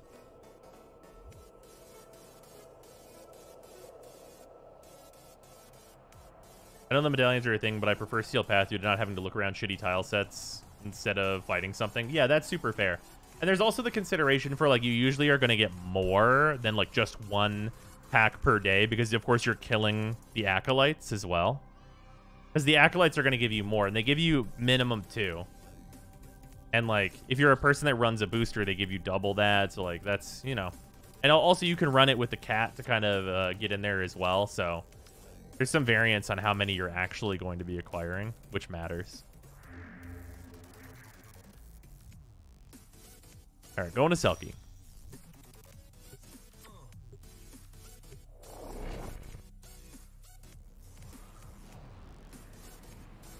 Imagine caring about Steel Path. I mean, like, it's not hard. And, like, you care about it for the purpose of, like, just, like, getting it done. What's on Selkie? Oh, this is just a survival that's above level 30.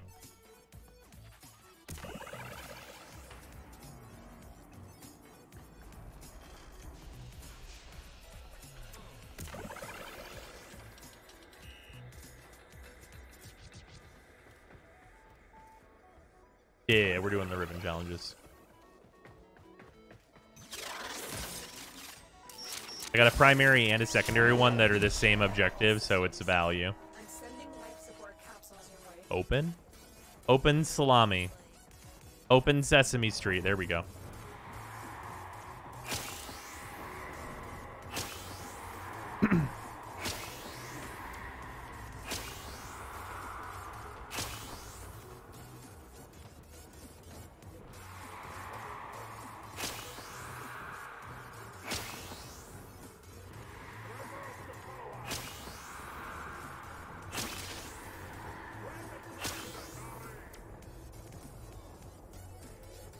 And I still have 2K from that one time I AFK'd in Steel Path for 6 hours. Nice.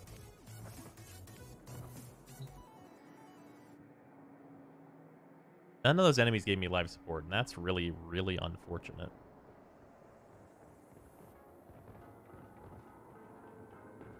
Because I'm not allowed to kill any enemies. More of them are going to have to spawn, please. Please. Start breaking those crates. Oh, shit. Weapons I've brought are not... Oh, hey. Hey, these are going to be more enemies to loot from. Yeah.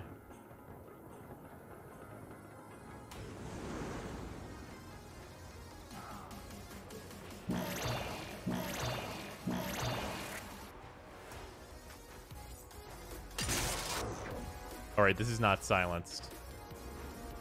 I think that doesn't matter for this, though. But let's make enemies run to me, which I'm okay with.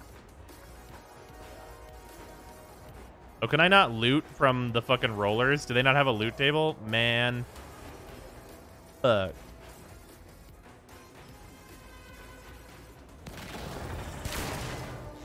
Sprinkle the crates as operator. Give Artemis bow. You know what? You're absolutely right.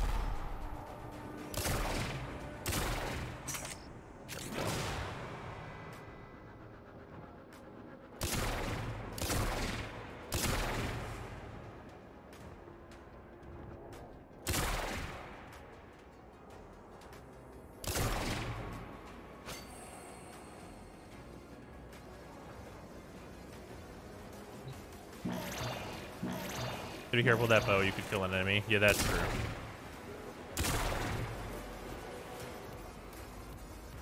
Any y'all need to get looted? No? Okay.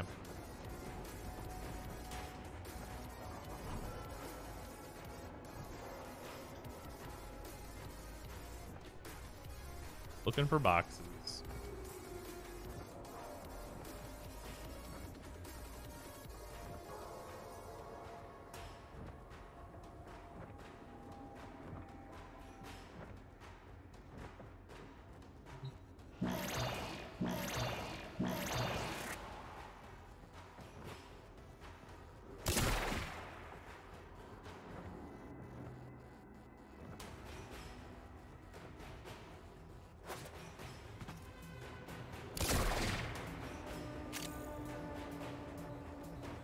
I also did not bring what I should have brought, which is a Sahasa. Sahasa's, I'm pretty sure, can dig up life support. Not 100% sure that's the case, but I'm pretty sure I remember that being true.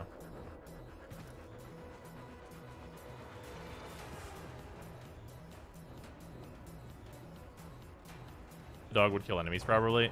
I don't think they're aggro if you're invisible and the enemies aren't detecting you. Not 100% sure on that.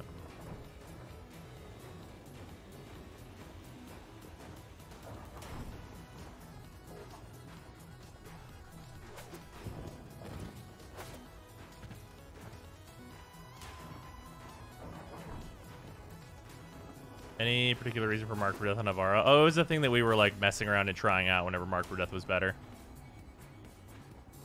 Not really a thing. It just happens to be on here. You turn off Stealth for a bit and then repad.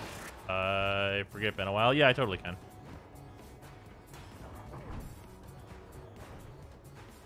Alloy drums and shit. Oh, it got energy, which is not really what I needed here. More life support. A little bit. We're good though. Head to the exit.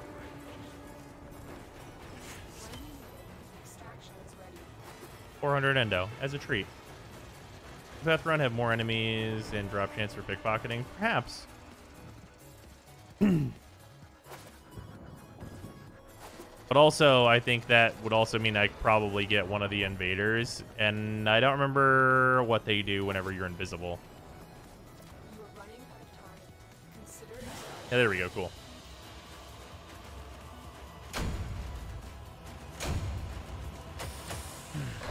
Yeah, that should be 2 ribbons. The one on my primary and on my secondary.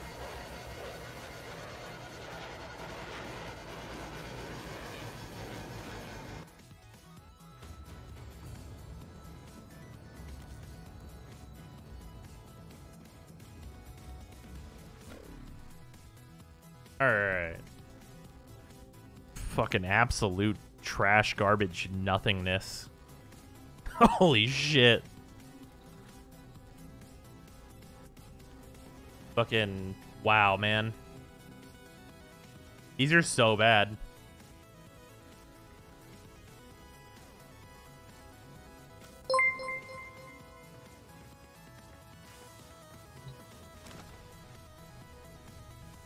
Hey, when are you streaming next?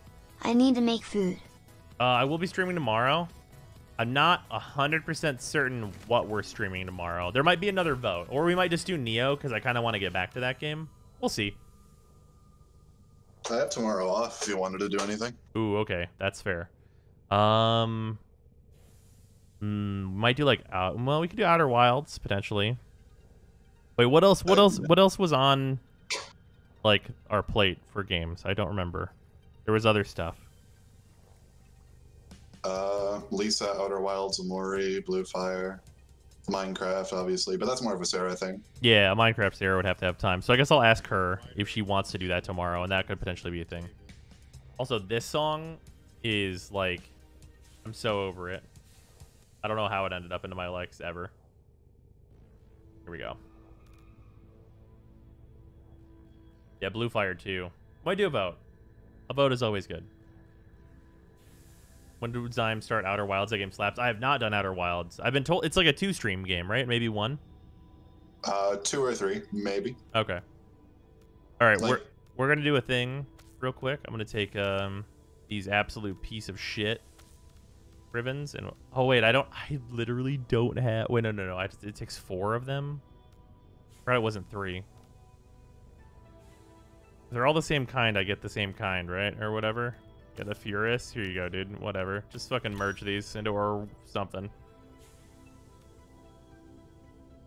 Kill 11 enemies with headshots from at least 100 meters away.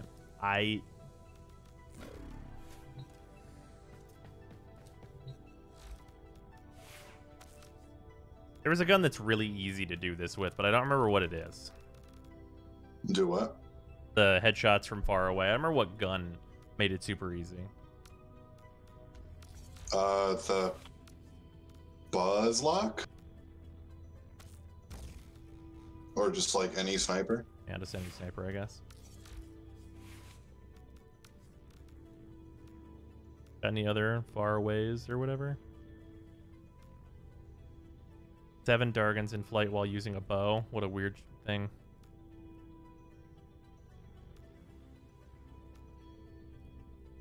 I'm gonna catch 5 fish while I'm out there. Might as well. Oh no, hold on. I'll switch this weapon though.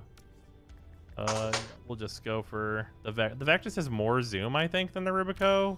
Volcar Wraith has big zoom, apparently. Volcar Wraith has big zoom. I don't think I have that weapon for him because I fucking hate the Volcars. I mean, if you're going to like the plains, they're gonna be super low level. I guess that's true. I guess it won't really matter.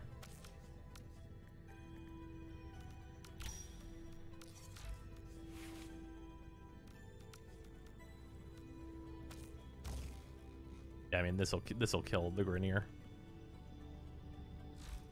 Dargan's in flight with the bow is easy in Arcwing. Yeah, that's not like a hard one to do. But the primary weapon, I'm just gonna throw a sniper on here and do it real fast. We'll do the fish first, and then we'll do the sniping.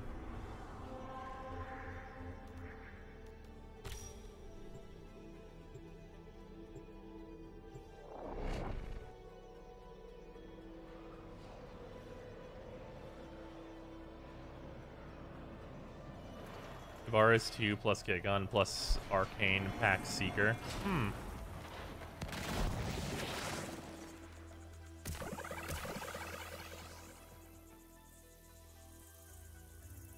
Dargan's in play with a bow also works on the Kuwa Fortress Assault node. Oh, really? That's okay. That's interesting. That makes that very easy.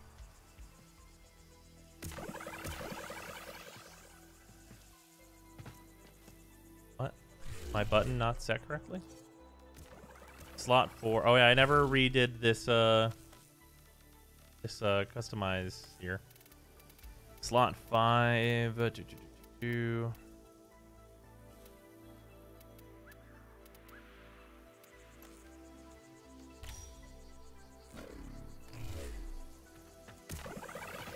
What? 1, 2, 3, 4. Oh, no, I'm just dumb. I can't read. It's slot 4.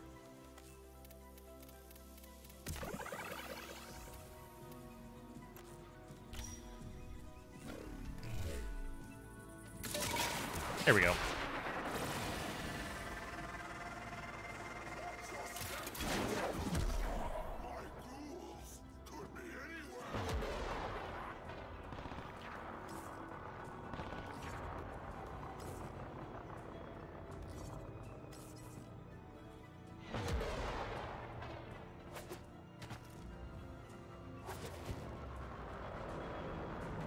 Oop, B2 flip. Ba-bum. Hold the wheel attached to the F keys if it were a clock, so F12 is straight up. Oh, you know what? That makes a lot of sense. That's fair.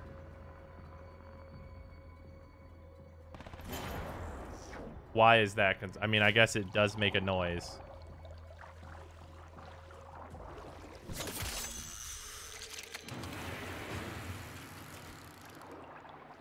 Without missing a throw. So I must strike true. Fuck.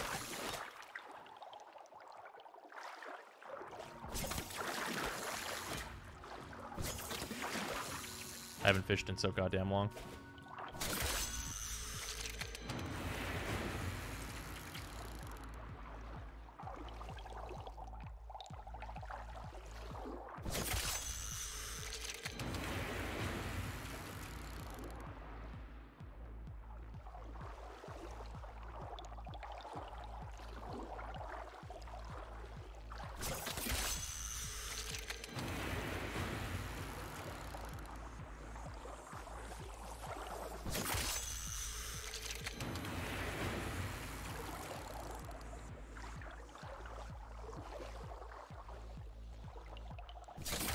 There we go.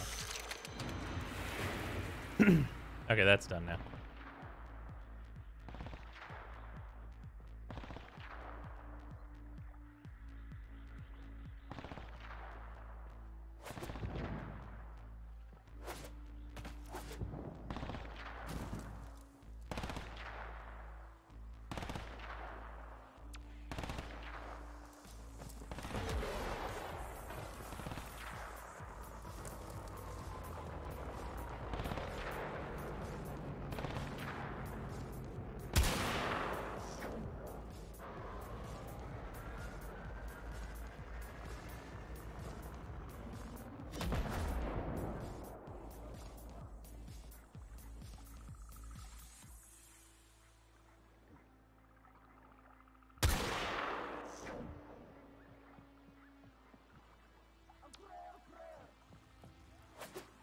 Is the Volker Wraith. Fucking terrible luck in Terra. I didn't draw later until I had 6 cards left in my deck. Fucking oof. Did you still win though? That enemy literally disappeared.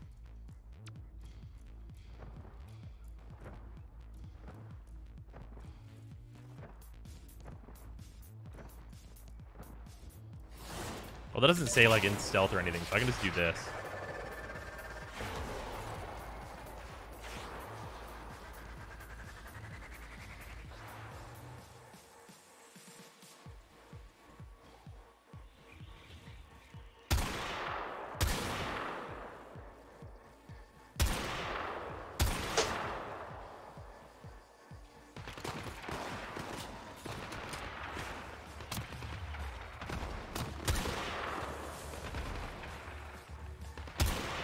God, can you even imagine making Grenier with this shit?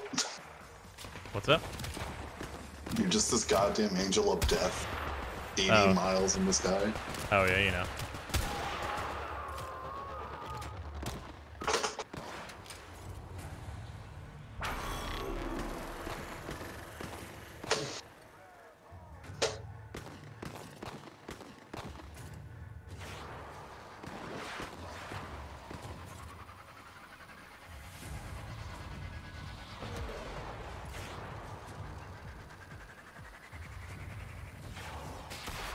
Should be enough enemies over here, right?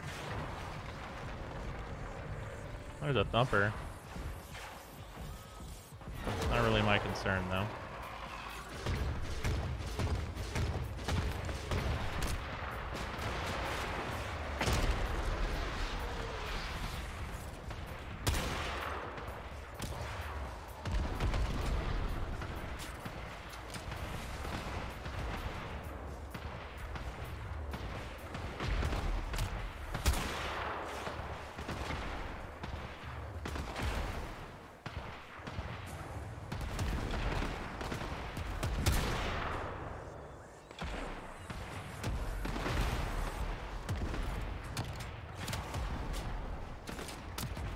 Need more dudes.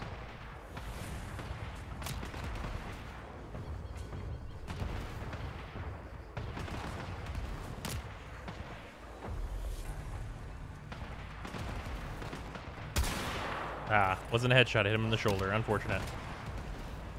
Always a thumper when you're not looking for one. Yeah, basically.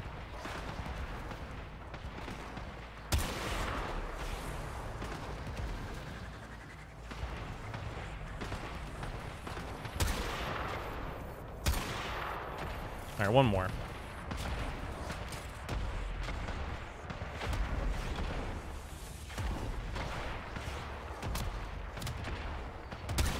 There we go. Probably take a break from LOR. It's a great game, but I'm getting burned out. Interesting. I just want to play more. Why are we doing ribbons? Staple wants me to roll some because he slapped me with bits. So I want some that are like maybe possibly a thing like that could go on a weapon as opposed to just like endless trash. Endless trash, just absolute fucking garbage.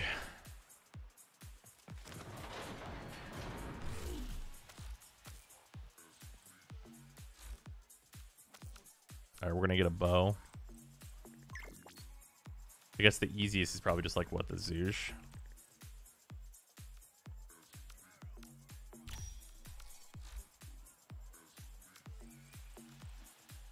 Oh, I already have one of these. God, I even had that. Destroy 7 Dargans in flight using a bow. Hell yeah, dude.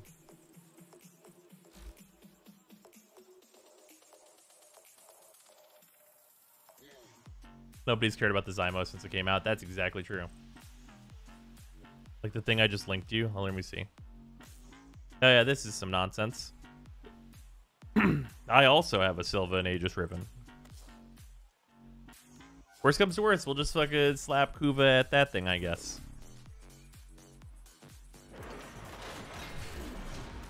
Let me check my secondaries to make sure I don't have anything that in there I could use. What can I do in here?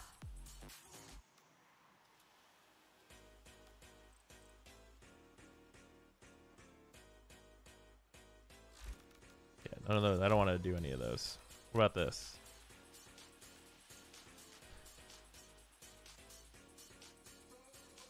I also don't want to do this, and it's for a Zaw. These are both for Zaws, so who cares? Zaws suck now, so like I don't give a shit.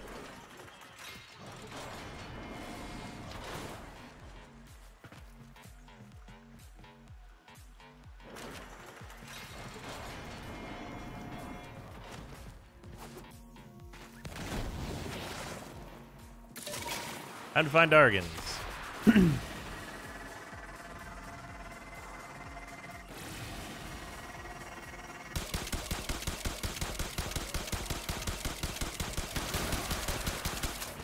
Here to cause trouble.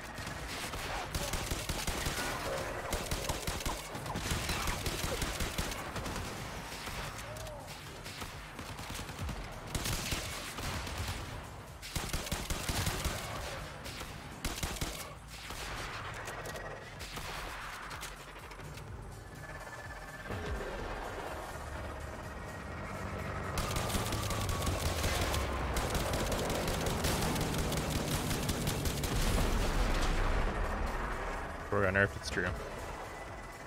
As I checked, Zaws didn't suck, actually. What do you mean? When was the last time you checked?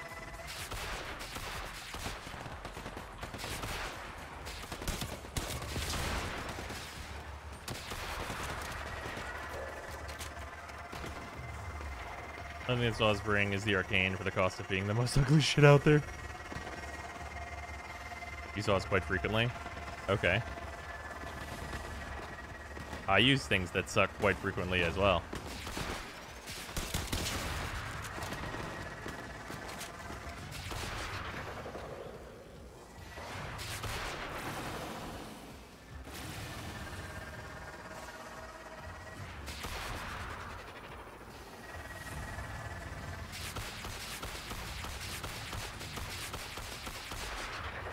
Doing the first part of either mobile defense or assault gives you the Dargans. Alright, let's go do mobile defense.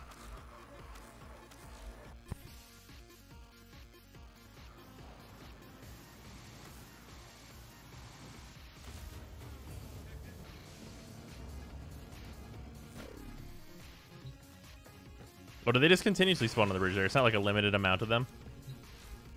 Interesting.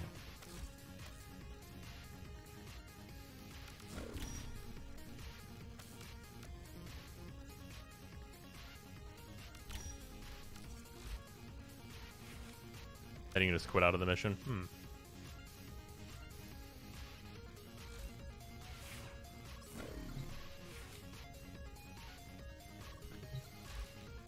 Would it be smart to use the Zoosh here? Probably not. The Attica has a faster, like, bullet speed, doesn't it? Or is there a bow I'm, like, not remembering? What is the fastest projectile speed bow?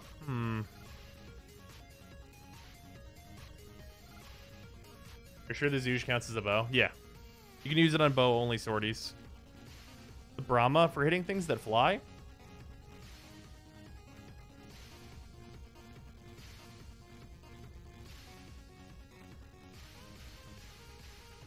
Dargans are really slow. You'll just use this then.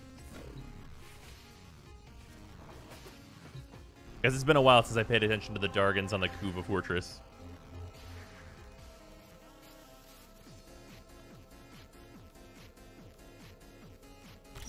Yeah, Salt, we always have to do the bridge parts. We just don't plant the bomb.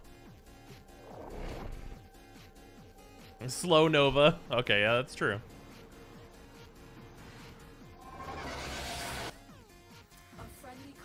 Exactly, Spirit or anything. Does it let me dodge spells? Is that the thing that Kindred... Is that Kindred's, like, spell?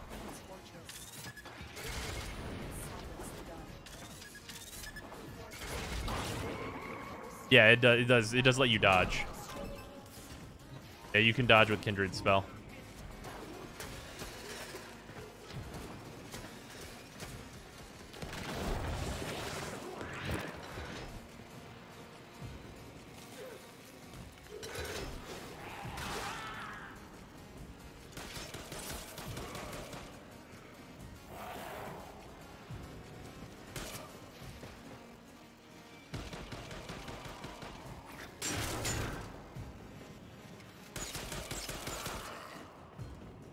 No Dargans? They only spawn once the bomb is planted. Motherfucker.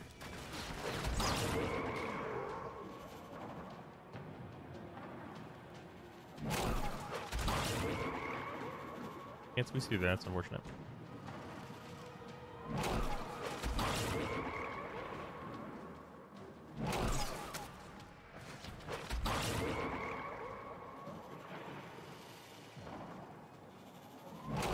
There were Warframe changes coming. Is there a TLDR somewhere? Yeah, View Expedition Discord. It's in the Warframe changes section. Is the workshop.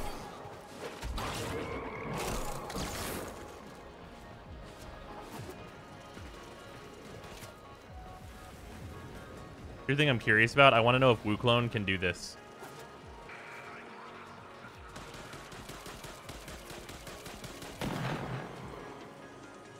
Oh, looks like it doesn't give me progress. Yeah, it doesn't. Okay, WooClone cannot do it. Yeah, why are they so slow?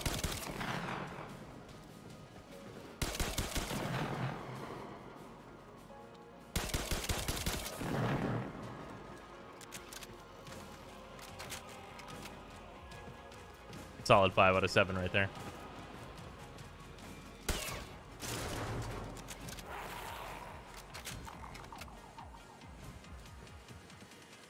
Oh, they don't respawn?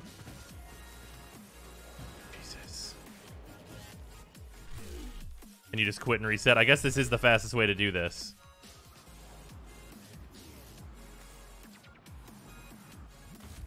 Just sucks.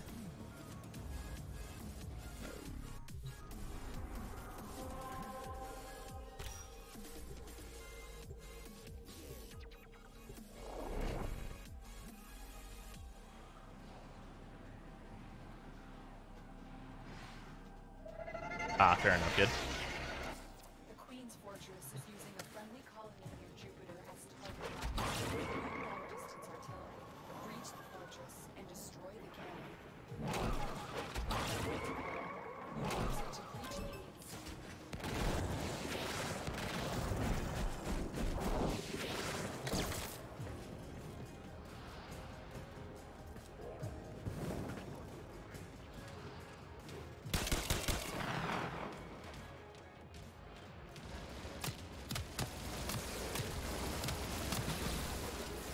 Ah, I fell.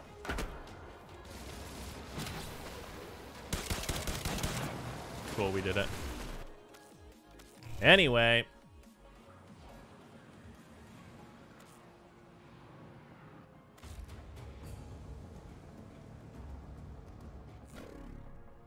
What's it? Nothing. It's nothing. Okay, cool. And opening Rivens really is a reminder about how many weapons just absolutely are not relevant at all, huh?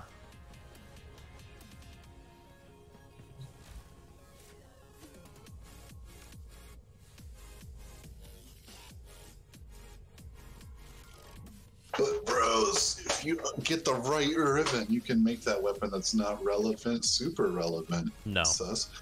All right, we're just gonna do this thing. Spend resources on something that probably won't become better in any way.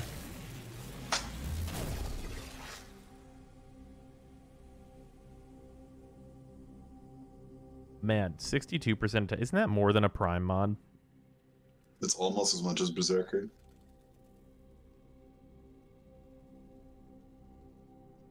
But is it better than fucking 2 billion melee damage? With the critical damage, it like actually might be. I think that's actually statistically better. Like per the mod slot. Because it's more critical damage than like the crit damage mod. Oh yeah, show stats for the Prime. I mean, 8654 is still incredible.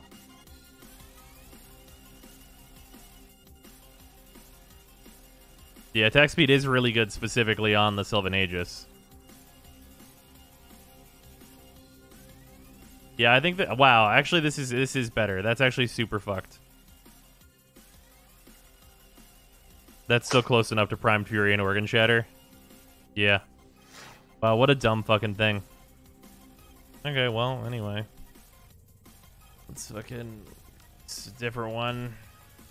What other dumbass shit do I have? Oh, there's this one that literally can't be better. We'll look at something else. Does anyone remember what, like, the unicorn stats are? I don't. I also don't really care, but, like, we could try and get one.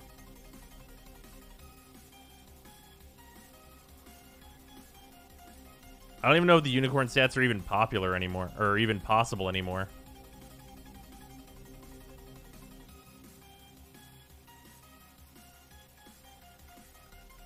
The status mode is dead, isn't it? Oh, yeah, you're right. That doesn't even matter anymore.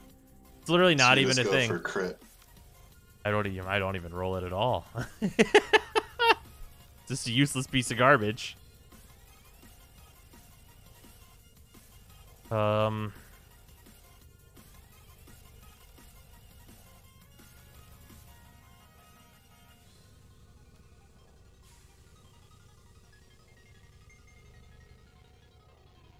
I see the Ceranos ribbon again? Yeah, here it is. Got electricity on it, which is like no longer optimal, but it was like corrosive was meta at the time.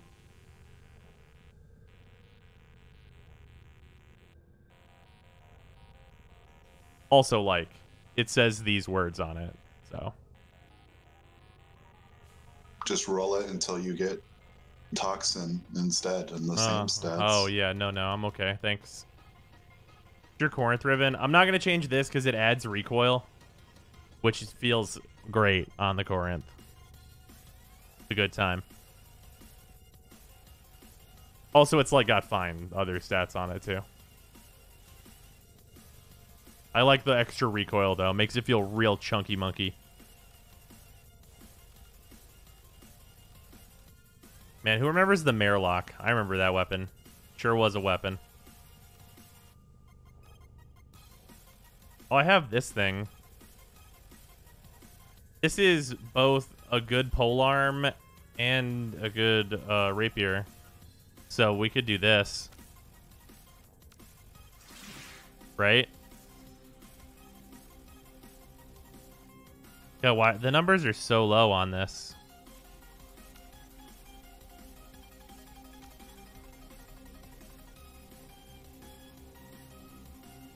Yeah, why even bother? Such a terrible dispo.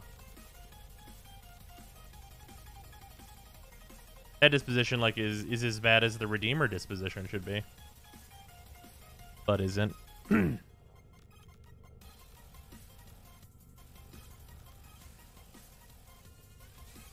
here's a Serrata. We got a Serrata one.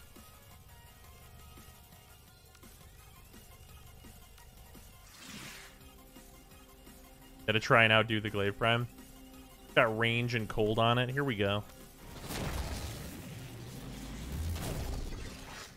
What the fuck is that? Bro, what the actual fuck?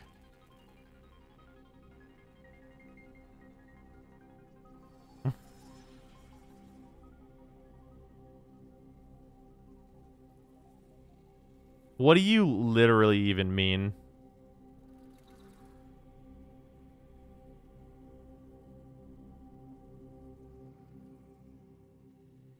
Oh, man.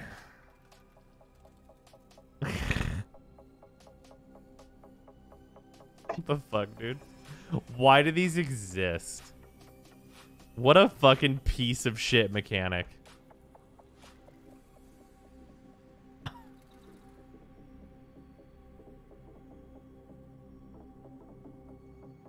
What even is a Serrata anyway? It's a toxic glaive.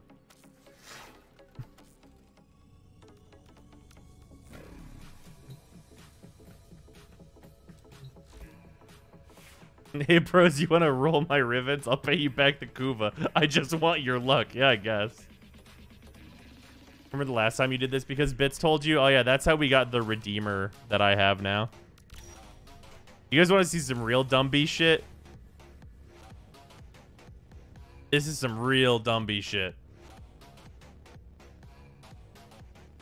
Plus 13 initial combo puts this to a 3x base combo that can't go away.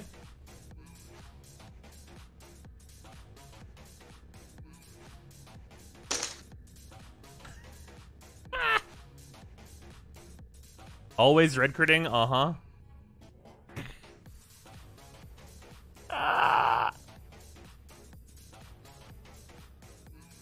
Yeah, we breathed real new life into the Redeemer.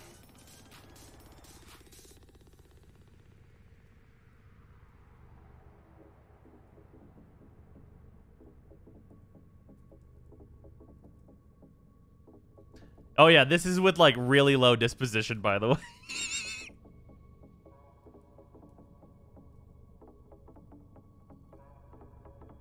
Wonder if that rivet on the base Redeemer would push it stronger than the Redeemer Prime. For sure not.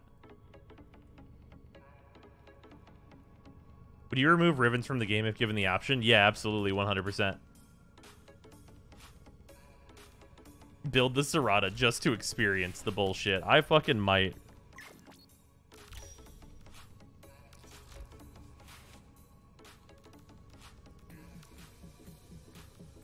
Man, this build is ancient. This build is the ancient texts. Have you guys ever seen the ancient texts before? Because this is the ancient texts. Oh my god, it's a life strike. Look at the old man. Holy shit. God, remember life strike? Dude. The only way to sustain back in the This day. is literally the Serrata build I used in LOR on Trinity during the 99 era. Yeah. That's like the same Serrata you use to self-damage Chroma for Idol. Yeah. Bruh. Yeah, move that to config C. Don't delete that. Yeah, no, that's a piece of history. Be careful, he's a hero.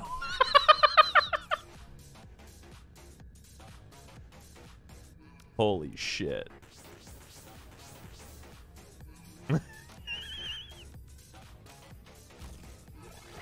3 years of raids being gone. They'll come back. No.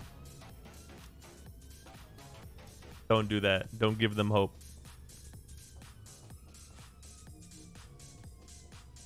They used to ride these babies for miles, so that's the type it of.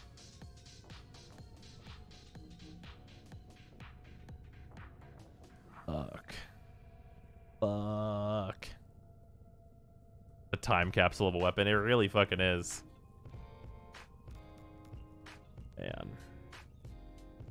Fucking remember Life Strike? Also, like, Life Strike is actually like a good way to heal still if you really needed one that wasn't like that was like cheap, because I think Life Strike is not even expensive now, right?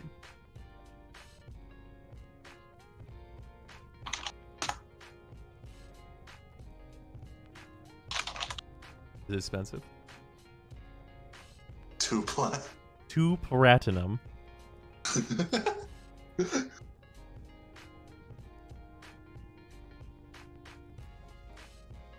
I give one away with every trade. How many do I have? I have 6 extras. Clicked on my Nyx Prime the other day and I saw my cringy ass old color schemes. Oh yeah, you guys want to see like the ancient text, just like the actual verbosity of it all.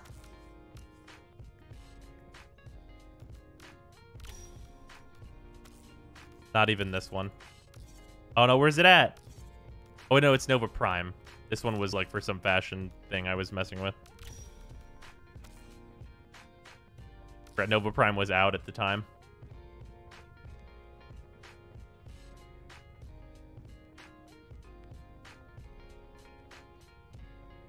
The Raid Nova. Yeah, Raid Nova. Shut up and take my money. I still use this set. It looks sick. Yeah, it still looks good. But like, bruh, Still love that so scam long ago. TBH. Oh god, text started moving so fast. I missed it. Still love that skin, to be honest. Oh yeah, absolutely. Yeah, this skin is still good as long as you change the helmet. The Asuri helmet is still garbage. This still garbage, but if you use the Lamia helmet with it, it's real nice. Yeah, I prefer the new deluxe as well. I think this is like a nice look for Nova. Man, this is what a simpler time that we lived in. What Sayandana is that? This is the Udyat. No, on your A. Oh, on A? This is the Zamaru. Huge fan of the Sindana. It's a good one. This one's Tennogen, though. Mm. That Nova could use wings. This one? This Nova could use wings? Because you're right. That's fair. Why is the Shocking Step Ephemera on here? Is that even released?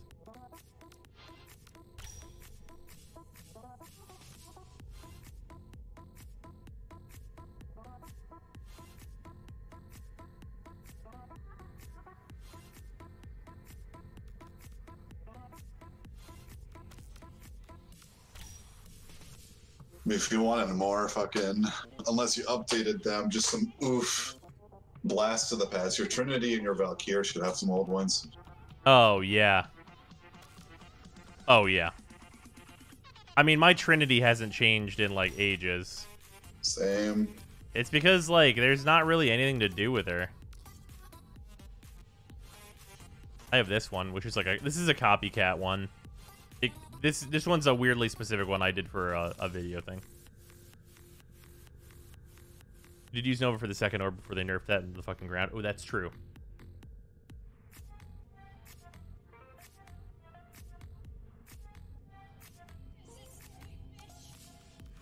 Oh, man. And then regular Valkyr. Yeah, this one's still like Tenogen and stuff. Like, it's real old. Yeah, I'm messing with the deluxe skin to try and get it to not look bad.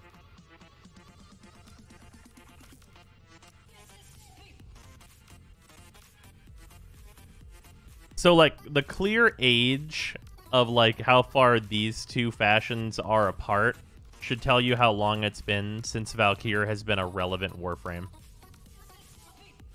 Because these two different ones are pretty distinctly different eras of Warframe. But they're not that far apart, and they're both a long time ago.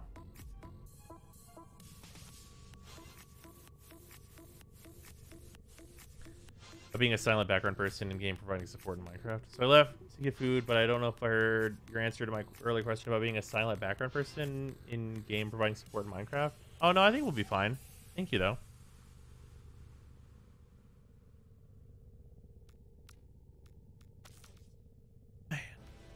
Yeah, Ball still hasn't changed off this like horrendous deluxe. Man, remember how unbalanced this deluxe is?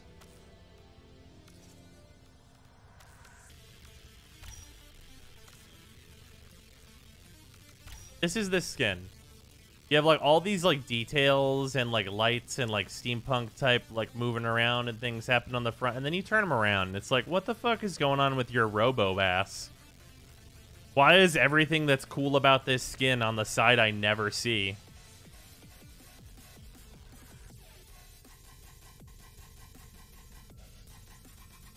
Like pretty cool design, and then like you just gave up. Like, the give up machine was activated on this one.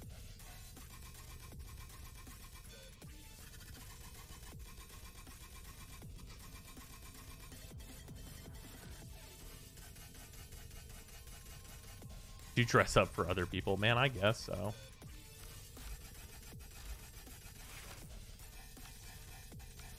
You gotta put, like, a big, obnoxious Sundana on the back, just so no one can see the shame.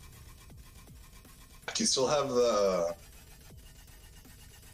really old base chroma fashion with the Tenogen helm? Oh, I think so. Remember, I think there base chroma, the ugliest Warframe. There it is. There he is. The ancient chroma look. This was as good as it got at the time, basically. God, chroma to chroma prime is such a fucking glow up. Yeah, you're absolutely right. Chroma Prime is the fucking Chad version of Chroma in like the biggest way. If you have one, go to like an open Chroma Prime loadout slot and just put the Chroma skin on. Oh god.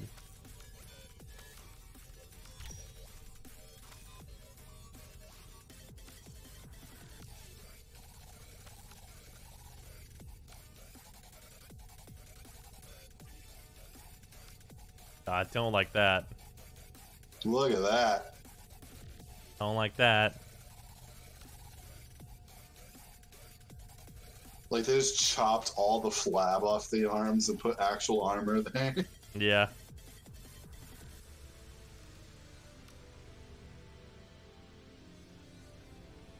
Wukong's pretty ugly at base. Yeah. Wukong was, like, eventually workable. So, like, regular Wukong, I ended up making it look like this, which I thought was, like, pretty alright. This is, like, an okay look for regular Wukong, right?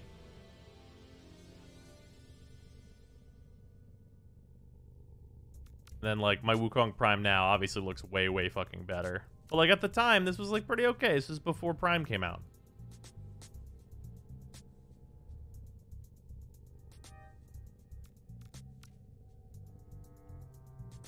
Clown shoes really messed with everything. Oh, yeah. Yeah, base Wukong's clown shoes. Yeah. Base Twin Tail Wukong sucks dick. Yeah, it's not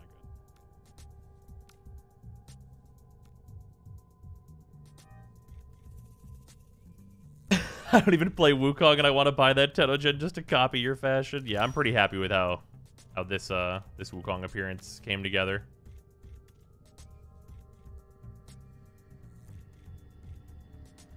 You really need 4 more platinum? Oh, just so I'm at 6,900? Well, no, the real trick is that I need 73 more platinum. Because then I'm at 6969. The world's sexiest year. Yeah. I think one day you could try Minion Masters for a bit. I don't know what that is, but maybe. I will give it to you. Oh, shit.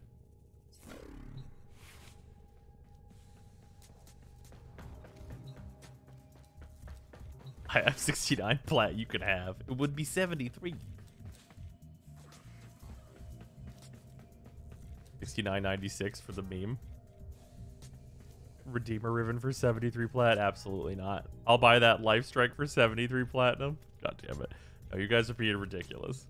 What Wukong skin is that on the Prime? Oh, this is the almond skin and then the Mithra helmet.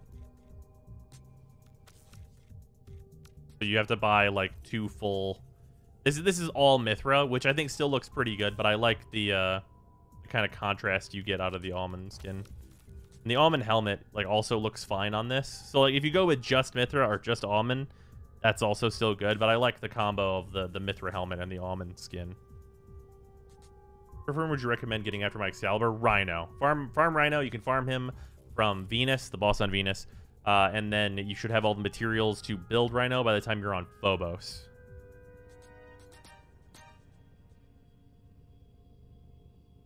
That was something I liked on console Warframe. Tenogen for plat was nice. Oh, yeah. Well, it's just that the plat economy is so much tighter on consoles just because you don't have the sales in the same way we do. I like his deluxe. I have this cooled magma look. Yeah, his deluxe is like I never really enjoyed. I tried a few different like looks on it, but I was never and another one. Just and another one. And another one. Thank you for gifting 5 subs to Jittisnoot, Deadster, Archangel, Hot Nuggets, and Sundja. Welcome on into all 5 of you. I like the Chroma Deluxe. Chroma Deluxe is okay.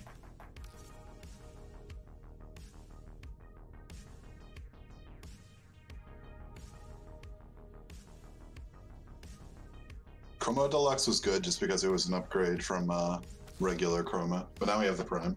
Yeah. What's a ribbon cache? Oh, whenever you log in.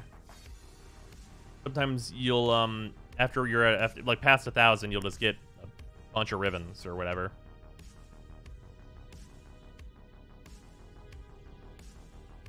Nice, just. Oh yeah, I leveled this thing. That was a mistake. Just go ahead and. I know it's gonna get nerfed, but like. We're just gonna equip the. Nope, I almost typed in Nuke War again. That says a lot. Ah, yes, the kit gun that is not great. Tentacles. Yes, Tentacles.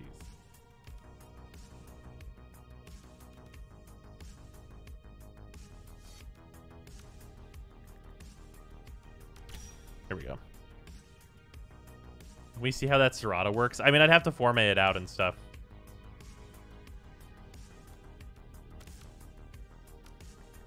Although it has 2 polarities, it might actually only need 1.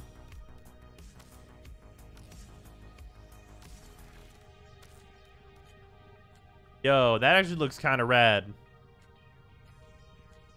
I'm actually pretty into that color scheme immediately. That's actually kind of sick.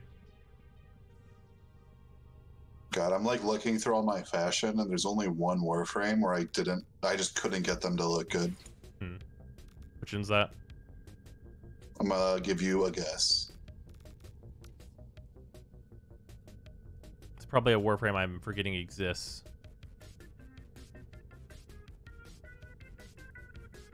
Is it Nyx? No, not Nyx. That's not the word I even meant to say. No one in chat got it. Oh, Frost? That'd probably be it.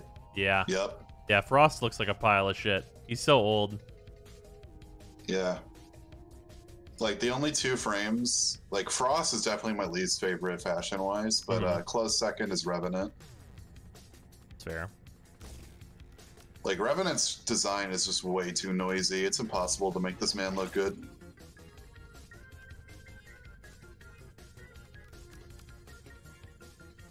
Combo. Charge for the initial combo. Crit.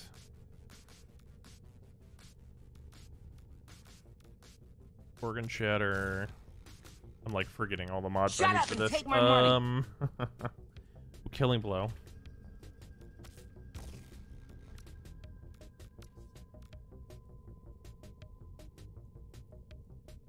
Oh, this also has crit chance on it. Send you my 10 Gen Frost. Well, the issue there is spending 10 Gen money on Frost. True. But some dumb bullshit.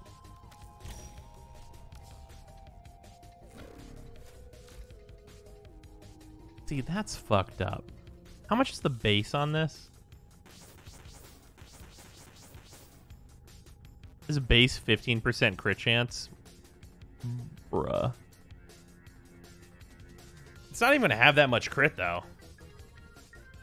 Even with like more than one sacrificial steel on it. Wow, that's really stupid that this is better than sacrificial steel. Actually, what the actual fuck? This is better than sacrificial steel and primed pressure point, and it's better than primed pressure point by a lot.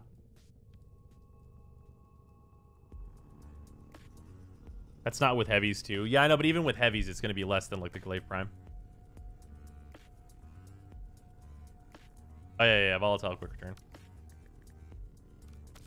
Oh, can't fit it.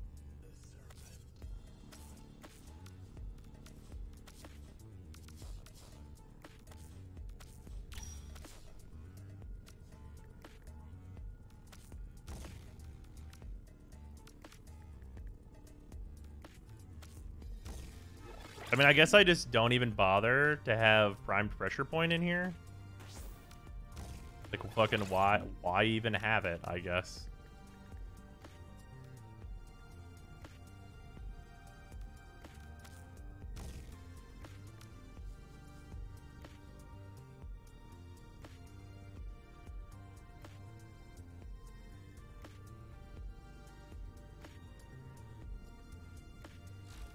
We're gonna go throw this as something. Inherent toxin, you can do heat. That'll just make gas though.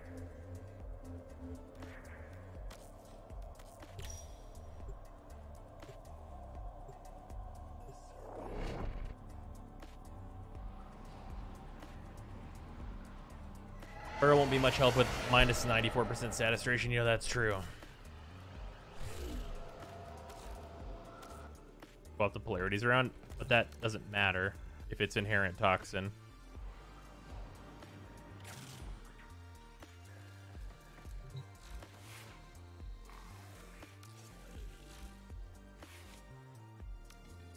Well, I guess this really should be corrosive. Well, then that means this D polarity is useless to me. And I can do cold, but that's not going to change anything either. Rather just be viral.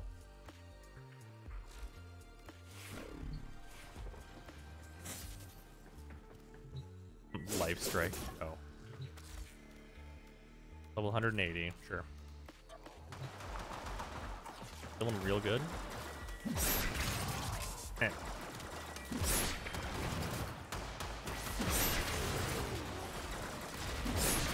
I like your funny words, Magic Man.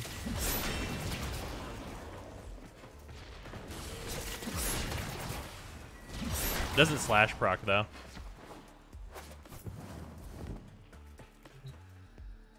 How the fuck is it red critting? I mean, it has a pretty good chance to do so. What a dumb fucking thing that's going on here. Yeah, it's not like as good as the Glaive Prime because it doesn't proc slash.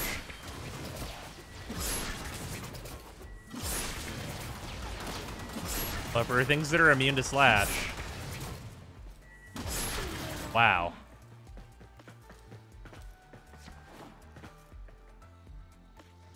Even if you did the Riven, would nip it in the bud. That's true. When you have almost no saturation on that because of the Riven, yeah. That is true. Wow, what a dumb fucking thing that this is, huh?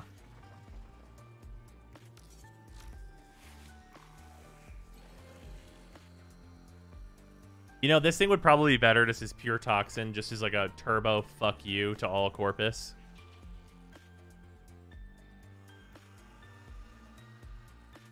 Is that a throwable SAR Bomba? Yes. Ever check the rework on Glaive? Seems dumb. Yeah, this is just a... This is some super dumbass shit going on here.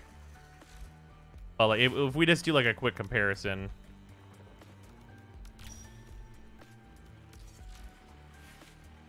with this. Although Amalgam Killing Blow. Oh yeah, we decided that was like fast enough because we have the slash procs to back it up. Is Prime still the go-to for stupid Loa for mission completion? If so, what's the current regular build? I mean, like, I guess you could say that about Mesa, but it's like pretty debatable.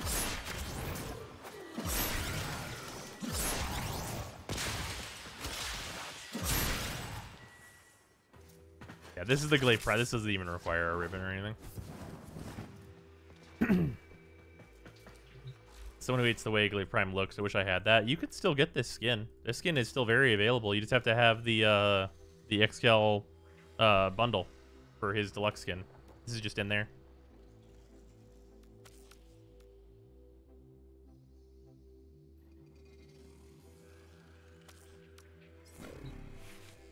Back when Fortuna came out, it came out played, so you just picked Mesa and do the kill to everything. Yeah, I mean, Mesa's still very, very good, especially with the helmet system. Yeah, not the Zato skin, the Proto.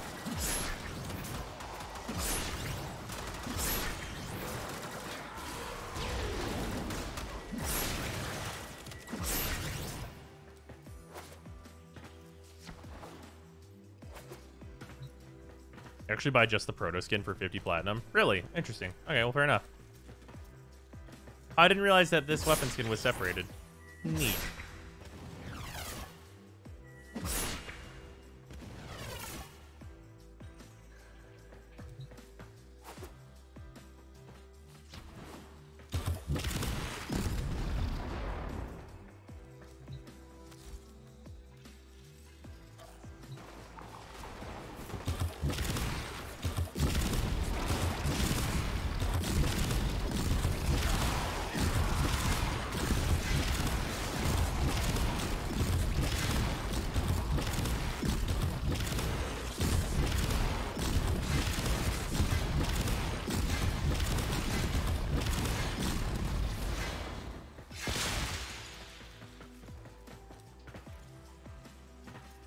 You ever wanted to know if Proteus 1 can kill things?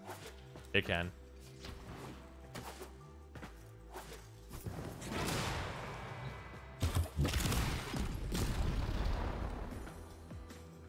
So that just feel like getting killed by paper cuts? No, I'd feel like the intro to Ghost Ship.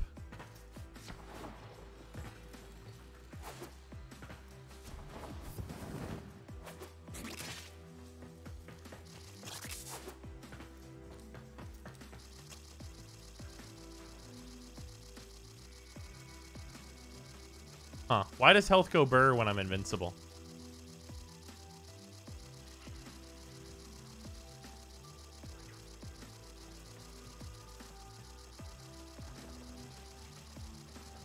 All right, Synth Fiber. I wonder if this has the timeout.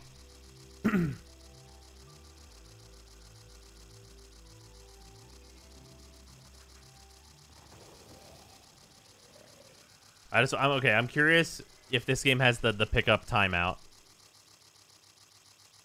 If this mod has the pickup timeout with HP. I've never tested it before.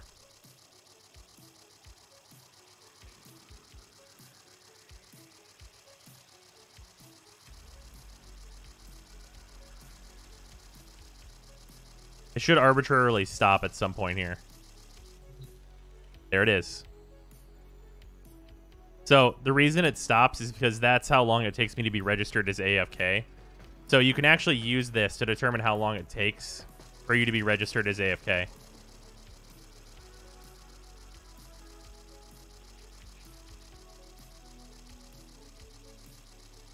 Let's just take the, like, thousands place in health as seconds.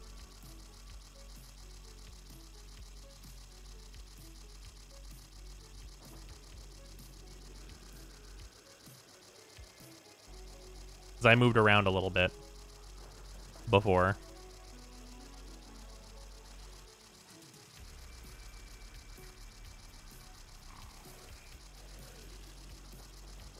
I recommend a good guide to start this game. I do not understand anything. I'll be honest, there's no like one guide you should look at. If you just come across something that you want to do, you should look up that. I have like tons of YouTube videos on my channel about like things that you can do to figure stuff out and like just explanation videos, but there's no like one through line that you should be following. Yeah, it's about like 50 to 60 seconds or so. It's probably exactly 60 seconds because using that as a counter is a little slow. Yeah, the 60-second AFK timeout. So, by the way, the reason why that measure right there prevents a lot of things. Your allies that are like bound to you, so like your specters and stuff will stop fighting, including Wukongs, if you are AFK like that for long enough. So if you're not like doing this, it'll just count you as AFK.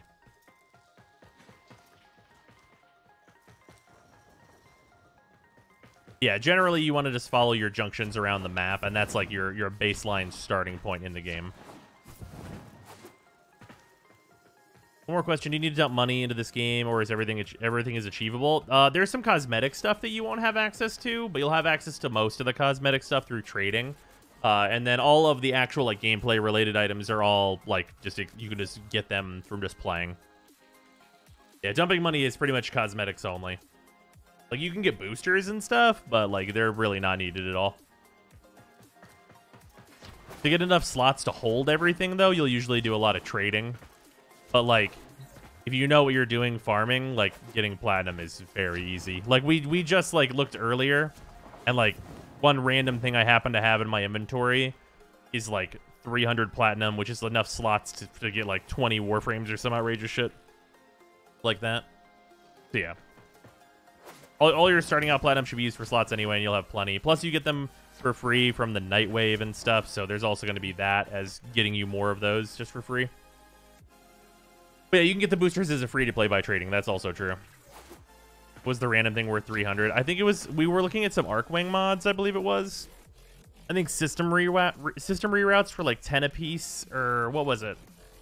Was it the multi-shot? Dual rounds is 50 a pop. Yeah, dual rounds is 50 apiece, and I have 6 extras.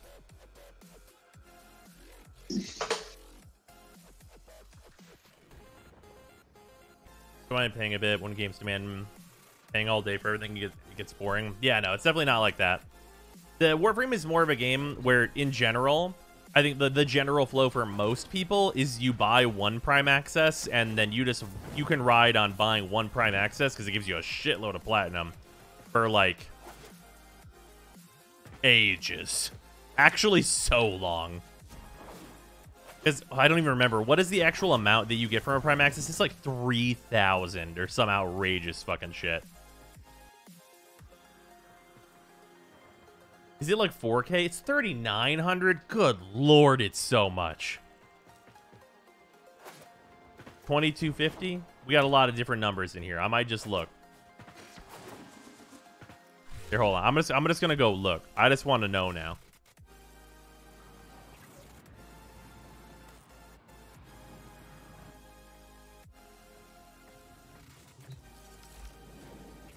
I don't know if this shows like account details. It's been so long. Wow, it is $39.90, bruh. Bruh, it's so much. Jesus Christ. Yeah, it's like 4,000 platinum. Like, here's the thing for reference. For reference, I have like 7,000 platinum or so, and like, if a new this Prime Access came out, and in order to like get the items through trading with other players, I maybe spent 200 because I farmed a couple of the parts. So like you buy one Prime Access and it basically gives you like the next 10 Prime Accesses if you're like a little smart with trading. 200 is if you want to get them on day one. No, they're more expensive than 200 on day one. If you give it a couple days though, they drop in price pretty fast as supply increases.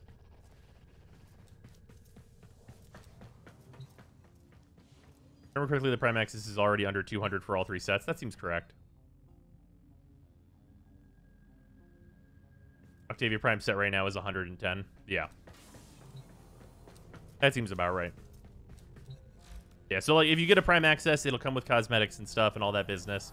And then you could, yeah, 4,000, like that's an outrageous amount of slots because Warframe slots cost 20. There's only 40 Warframes in the game. That's what? It's like 8, is it? Like, wait, no, my brain's bad. 20 times 10, 200 times 4. It's like 800 platinum. If you spend like 800 platinum and you have enough slots for every single Warframe in the game, basically. Does that 40 include primes though? No, it doesn't include their regular and then also prime variant, but like most people will get rid of their regular variant when they get the prime, I would say. Yeah, you don't need the regular and the prime together. Yeah, I'm just counting like one of the unique class. I guess it's technically 44 Warframe, so it's like 860 total platinum for every Warframe in the whole fucking game. Let me get this straight. You buy a Prime Access, which is like a game package, then you jumpstart game like every other game, and then you farm for more or trade. Yeah, exactly. And you don't have to buy a Prime Access. I'm just saying that's like the route that I normally see people go, because the Prime Access gives you a really comfortable amount of platinum. It gives you the new hotness, and it gives you some cosmetics and some boosters to start you out. So it's like kind of a package that's like, do a Warframe thing now. I would say it's a relatively common way that people go that I've seen a lot.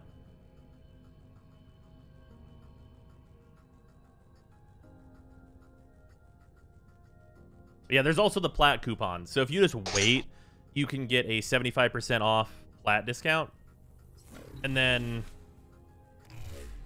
where even is the buy platinum button? I actually don't fucking remember. I literally don't remember. Where even is it?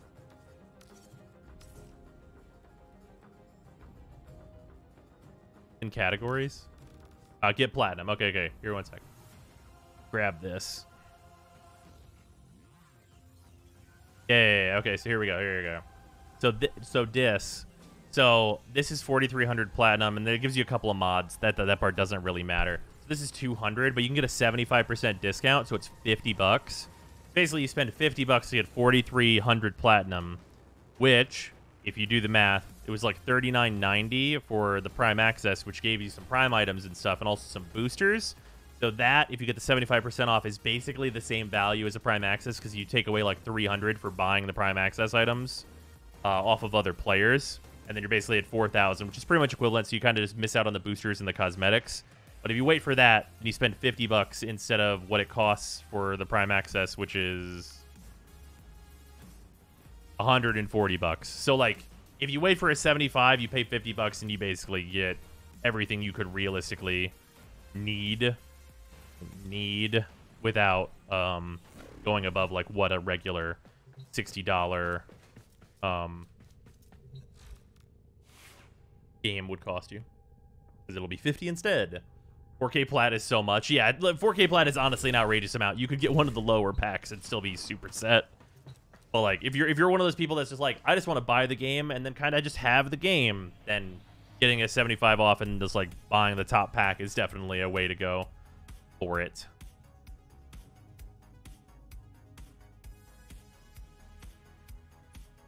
Yeah, that's all like the kinds of options in Warframe that I would suggest. There's a number of things that like there's trading and all kinds of stuff, and like not even spending at all kinds of stuff like that. Wait for a 75, nice. I played since the game released and I've seen it once. Hey, there's variance involved. 4K plat is enough to buy more than every functional item you'll ever need. Just maybe not the cosmetics. Yeah, there's still a lot of cosmetics, but like you could get a good chunk of them as well. And of course, there's always the trading. Not to mention, like, you can treat Warframe, if you're big into trading and you like doing that, you can treat it like a stock market where, like, we actually talked about this a little bit earlier. I have like 10 Trinity sets, and like 5 of those sets were an investment when I bought for like 30 platinum, and they're worth like 70 now, I think we said. So like I doubled my platinum on that. So if you're willing to like long-term invest on that stuff, there's that kind of thing as well.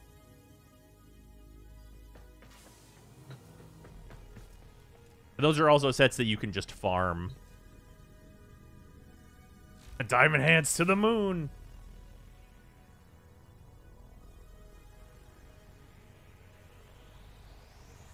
Gotta wait for the Trinquisition though. When she finally gains her spot as the best support. It's true. Remember when Arcane Energized was 17 plat per after Scarlet Spear? Yeah, how much is Energized now? I know that went like quite a bit back up, didn't it? I'm just gonna go look. Yeah, Energized, man. Fucking anybody that invested in that shit. It's 24, 25. Oh, wow. That's not as much as I expected it to go up by. That's still pretty considerable, though, for sets. Like, if you were buying sets, you were spending, what, 170, and then it's like... You're spending, like, 357 per set, and then, like... Yeah, that's pretty considerable. As long if you were buying sets and sets of them, you could have made a lot of platinum that way. Because people will buy Energized sets for sure. Oh, it dropped after the dev stream where they announced that Orphix Venom would come back. I see.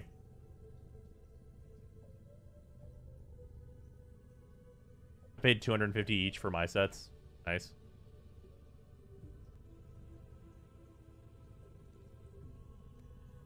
I have one Frost Prime chassis systems that I got back when they were unvaulted to hold on to sell for later. Recently sold the other for a mod from the Void Trader. Nice. Based on the assumption that Railjack Orphix will have them in it still. I guess that's true. Yeah, if Energize is not in like the Orphix on in Railjack, then I think that price will tend to upwards. I wouldn't make that bet though. That seems like a non-safe bet. What rank of Energize would you say any further is overkill? Oh, if you get rank 3, that's as much as you could reasonably need.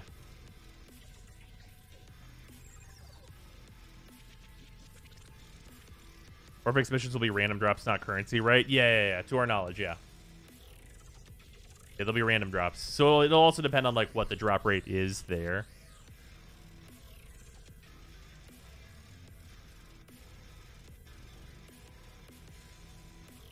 Invested in the Prime Dark Gun mods. Their price has skyrocketed since Deimos came out. Probably keep bringing them back in event shops. Yeah, likely. Until they like figure out how to make other rewards that people care about, which that hasn't happened in a little bit here. But maybe someday. Remember the new Arcanes? I'm not gonna like go off on a tangent again because I did that on Shy's stream where we went off on a tangent of like what the fuck happened here. Yeah, the really bad ones. Yeah, the ones that are absolute, like, hopeless garbage. I cannot believe. What a nightmare. Fuck, I forgot to check Shy's VOD. Yeah, that was a real good time. Shy's stream's always good. Always a fun time over there. Yeah, that's archived on her channel. I think that's up.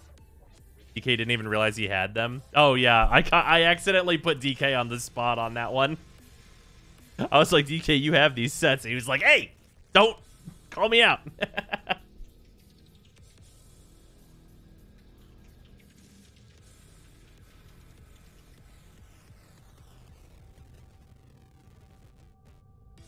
Those Arcanes are so bad that it made me stop doing the stupid vault missions. Yeah, I mean, everything from those vault missions is worthless. Wish she uploaded VODs to a secondary channel. I'd legit watch them if it wasn't for the Twitch player. To a secondary channel? I think she uploads them to her main channel, does she not?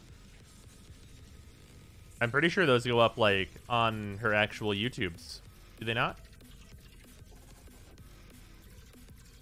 I'm pretty sure that's the case. Am I wrong here? I might be. Maybe that's the thing she used to do.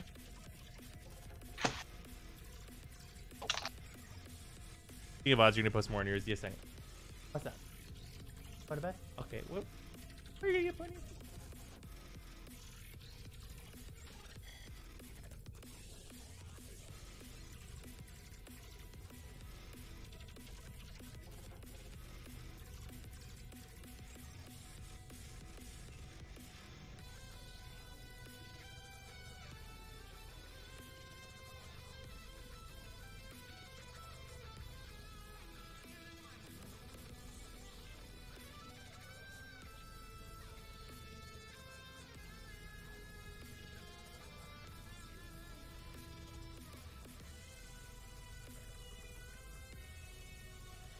Tara's going to bed. She's just being cute over here. Oh. All right.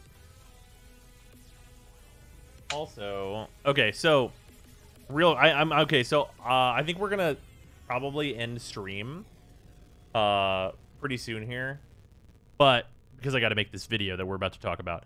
But let's like quickly go over the stuff in here for those of you that are just hanging out and want to see my thoughts on the Railjack stuff. So we're just gonna go through this stuff in order and talk about the different pieces of this, as it were. God, my hair is so long. Ugh. Need to upgrade the chair, Zyme. It had an upgrade. It had a JoJo blanket on it, but that's on me right now. Oh, I didn't see this stuff. Yeah, there's some stuff in here.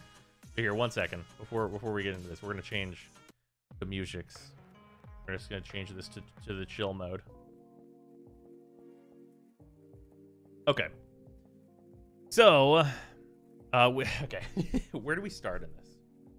I guess we're just gonna break this down in a really basic way of like what's gonna happen and if that's good or not. So what will happen on login? More accessible. So this basically boils down to everything in Railjack is gonna be cheaper. Building the Railjack is gonna be cheaper. Building the parts for the Railjack is gonna be cheaper. The whole thing is gonna be cheaper. Also, avionics to mods. So basically the whole avionics system looked completely different, was kind of a mess. And they're just converting it straight across into just being a mod system. It's very familiar, very normal. And also with that, they are converting all of the Direct into Endo. So these will use Endo now. So whenever you're getting into Railjack, you can just use the resource that you've already built up to then level your stuff in Railjack and not have to farm this entirely different system in order to get the specific system-only material that levels the system. This will mean that people are more able to get their Railjack leveled up and up to snuff, so that stuff's good. Also, with this Plexus system, they are disentangling what the host has done from what each different player has done for the most part. So what that means is basically instead of having it be where like all of your different like components and stuff and like weapon modding and like what abilities you chosen for your Railjack are just whatever the host has figured out and put onto their Railjack.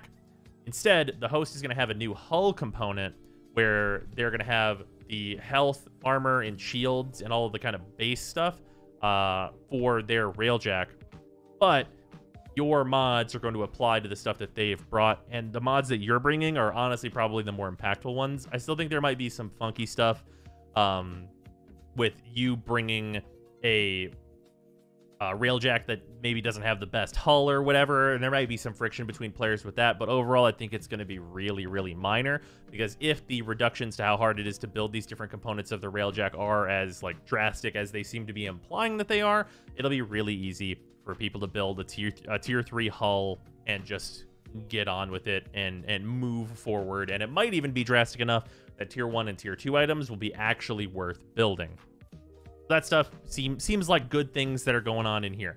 And then also the Plexus can be modded in several locations, so you don't have to go to the fucking dry dock all the time. It can just be configured in this new spot in the orbiter. And also they're adding dry docks to a couple of different relays, which is definitely good for people that either don't want to be in a clan or whatever else. Direct Endo, just going over that here.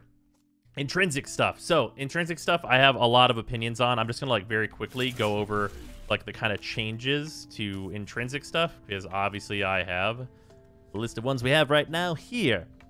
So the level 1 of stuff, we'll just go over these in like different parts. Tactical mods and crew tracking, warp ability accessible from this menu. Fast travel within the Railjack. Omni gear can be used to warp aboard the ship. Those are all the same 1 through 4. On rank 5, we get the crew chase camera, which you get that in level 1 here. And then at level 5, you get Necromechs become deployable in all Railjack missions. So as of right now, to my knowledge, we have confirmation that this is Necromechs become deployable in just Railjack missions and not all regular missions, which is really weird that, one, they would add the thing that they've been promising to add as a feature to intrinsics, and also that it's going to be only Railjack missions. If it's all missions, then great, but I really still don't understand why that feature is being added through intrinsics as opposed to just being a feature that they add to the game, as that is what has been stated for a long time. So I don't really understand this one, why this is here or anything else. Probably would be better to have something more meaningful here. But moving on, we also have tactical mod energy cost and tactical mod cooldown. That stuff is the same. They're worded a little bit differently here, but those are identical. And then the tactical blink is the same here as well. And then the more tactical changes are the same. And then the warp to crew member on tactical screen is the same as well. This ability is like a definite worthy level 10 ability and is very good. So outside of this one weird one here at rank 5 being this, which seems like a very, very weird change, this is pretty good. Like this I feel like should just be something more meaningful, and this should just be a baseline feature, but it is what it is.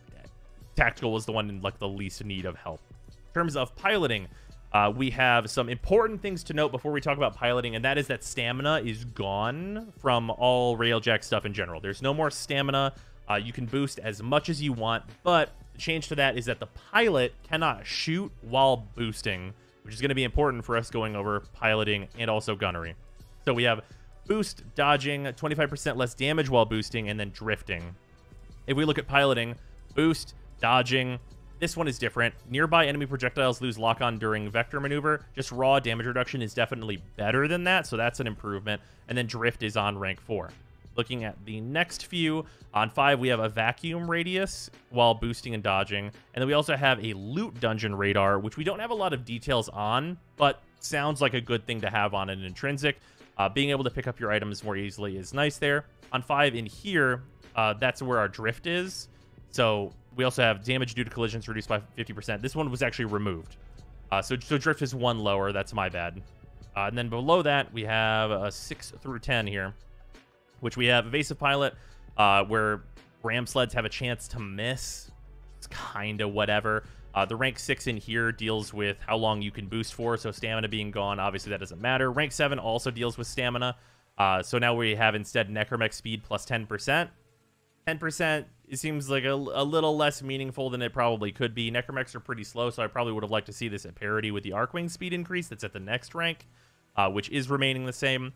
And then the Railjack takes 25% less damage while boosting, and collisions do 2,000 extra damage. So that's a combination of ranks 9 and 10 as they stand right now, where the damage reduction goes up by 15%, so that's nice. And then we have the damage 2,000 on 10 here, which is being replaced with the Railjack Blink. So this seems like it's going to be a huge benefit. Obviously, it's just going to be a way for the Railjack to move around even faster, and seems like on paper it's going to be an ability that deserves to be at rank 10, just like Warp to Crew Member on tactical screen. Those are both very, very good abilities, so those seem to be in line. Generally, I think that the piloting one has been improved maybe the most out of any of these, with some like very minor considerations for like maybe a little bit more necromech speed than 10%, but it's not like it's a terrible ability or anything, like a downside to have in this slot. In terms of gunnery, we have some stuff. So for general gunnery changes, the turrets on the Railjack are being moved with the whole Railjack squish that we're getting, where they're removing a floor of the Railjack to kind of keep everything closer together and make it easier to get around your Railjack and get to the important things faster. With that, the turrets on the Railjack are no longer on the left and the right. They are on the top and the bottom, which should make it more comfortable for while the Railjack is flying around for you to be in line with the pilot. And you won't have any like weird warbliness with that. And also it makes more sense for the rank 2 ability to aim in a 360. So we have the target lead indicators, which is the same, the 360 aiming, which is the same, and then the high velocity Arcwing deployment into combat, and then slingshot Arcwing damages fighters and penetrates enemy cruise ship hulls. So we have some differences pretty immediately here. At rank 3, they're combining the 3 and 4 previously to enable the slingshot and also have it pierce the hull. 360 view and this are the same. Arc melee weapons gain increased range and damage.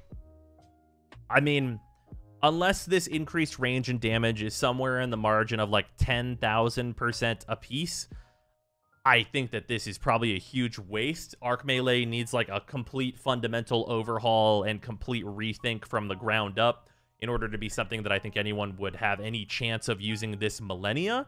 So this is probably a complete waste of a slot. So don't have to think about this any point in our lives in the future. Necromech gun damage increases. This is probably like fine. Necromechs are going to be important for the Orphix mission type and stuff, and in general, I think people have responded well to Necromechs, and they do good damage. So them doing more damage is of a benefit. So that's good. We have that instead of control the forward-mounted artillery cannon, which you're going to have by default. And then at rank 6, we have reduced turret heat accretion by 20%. So that is the same here. And then also the slingshot arcwing damages. Yeah, we have that. Those are replaced as well. So yeah, these are all replaced with the kind of new stuff. And then rank 6, the heat accretion is the same. And rank 7, we have slingshot range up, gun overheat time down, which is the same. And then for Vengeful Arcwing, I think there's actually a typo here. It says Arcwing damage, strength, range, efficiency plus 20%. On here, it's worth noting that damage is plus 25% actually, and the rest are 20%. I would attribute that to just being a typo, though. It's probably meant that this ability just stays the same, and it was a really easy mistake to make in general, to kind of just shorthand it all to 20%. And then at 9, under review may stay the same. This is where we start getting into some of the stuff that like really needs to be fixed with this system, because 9 is drifting reduces weapon heat buildup by 50% while increasing weapon damage by 50%. Okay, problem. As the pilot, you literally can't shoot while boosting / drifting anymore. So why would this stay the same? Like, I know, obviously, the gunners can shoot while you're drifting, but, like, this also needs to be a good ability for people who play solo. And I don't know if I, like, entirely trust, like, the AI we're getting from command to shoot at the right targets. So realistically, I think that this ability should just remove the word drifting. Like, reduce weapon heat buildup by 50%, increase weapon damage by 50%. Or, like, at least keep one part of these. Like, make it just so it's weapon heat buildup reduced by 50%. Like, just half of it.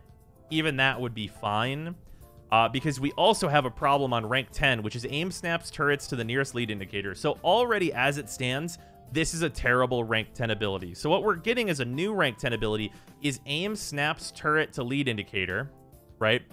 Lock-on lasts much longer than before with small added cost to weapon heat. I'm sorry, am I spending 1,024 intrinsics to get here and then getting a fucking downside? Like, this ability already wasn't good, and this is actually making it worse.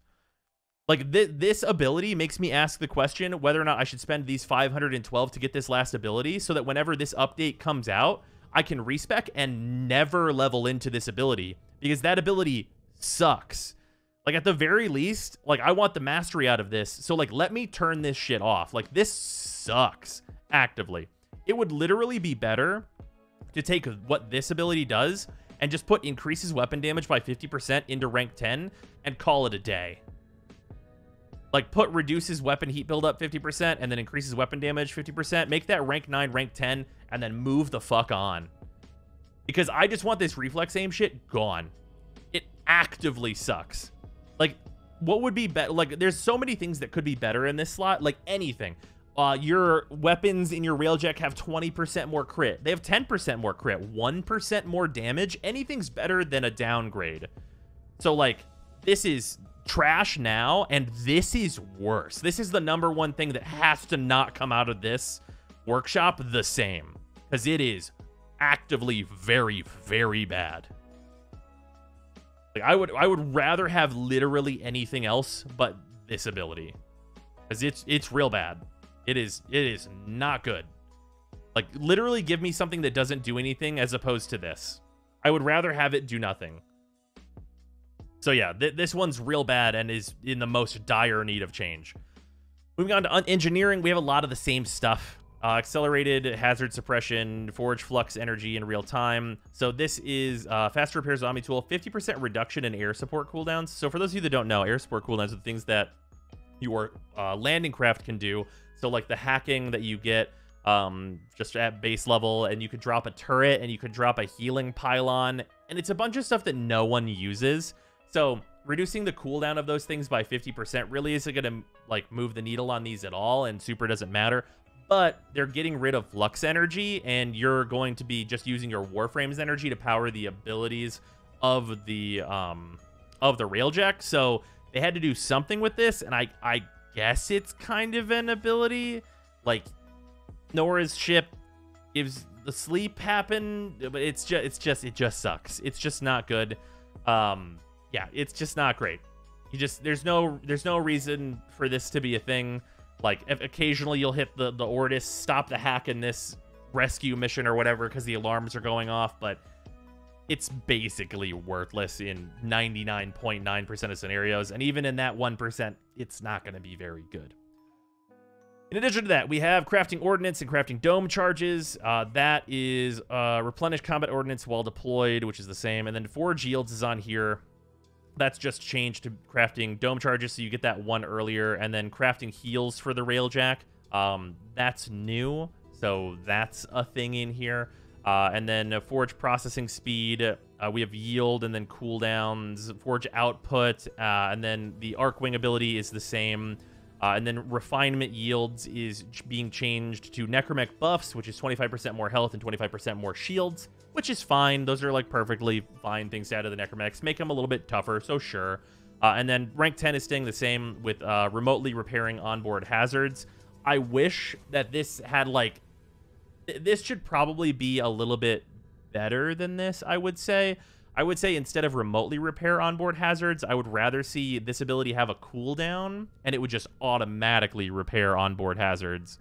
And then that could stack on a per-player basis. So if you have 4 players that are all maxed out engineering, you'd have, like, let's say, 120-second cooldown for whenever one of those happens. It just gets cured automatically. I think that would be a really good thing to have at the top of the engineering, because no one really wants to go into their menu and remotely do it. And as it stands right now, this also costs extra materials. So it's usually the thing where you just run over an Omni tool the spot anyway, because it costs you extra. That might not matter as much because we're going to have self-regenerating of the different things that we need, like ammo and all that business, and it's going to be separate per player. So maybe that this will be something that sees more use, but also with the smaller size of the Railjack, I really would like to see this be more of an automatic ability where you don't have to take your attention off of what you're shooting at in order to have your ship not explode. That might be a better thing as a reward for maxing out this particular intrinsic. Other stuff, the command intrinsic. So the command intrinsic basically boils down to being you can hire these different characters from the Syndicate and level them up. They're going to have different things that they start off with at base, and you're going to be able to make them better over time with competency points, which probably won't be called that whenever it fully comes out. But basically, you're going to be able to hire these crew members and put them into your crew, and while you are not in co-op with other players, so if you're at any player count that's less than 4, these guys are going to be helping you on your ship and doing stuff. They can use turrets, they can repair stuff, and they can do all those things that you probably want them to do. How good they're going to be is yet to be seen, and also the full tree of the command intrinsics have yet to be seen as well. Hopefully they're pretty good, especially for helping out solo players kind of have less nonsense to deal with and taking a little bit off of them, so that's good. Oh, they got rid of the extra material cost for the remote repairs, I'm being told in chat, so that's good news. Okay, if there's no extra cost, then that'll be pretty good, especially with the regeneration. And then this is the hull that I was talking about before. Basically, this is going to be how you're going to get your armor and HP, and that's going to be separated out of like the modding system, so that's going to be one of the things that the host brings into the mission. I don't think it's going to be too much of a problem overall. One of the other things that's really notable here is that because your energy of your Warframe and your energy economy of your Warframe are going to be what's powering the Railjack's abilities and such, that means that the reactor is now going to be governing strength, range, and those types of stats instead of how much energy you have and how many avionics you can put in, because all that stuff is like a regular modding screen now that you will be forming and doing that stuff too. So that's good, and you'll have kind of more power in general on the Railjack just from those kinds of changes. And then there are some early adopter stuff for people that have done things so far in Railjack. For any clan that has a dry dock, you're going to get this big statue that is available just to build in your dojo. So there's that. And then we have player has completed one or more wreckage or clan BP tier 1, tier 2, and tier 3. So there's some interesting things to note in here. Completed 1 or more wreckage or clan blueprint, tier 1. And then this is player has completed at least 30 wreckage, tier 3. So this one, everything in tier 1 and tier 2, 3x rush repair drones, legendary core, Umbra Forma, Railjack Rooster Bundle 3. So you'd want the legendary core and you want the Umbra Forma probably for most players. I don't think there's a good way to tell right now whether or not you've completed at least 30 wreckage. And I think for a lot of people that like actually played a lot of Railjack, like you saw, I have maxed out intrinsics. I don't know if I've made 30 wreckage.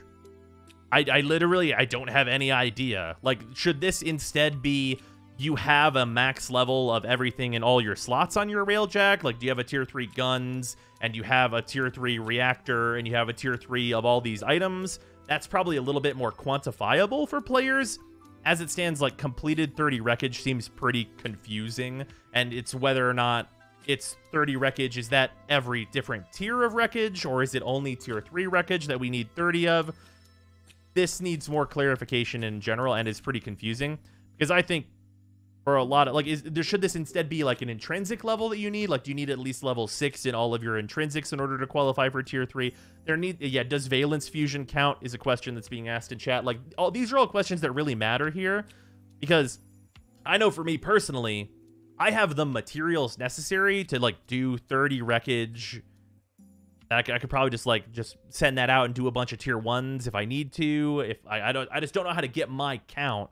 And I would like to have a legendary core and a Umbra Forma and everything else that is in tier 1 and tier 2. I would like to get all of these things. 10,000 endo sounds nice. Like there's some decent stuff in here, especially a resource booster and an affinity booster that you'll get whenever this update launches that you would probably want for the update. Like there's things that I would want in here, and it seems like really vague on how to get that stuff, or if I already am going to get that stuff. So I'd really like to see that clarified, or maybe the requirements changed to be something that we can more easily identify.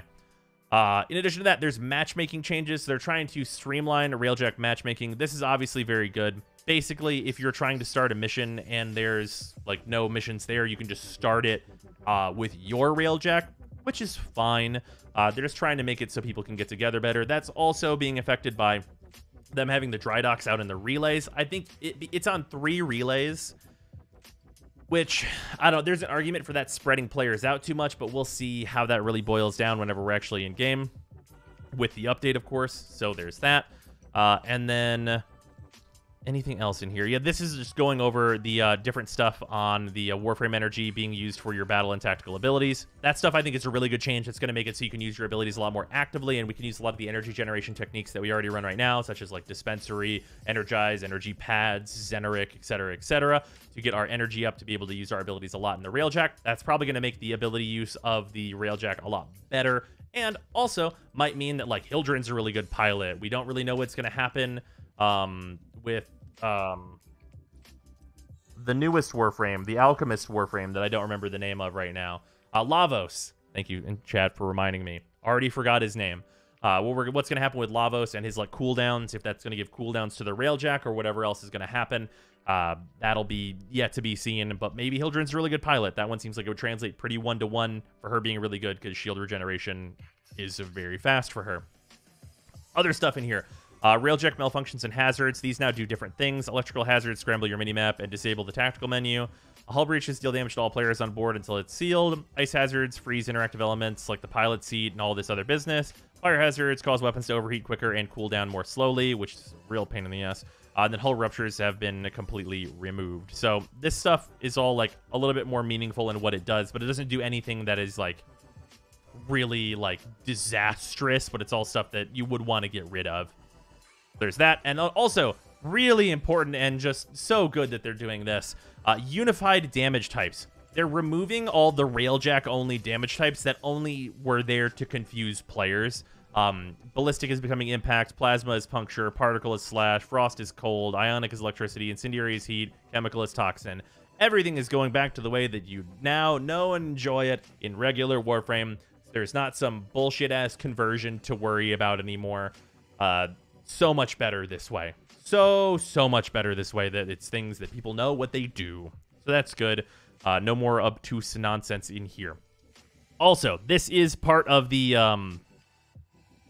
potentially bad that's in here, but I understand why they're doing this part. Node changes. So the nodes in Railjack, are split across Earth, Saturn, Veil Proxima. There's choice, but no real meaningful choice, with the only option being skirmish, or at least it seems that way until you memorize what points of interest live on what nodes. It comes down to too much repetition of a small set of nodes and a lot of Railjack just being ignored. For what we believe to be a healthier new direction for Railjack, we are making some changes by removing some existing Grineer nodes. This includes the removal of the Gian Point node, a decision that was not made lightly, but in the interest of improving the variety of missions played, we felt it was a necessary step. Essentially taken what was good about Gian Point, a quick turnaround mission with high affinity reward, and put it into the objectives of Railjack itself, so that the diversity of content gets played in more than just one node over and over and over again. The addition of the Corpus Proxima regions will introduce many new missions to play, and it'll say more than skirmish. Will also be adding Corpus missions to the deep reaches of space in the Veil Proxima. So, Gian Point was just the exterminate. You're done with the exterminate. The mission is over. You get the reward. This is the mission that people generally ran whenever they just wanted to get the reactor. Please give me the reactor. There's no extra objectives on Gian Point. You just get the loot you're looking for and get out. Also, it gave a good amount of affinity. So, the stuff that they're saying here is a quick turnaround mission with high affinity reward and put it into the objectives of the Railjack itself. There is a potential world where I think the removal of this node is a good thing.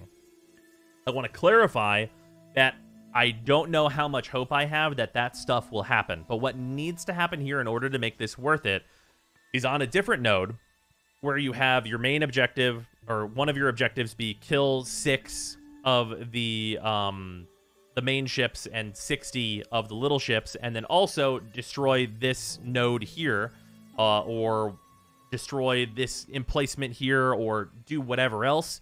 All of that stuff, those extra objectives, need to give a rotation reward and also need to give a big burst of affinity. Like, it has to do both. Like, those extra objectives are a complete extra objective that usually takes a decent amount of time to do. As long as they make those rewarding, which I have some doubts that that will happen, then I think I'll be really happy with this. And it'll be like, okay, doing more varied objectives in Railjack is the same amount of rewarding as just spamming the same objective over and over. I think that's healthy for the game, and I can understand why they would go in this direction. It just depends on the reward structure that they're using. Because if we get this mission has extra objectives and no extra rewards, then why? That just, we're getting less for doing more, and that's the reason why Gian Point is such a popular node. Like, that is literally the reason why. So if they can fix that on a more fundamental level by giving rewards for those extra objectives, I think instead you'll see a different thing come around where the mission with the most extra objectives is the one people would tend towards, and would also probably be the most healthy one for the game. Like, if you open up a mission and it's like, okay, what are we doing? Well, I gotta kill the 6 ships, I gotta kill the 60 fighters, I gotta like get here and kill the captain, I gotta go disable this giant gun, and somebody's gotta go over onto that ship and shut down like the shield array or whatever. Like, if you're setting it up in such a way where it's like, okay, 4 people enter this mission, they split up, everybody gets these rewards, everybody does it efficiently, and everyone's doing all these different things at once, and none of those objectives are mobile defense, then I think we're going to be in a situation where that's really, really fun and super exciting to play. That would just be a better... That's better than Gian Point as a baseline, which is like a really rote, very basic exterminate type mission. If we get into that world, I'll be super happy with it. I don't know if we're going to get into that world, though, where that will be the most worth it thing to do, which would be nice. So then we also have the What Will Keep Me Playing. This is a weird title for this thing to put in here, but it's an important question, so we're going to go through here. Corpus Railjack is here. These robots and crewmen taking to the skies will greatly expand the Proxima star chart. 3 new planets, Venus, Neptune, and Pluto, will introduce new enemies, new points of interest, and more. There will also be the most difficult missions for Corpus Railjack added to the Veil Proxima. So the main question that I have for this right off the bat is whether or not we're going to start on Earth and then go through all of these to get to the Veil Proxima. Like, did we add 3 more planets that are in front of the Veil Proxima? Or are there multiple routes to get to the Veil Proxima? Or are there now 2 halves of the Veil Proxima that you'll have to do the Grineer side to get to this half and the Corpus side to get to this half? What's going on there is yet to be seen. But that stuff I think is important, whether or not tier 3 items for the Railjack are still the endpoint, or if there's like a new tier 4 that they're adding that is like the new Veil Proxima, and tier 3s are maybe some of the later Corpus planets or something as it stands right now. We don't know that information, but it seems weird to just add 3 lower level planets that are Corpus missions, even though they're going to be adding Corpus missions, obviously, to the Veil Proxima itself. That's a weird one. Also with this, we'll be diversifying the types of missions available in our efforts to further combine the Railjack experience with regular Warframe gameplay. Some of these new mission types will already be familiar. Classic defense and exterminate modes will occasionally be the main objective of a Railjack mission. Fight your way into the capital ship as a team and extract Vector Railjack upon completion. So I'm a little bit worried about like this setup of stuff here.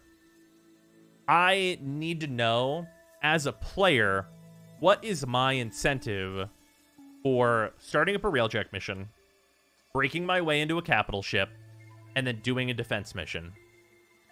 How much better do the rewards in a defense mission need to be if I need to break into the capital ship to get there, instead of just spawning into that mission? They need to be pretty significantly better, I think, and I think that's going to be hard to do. Personally, I'm not a huge fan of defense. So the rewards are going to have to be like pretty spicy for that to be a thing that I personally care too much about. But if the rewards are there, I think it'll be worth combining those 2 game modes together. And then for exterminate, the question becomes like, again, what, like right now, if you do an exterminate on the regular star chart, you kind of literally get nothing. So what are we going to get for a Railjack and then an exterminate? Because the baseline rewards for an exterminate are nothing, and the baseline rewards for a Railjack mission are like just 1 part. So does the exterminate just add nothing and we don't get anything else? Or like, what are we doing there? That stuff we don't really have answers to, but the rewards obviously need to make sense for adding the Railjack into the mission. And then we're also adding 2 mission types. The first, known as Orphix, will be familiar to anyone who played the Orphix Venom event, so they're introducing that Orphix game mode into here. Take down the sentient invaders, making use of operators and necromechs to circumvent the nullifier pulse fields. Instead of earning event currency, these missions are planned to drop arcanes, offering an alternative to Eidolon capturing squads. So the drop rates that are available here is going to be like really, really important. I think the Orphix game mode is really good, so it'll be nice to see it here. If the rates on arcanes are pretty good, I could see this being a complete replacement to Eidolons, and I am mega sick of Eidolons, so that is very, very welcome. I could definitely see this being a thing that, like, our arcanes, getting them at, like, a good rate is definitely a reason to be like, I'm going to get the Railjack, we're going to get a squad together, we're going to get the necromechs, we're going to get everything together, and go in here, do the Orphix, get some arcanes, and roll that. That, I absolutely can immediately see the appeal of bringing all those systems together. I think that is a good idea. This is probably the part that gives me the most hope, because it seems like the mission has a reward planned that is easy to care about if the drop rates are decent, and it has a game mode that is good, that makes sense in the whole concept of just doing the whole thing. So that's really good. That one seems like it has the most promise out of everything that we're going to be getting in this new update. And then finally, a completely new mission type known as Volatile will offer the means to sabotage a capital ship, help Cephalon Psi from the inside by making use of the environment to cause a reactor failure, while fighting off engineers who can stop you. This, I mean, as a concept for a game mode, sounds good. We don't know what that's like actually going to look like yet, obviously, but I'm excited to try it out. And like, again, a lot of it comes down to if the rewards are good. But it does just kind of sound like sabotage, but it also just kind of sounds, it also kind of sounds like disruption. Like, you know what I mean? Known as Volatile, offer means to sabotage a capital ship. But like, instead of having Demolus, you have a guy come up and repair the thing that you're trying to break instead that you need to kill. Like, just disruption, but instead of exploding guys, it's guys that fix the ship. Literally says to sabotage a ship. Yeah, but that doesn't mean it's sabotage, just so that's clear to everyone. That saying sabotage does not mean it is the game type sabotage, just so that's clear. It could very easily be like a remix on disruption, and disruption is one of the best game types in the game. It's definitely like the best one they've introduced in recent memory, I would say. So this seems like it has potential. I definitely wouldn't write this off just because it says the word sabotage in it. And then what comes next? So this is Void Storms and Relics. So Void Storms were something that was going to be in this update that is no longer going to be in this update. So despite our original plans, we cannot ship Void Storms with the update due to the scope of changes and additions within the new Railjack, but that's okay. Thematically, they truly belong in Update 30, which is based on the Void Storms in many ways. When Void Storms do come, they'll offer Tenno a way to use their Void Relics in Railjack missions. They'll be a rotating optional mission type to play, just like Fissure missions in the normal star chart, but much bigger and stormier, and of course, story behind the Void Storms and more will be revealed in the Call of Tempestari. Call of Tempestari is going to be the 30th update, or update 30, and that's going to have Sevagoth, the quest, it's going to have the Void Storms, etc., etc. That stuff's going to launch on all platforms simultaneously. Quest things are happening. Seems cool. Hopefully that stuff comes relatively soon on the heels of the Railjack changes and stuff. I really want to point out the stuff that's being said here is there'll be a rotating optional mission type to play, just like Fissure missions on the normal star chart, but much bigger and stormier. I think that this is definitely an opportunity, just based on what they've said here, for DE to be like, if you get your Railjack and you hit a Void Storm, you can take a bunch of relics and crack them all at once. Like, if you take, instead of a, like, 5-minute survival to everyone cracks one relic, you take a 5-minute Void Storm and everyone cracks 20 relics. That's a way for people to like get into their big backlogs of their relics and really open up a lot of that stuff that we just like don't have the time to run 500 missions to get through that. And it's also a way for that to be a dump for the extra relics that we have. Because as it stands right now, there's kind of a relic glut where everyone has so many relics to run. And this might make it a way for people to kind of clear out those inventories, which I could see DE being healthy for the game going forward. And then also, of course, we know with the new Railjack stuff, some of the currently vaulted relics, such as Ash, are going to be available out in the rewards somewhere in here. So we know that that's going to have at least some value there to be able to get some of the items that have been vaulted for a while. So there's that stuff. And then we have just some kind of like end notes on getting into the Call of Tempestari. But yeah, overall, I think there's like a lot of good stuff here with like a couple of like really harsh spots.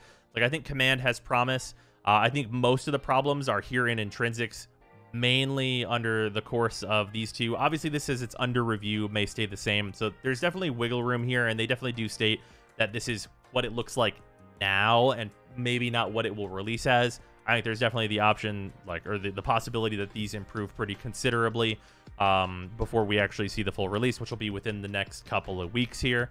And yeah, I think the one other thing that I would like to see is that with the conversion of Dirk to Endo, as it says here, avionics are now treated like regular mods. Dirk upgrade is being converted to Endo for a more cohesive upgrading experience. All Dirk spent on your grid will be reimbursed, so you'll get a bunch if you've maxed out your grid. You'll basically get a prime mod's worth.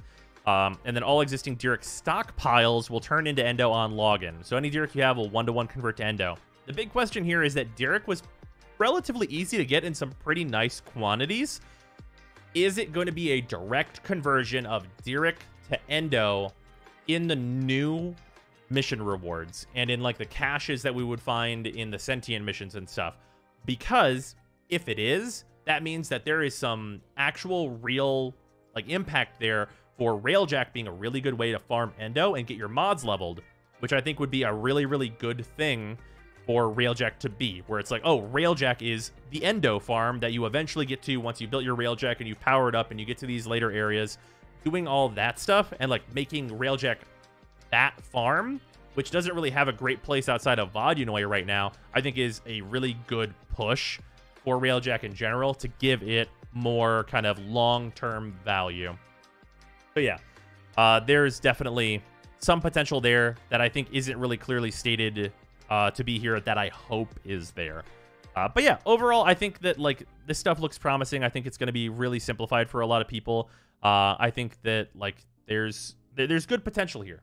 I think that it could go pretty well, and I like the position that Railjack is in from a fun perspective right now. And a lot of the changes they're making, like removing stamina and stuff, I think push it towards more of a fun direction, like the direction that I would want it to go in.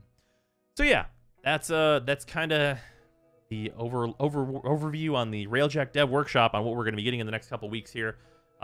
Mostly positives, I would say. I have enjoyed reading through the changes quite a bit. I think that's just going up on YouTube. What do you guys think? I think that was just a good breakdown of what's going on here. Chat, what are your thoughts? I decided about 3 minutes into that like, this should probably just be the YouTube video. Oh, man. Missed some parts on rewatch. Ediaz, thank you for the resub. I much appreciate. I did a ting. Also, for anyone who missed it, the text-to-speech is back on for subs and resubs and all that business. Sorry, I muted that in the middle because I forgot to mute it before, so yeah. There's one sub that'll be on the VOD, but I'm sure it's fine.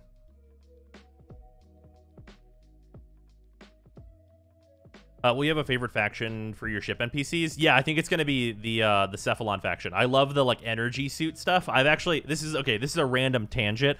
I've really wanted these Cephalon suits to be a thing that we can have for our operators for ages. Like Pseudo looks the coolest so much. Like so far and away the coolest. Yeah, I've always really wanted like a new like undersuit for our operators to be just these suits. Like I just want that. Just let Suda give that to me as a reward. The textures exist. Kind of vibe with Loka, but they crazy. Oh yeah, Loka are like the mega space Nazis. We don't like them. We join them to get their rewards and then we leave.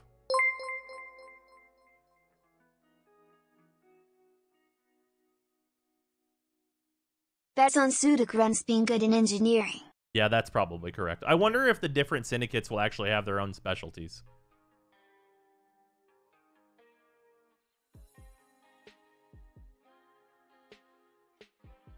And you can be emo boys with the red veil ones. That's true. Yeah. Yeah. All right. Well, I guess I'm going to get that all highlighted out and stuff and get it on YouTube. So that'll be that'll be the thing in the stream. But yeah, hoping for a test server to test the new stuff out. There's still time for that. Like if it's gonna be within 2 weeks, they could surprise us and say test server next week. Let's fucking go. Like that's absolutely a thing they could definitely do.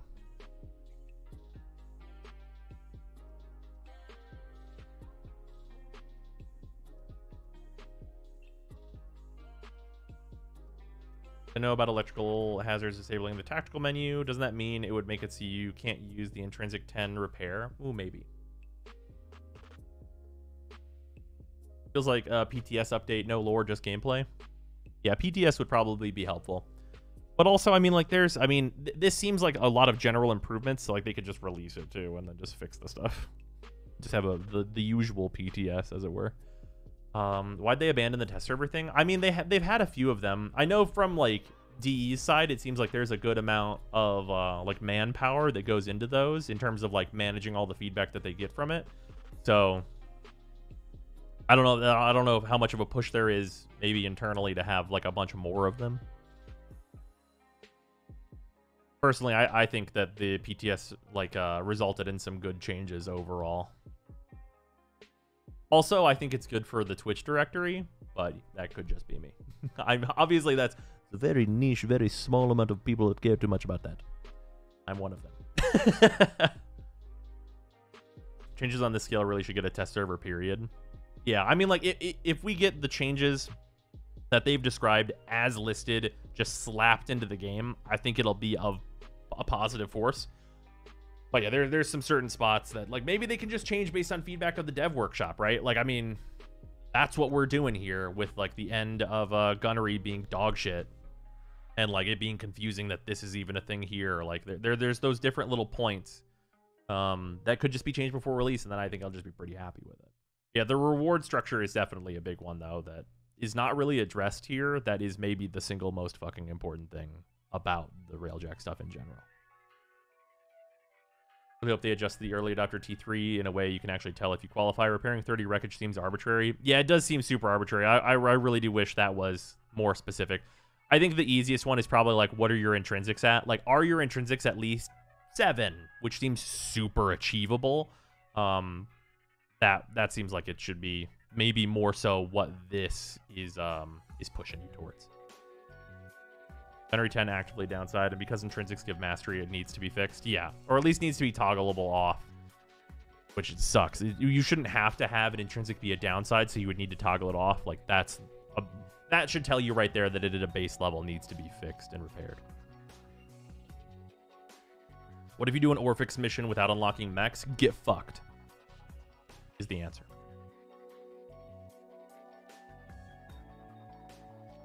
Maybe like tier 3 parts in each slot and intrinsic 7. I would say one or the other personally.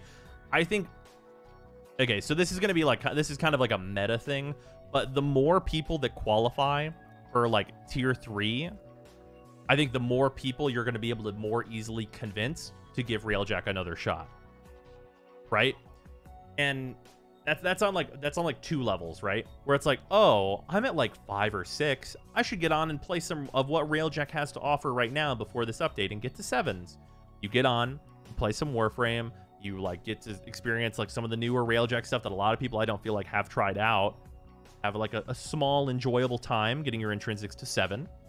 And then you're like, cool, I got that to 7. I'm going to get tier 3. I'll get a bunch of stuff when I log in, and then I'll play the new Railjack content. I think that's a very like achievable, makes sense, get people playing now and later type of approach to this. So yeah, I think that's definitely maybe a smarter place to go with this. Just now gathering materials to build a Cephalon to pilot a Railjack. Nice. I know I'd gone straight for tier 3 parts. I didn't even bother with tier 1 through 2 for my Railjack. Yeah, same. Crafted one of every house of every Mark III gun to make sure I qualify for the tier 3. We haven't checked mine, so we can do that before we log off here, just to see where I am. What's this wreckage thing? Basically, the extra stuff you're gonna get as like an early adopter is based on how much wreckage you have repaired. It's a really weird like way to go.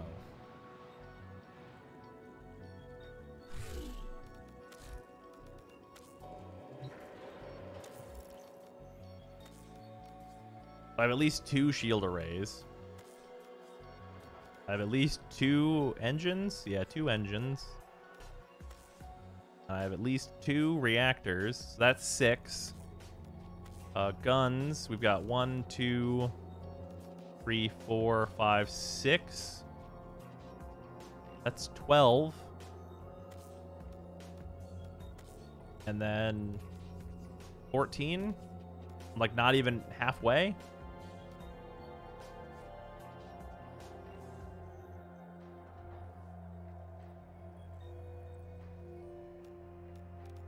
What is your first capacity?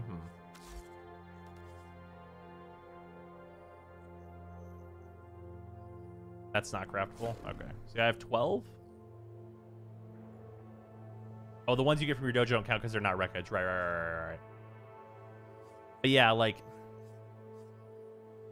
yeah, I don't know how many I've like broken down or fused in because like I have like a bunch of like does valence transferring count and like all this other stuff. You basically never played Railjack? That's a complete lie, though. I have maxed out shit. All my stuff is Mark III and, like, the good ones. And I've maxed out all my intrinsics. It's, like, absurd to say that I haven't played Railjack. Like, all my shit is maxed.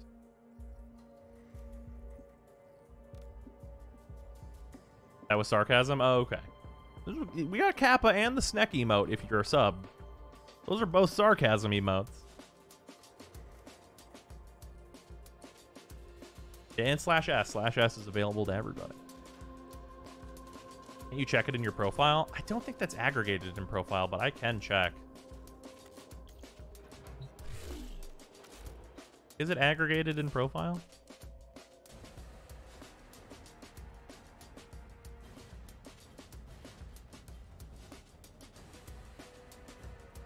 Not in there? Yeah, I mean, like, before release, they'd have to at least add it into here just so I could figure it out. Like, how much do I need? Like, I had a bunch of tier 1s that I, like, made and, like, realized that was a mistake. That was part of the learning process of telling everyone just to make tier 3s. So, yeah. Mr. Streamer, can I request a Sporothrix vid? No. How's the grind for getting a Railjack these days? It's considerably better. I would say it's considerably better. It's going to be even better whenever this patch hits, though. If you've done nothing, I would say it's probably fair. Where's all your Dirac at? At 28,000.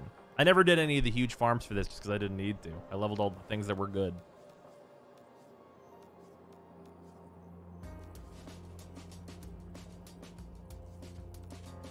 Ah, crap, I didn't farm the Sea-Doo. That's unfortunate.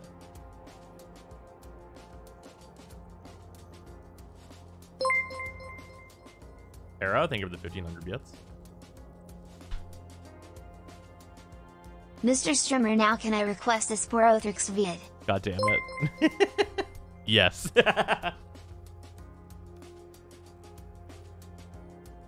Do you think they'll use that for unvaulting for release of the deluxe skin? Emote would be the best business move they could make. Yeah, I would agree with that, Nerve. I think it won't happen because it's the best business move they could make. Just playing missions gave tons of Dirac early on. Yeah. I think, wasn't the start of Railjack? I think I was actually out of town. I feel like that was the case. I think they released Railjack during a convention or something, and I happened to like not be there for the very, very start, whenever you could get like an insane amount of Dirac. How many bits do you need for a video request to be worth it? That really depends on what the video request is, but it's probably like 5,000. Manfest weekend? It could have been.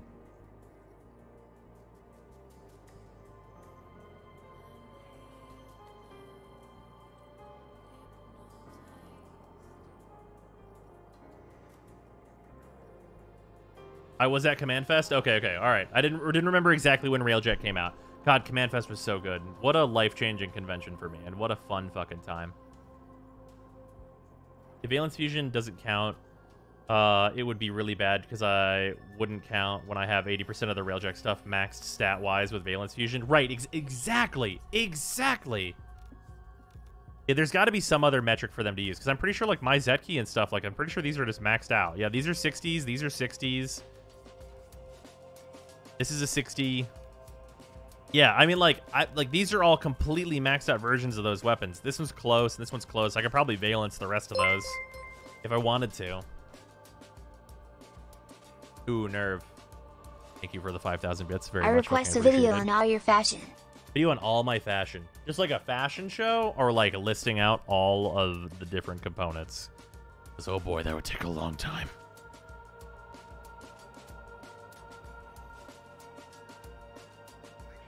Fashion show? All right. I can do that. This I can do. I can even do a runway.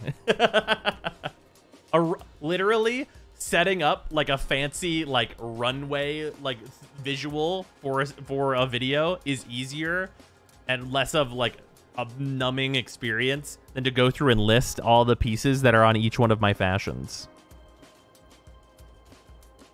Wasn't that when you did the dinner stream with Sarah? Yeah, the dinner stream with Sarah, where me and her going, oh, we would never date. Oh, we would never date. Oh, we would never date. And now we've been dating for like, and like moved in together for like a year. Ah.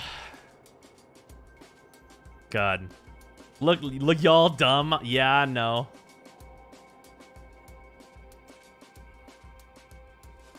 Can you do external fashion links? No, otherwise I absolutely would. Yeah, Pablo's actually talked about this before, but like as much as he wants to do, like making it so you can go in here and just hit this button and get a link that you can just give somebody and they can paste it in game and you can just have the fashion. Apparently that's harder than it seems like it would be.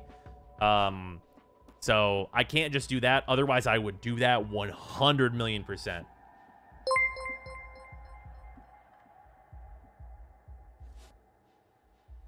You named your price, expect the future chaos. You named your price, expect the future chaos. That's fair, one guy. Thank you for the 100 bits. I appreciate it. Yeah, here, one second. Let me write down that video. I have to redo fashions whenever I do this.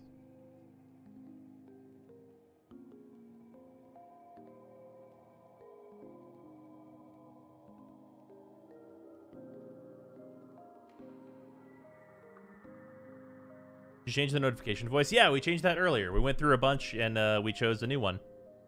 I think this one's much better. It's much more like it's a little bit easier listening, and also very clear in what it's saying, I think. So that's good.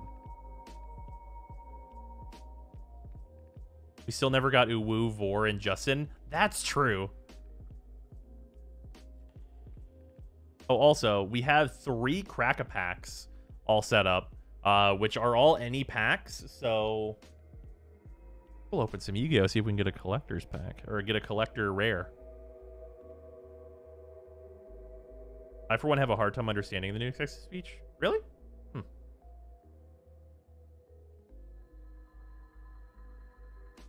You throw a screenshot edited to include all the items and colors.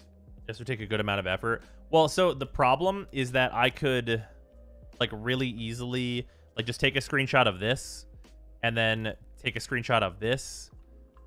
And, I mean, I guess I would also have to just, like, put this in here as, like, a little slide. That wouldn't be that bad. But Naming the problem... the price is a dual-sided axe. I'll recommend videos when you can't think of any, but I'll recommend videos you won't want to do. Oh, that's fair enough. Thank you for the 100 bits. But like also like people will want to know what colors these are, so it's like kind of problematic. Doing that across 45 frames, right? That's the other thing.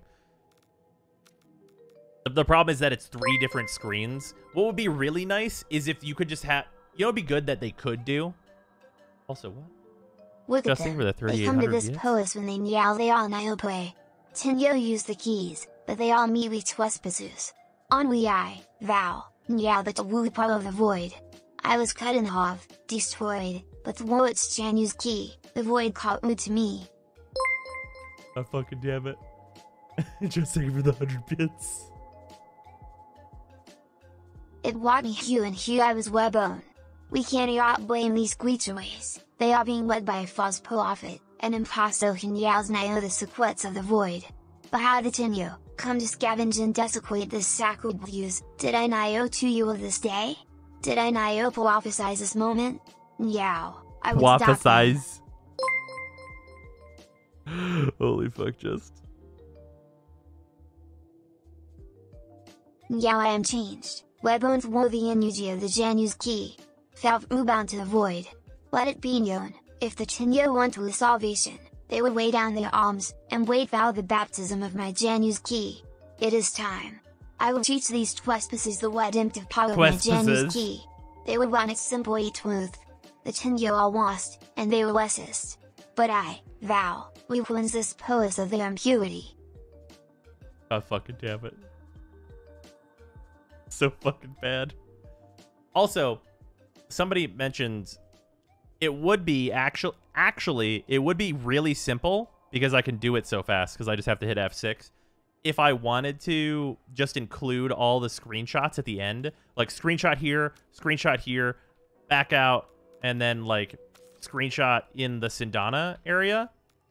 If I just add those 3 screenshots together and give them 5 seconds a piece at the end and just pump them all out, that's actually not hard. It just becomes a pain in the ass whenever I'm like cutting it into one slide.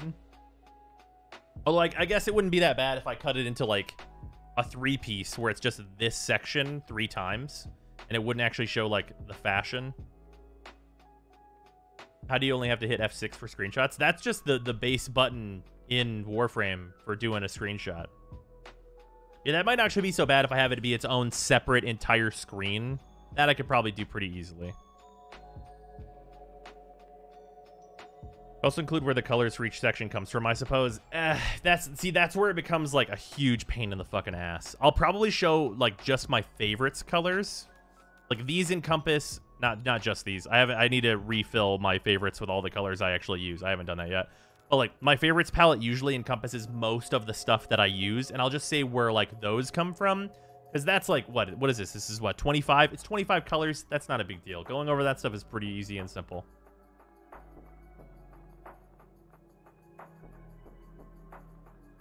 The Warframe extension actually says what palette they come from. Yo. That's pretty good. The sections on the video and the analytics shows that's the most viewed part of the video. Yeah, that's fair. I'd also like to know if you're getting Hu Tao. Probably not, unless somebody slaps me with bits or whatever for the express purpose of getting Hu Tao. I'm probably chill. I already have fire DPS. Hey, you play Destiny 2 at all? I do not. I thought about it for a while, but it seems like people are pretty volatile on that game right now, and I wasn't super huge on the base game, so I have not played more. Honestly, been waiting for Bros to do a fashion. Do a fashion frame going over the colors and stuff. And we've been slapping you with bits all day, Client but not number for the 2 express finished quick, purpose. so I have like an hour now Just until take my third 5,000 booking bits. comes. What have I missed? And also, make a feed frame video, including all the Lux and Prime skins. Okay. Just can we compromise? It can be a stream highlight. Because we've literally done that before, so we all know I'm not above it.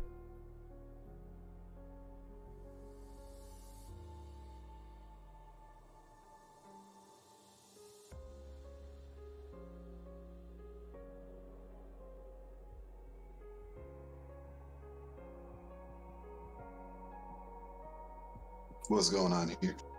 Not much. We're just out here doing dumbass shit. Just like do it now. It would take too long. Money really does change people. I mean, it's dumbass shit that I should do anyway, probably. Here, one sec. I'll put this in the notes as a reminder to do this on a stream.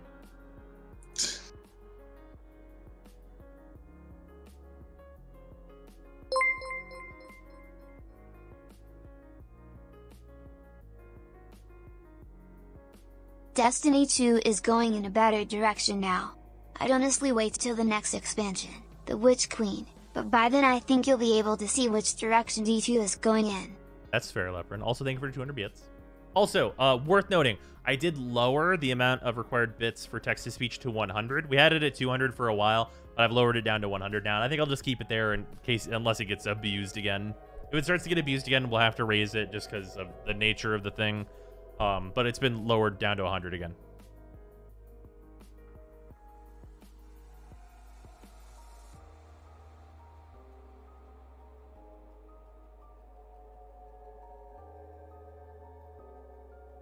Just fine, but I want fresh takes, if any, old content too from Just. All right, fair.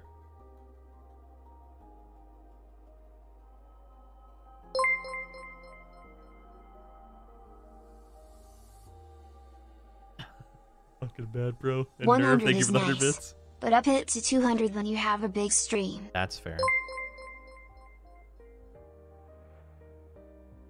If you don't get Hu Tao, you should do her quest. Oh, yeah, no, we already did her quest. We already streamed that mortal. It was super fun. What a good time.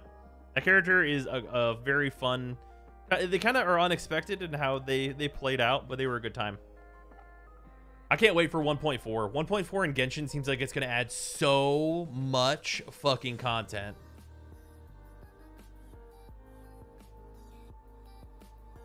That seems like it's going to be a really good time. I'm going to move some cards to the side. We got some cracker packs to do before the end of the stream here.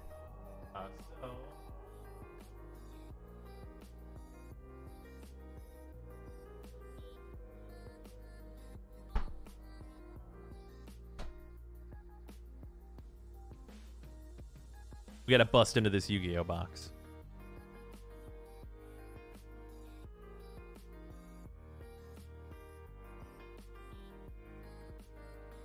Got 3 packs. Got to see if we can get a collector rare. Pretty much all the collector rares are worth more than this entire box.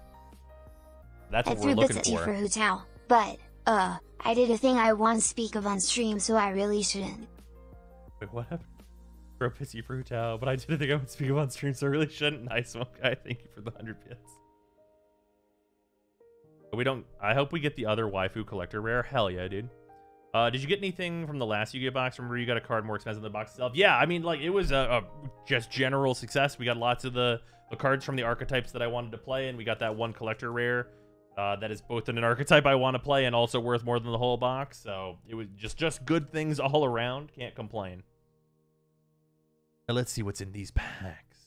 Which one first? We got Dragon. we got Robot Dragon, and then we have Ladies. Because that's what we're doing in Yu-Gi-Oh! Right now. Dragon!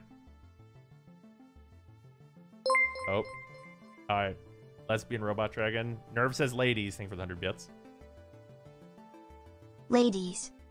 What's your rule for sell versus keep on high value cards? It really depends. I kind of go by ear on it. Like, for example, I have one of the prismatic, the original prismatic rares. I have the Link 4 Artemis, I believe it is. And that card is like $700, I think, last I checked, and I paid 200 to 300-ish for it. I don't remember exactly right now. So, like, I kept that card on purpose, and it has appreciated a lot. So that's good. I'll probably sell that card if it gets to 1,000. That's probably one where I'll be like, okay, I'm comfortable just ducking out at this amount. All right, here we go. Collector rare, first try. Please.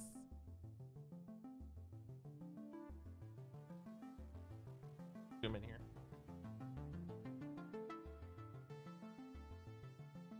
Got a Magistus Ritra. Costas. I gotta organize these. We got one of the Drytrons. Card drawing. I remember Mike's a little far away. Nightmare Unicorn, always a good reprint. Cyber Angel Ben 10, which I think just got banned, actually. I think this card, it's either limited to 1 or it's banned. I think that was recent. Or maybe people are just talking about it getting banned. But this card's insane right now. It's like a core part of the Drytron strategy. So it's good that it was reprinted with the Drytron cards. And then we have a Drytron Fafnir. I think this is my third one. I think this completes my playset of this card. Moving on. Some other people have said Dragon. So we'll go with the non-robot Dragon first. It's so quiet, I thought you got one for a second. Nice. He's expected to go to 1 this week. Okay. Just people talking about Bottomless Trap Hole. Still a good card if you remember classic Yu-Gi-Oh cards. We have Drytron Gamma. Oh, the Live Twins channel. I think it's more than a place that I have with that, but that's a very easy card. World Legacy, World Lance. This card's super good. Well, this card was really good for budget a while ago. It's probably not super great now. Evil Twin GGEZ. We have the Herald of Ultimateness, which, to my knowledge, is also used in the Drytrons. Oh, hey, we got Dragon. We got Varum, the Magistus Divinity Dragon, which I think this is one of the more expensive Magistus cards. Dragon. I do like the super rare foiling. It's so this set, for anyone who's curious, this doesn't actually contain any of the really high rarity Yu-Gi-Oh cards besides the collector cards, which we did see one of, but there are no secret rares or ultimates or ghosts or anything like that in these packs, which I didn't know before I got them. Like, oh, I knew there weren't any ghost rares. I didn't know there weren't secret rares, so there's that. That is a quarter. That's unfortunate. I guess the Magistus just aren't that good.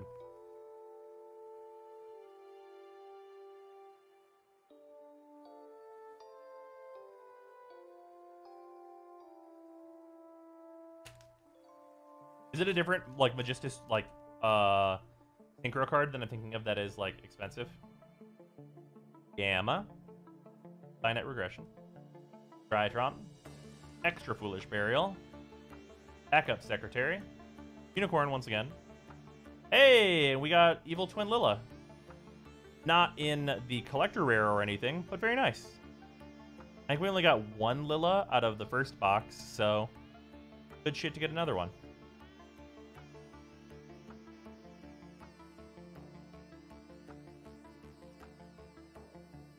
Para in chat, all caps. Oh, she's cute. Yeah, these cards are pretty fun. They've got good art on them.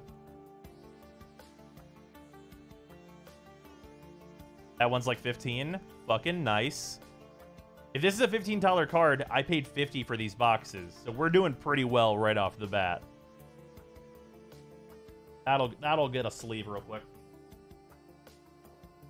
Oh shit, where'd my Yu-Gi-Oh sleeves go? Oh no.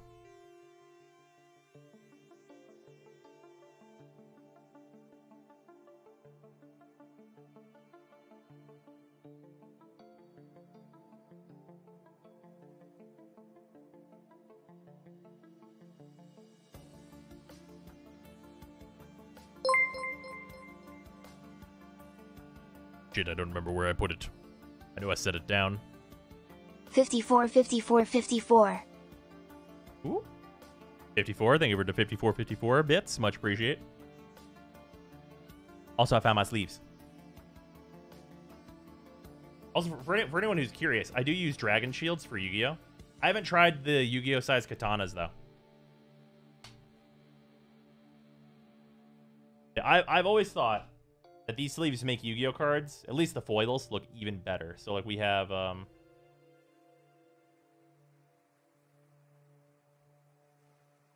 this is Evil Twin Lilla, as you can see, not in a sleeve or anything like that.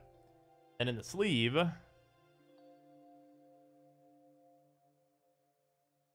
I've always thought that these dragon shields actually made the cards look better.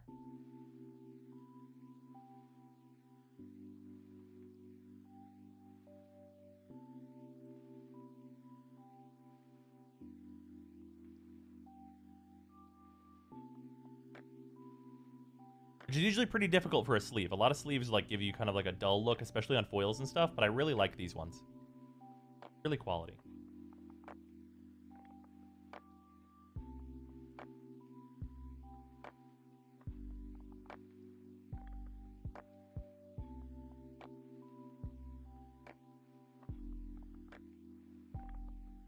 Yeah, God, look how varied the fucking Yu-Gi-Oh! Art is, though. These are the Drytrons.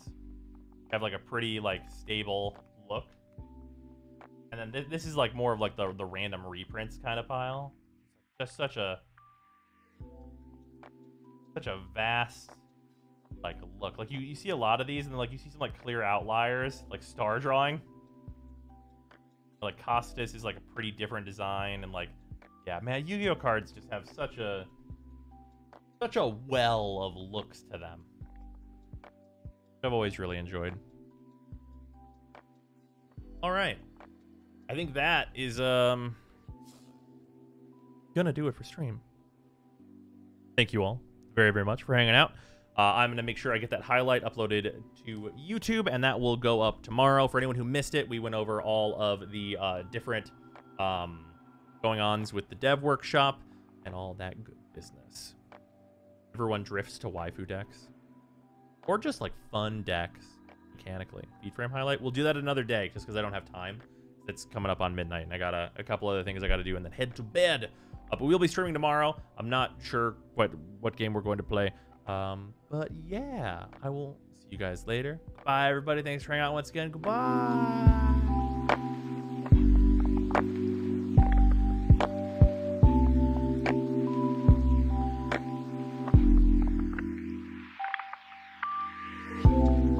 New Warframe stuff is within the next couple of weeks here, they said, for anyone who's curious.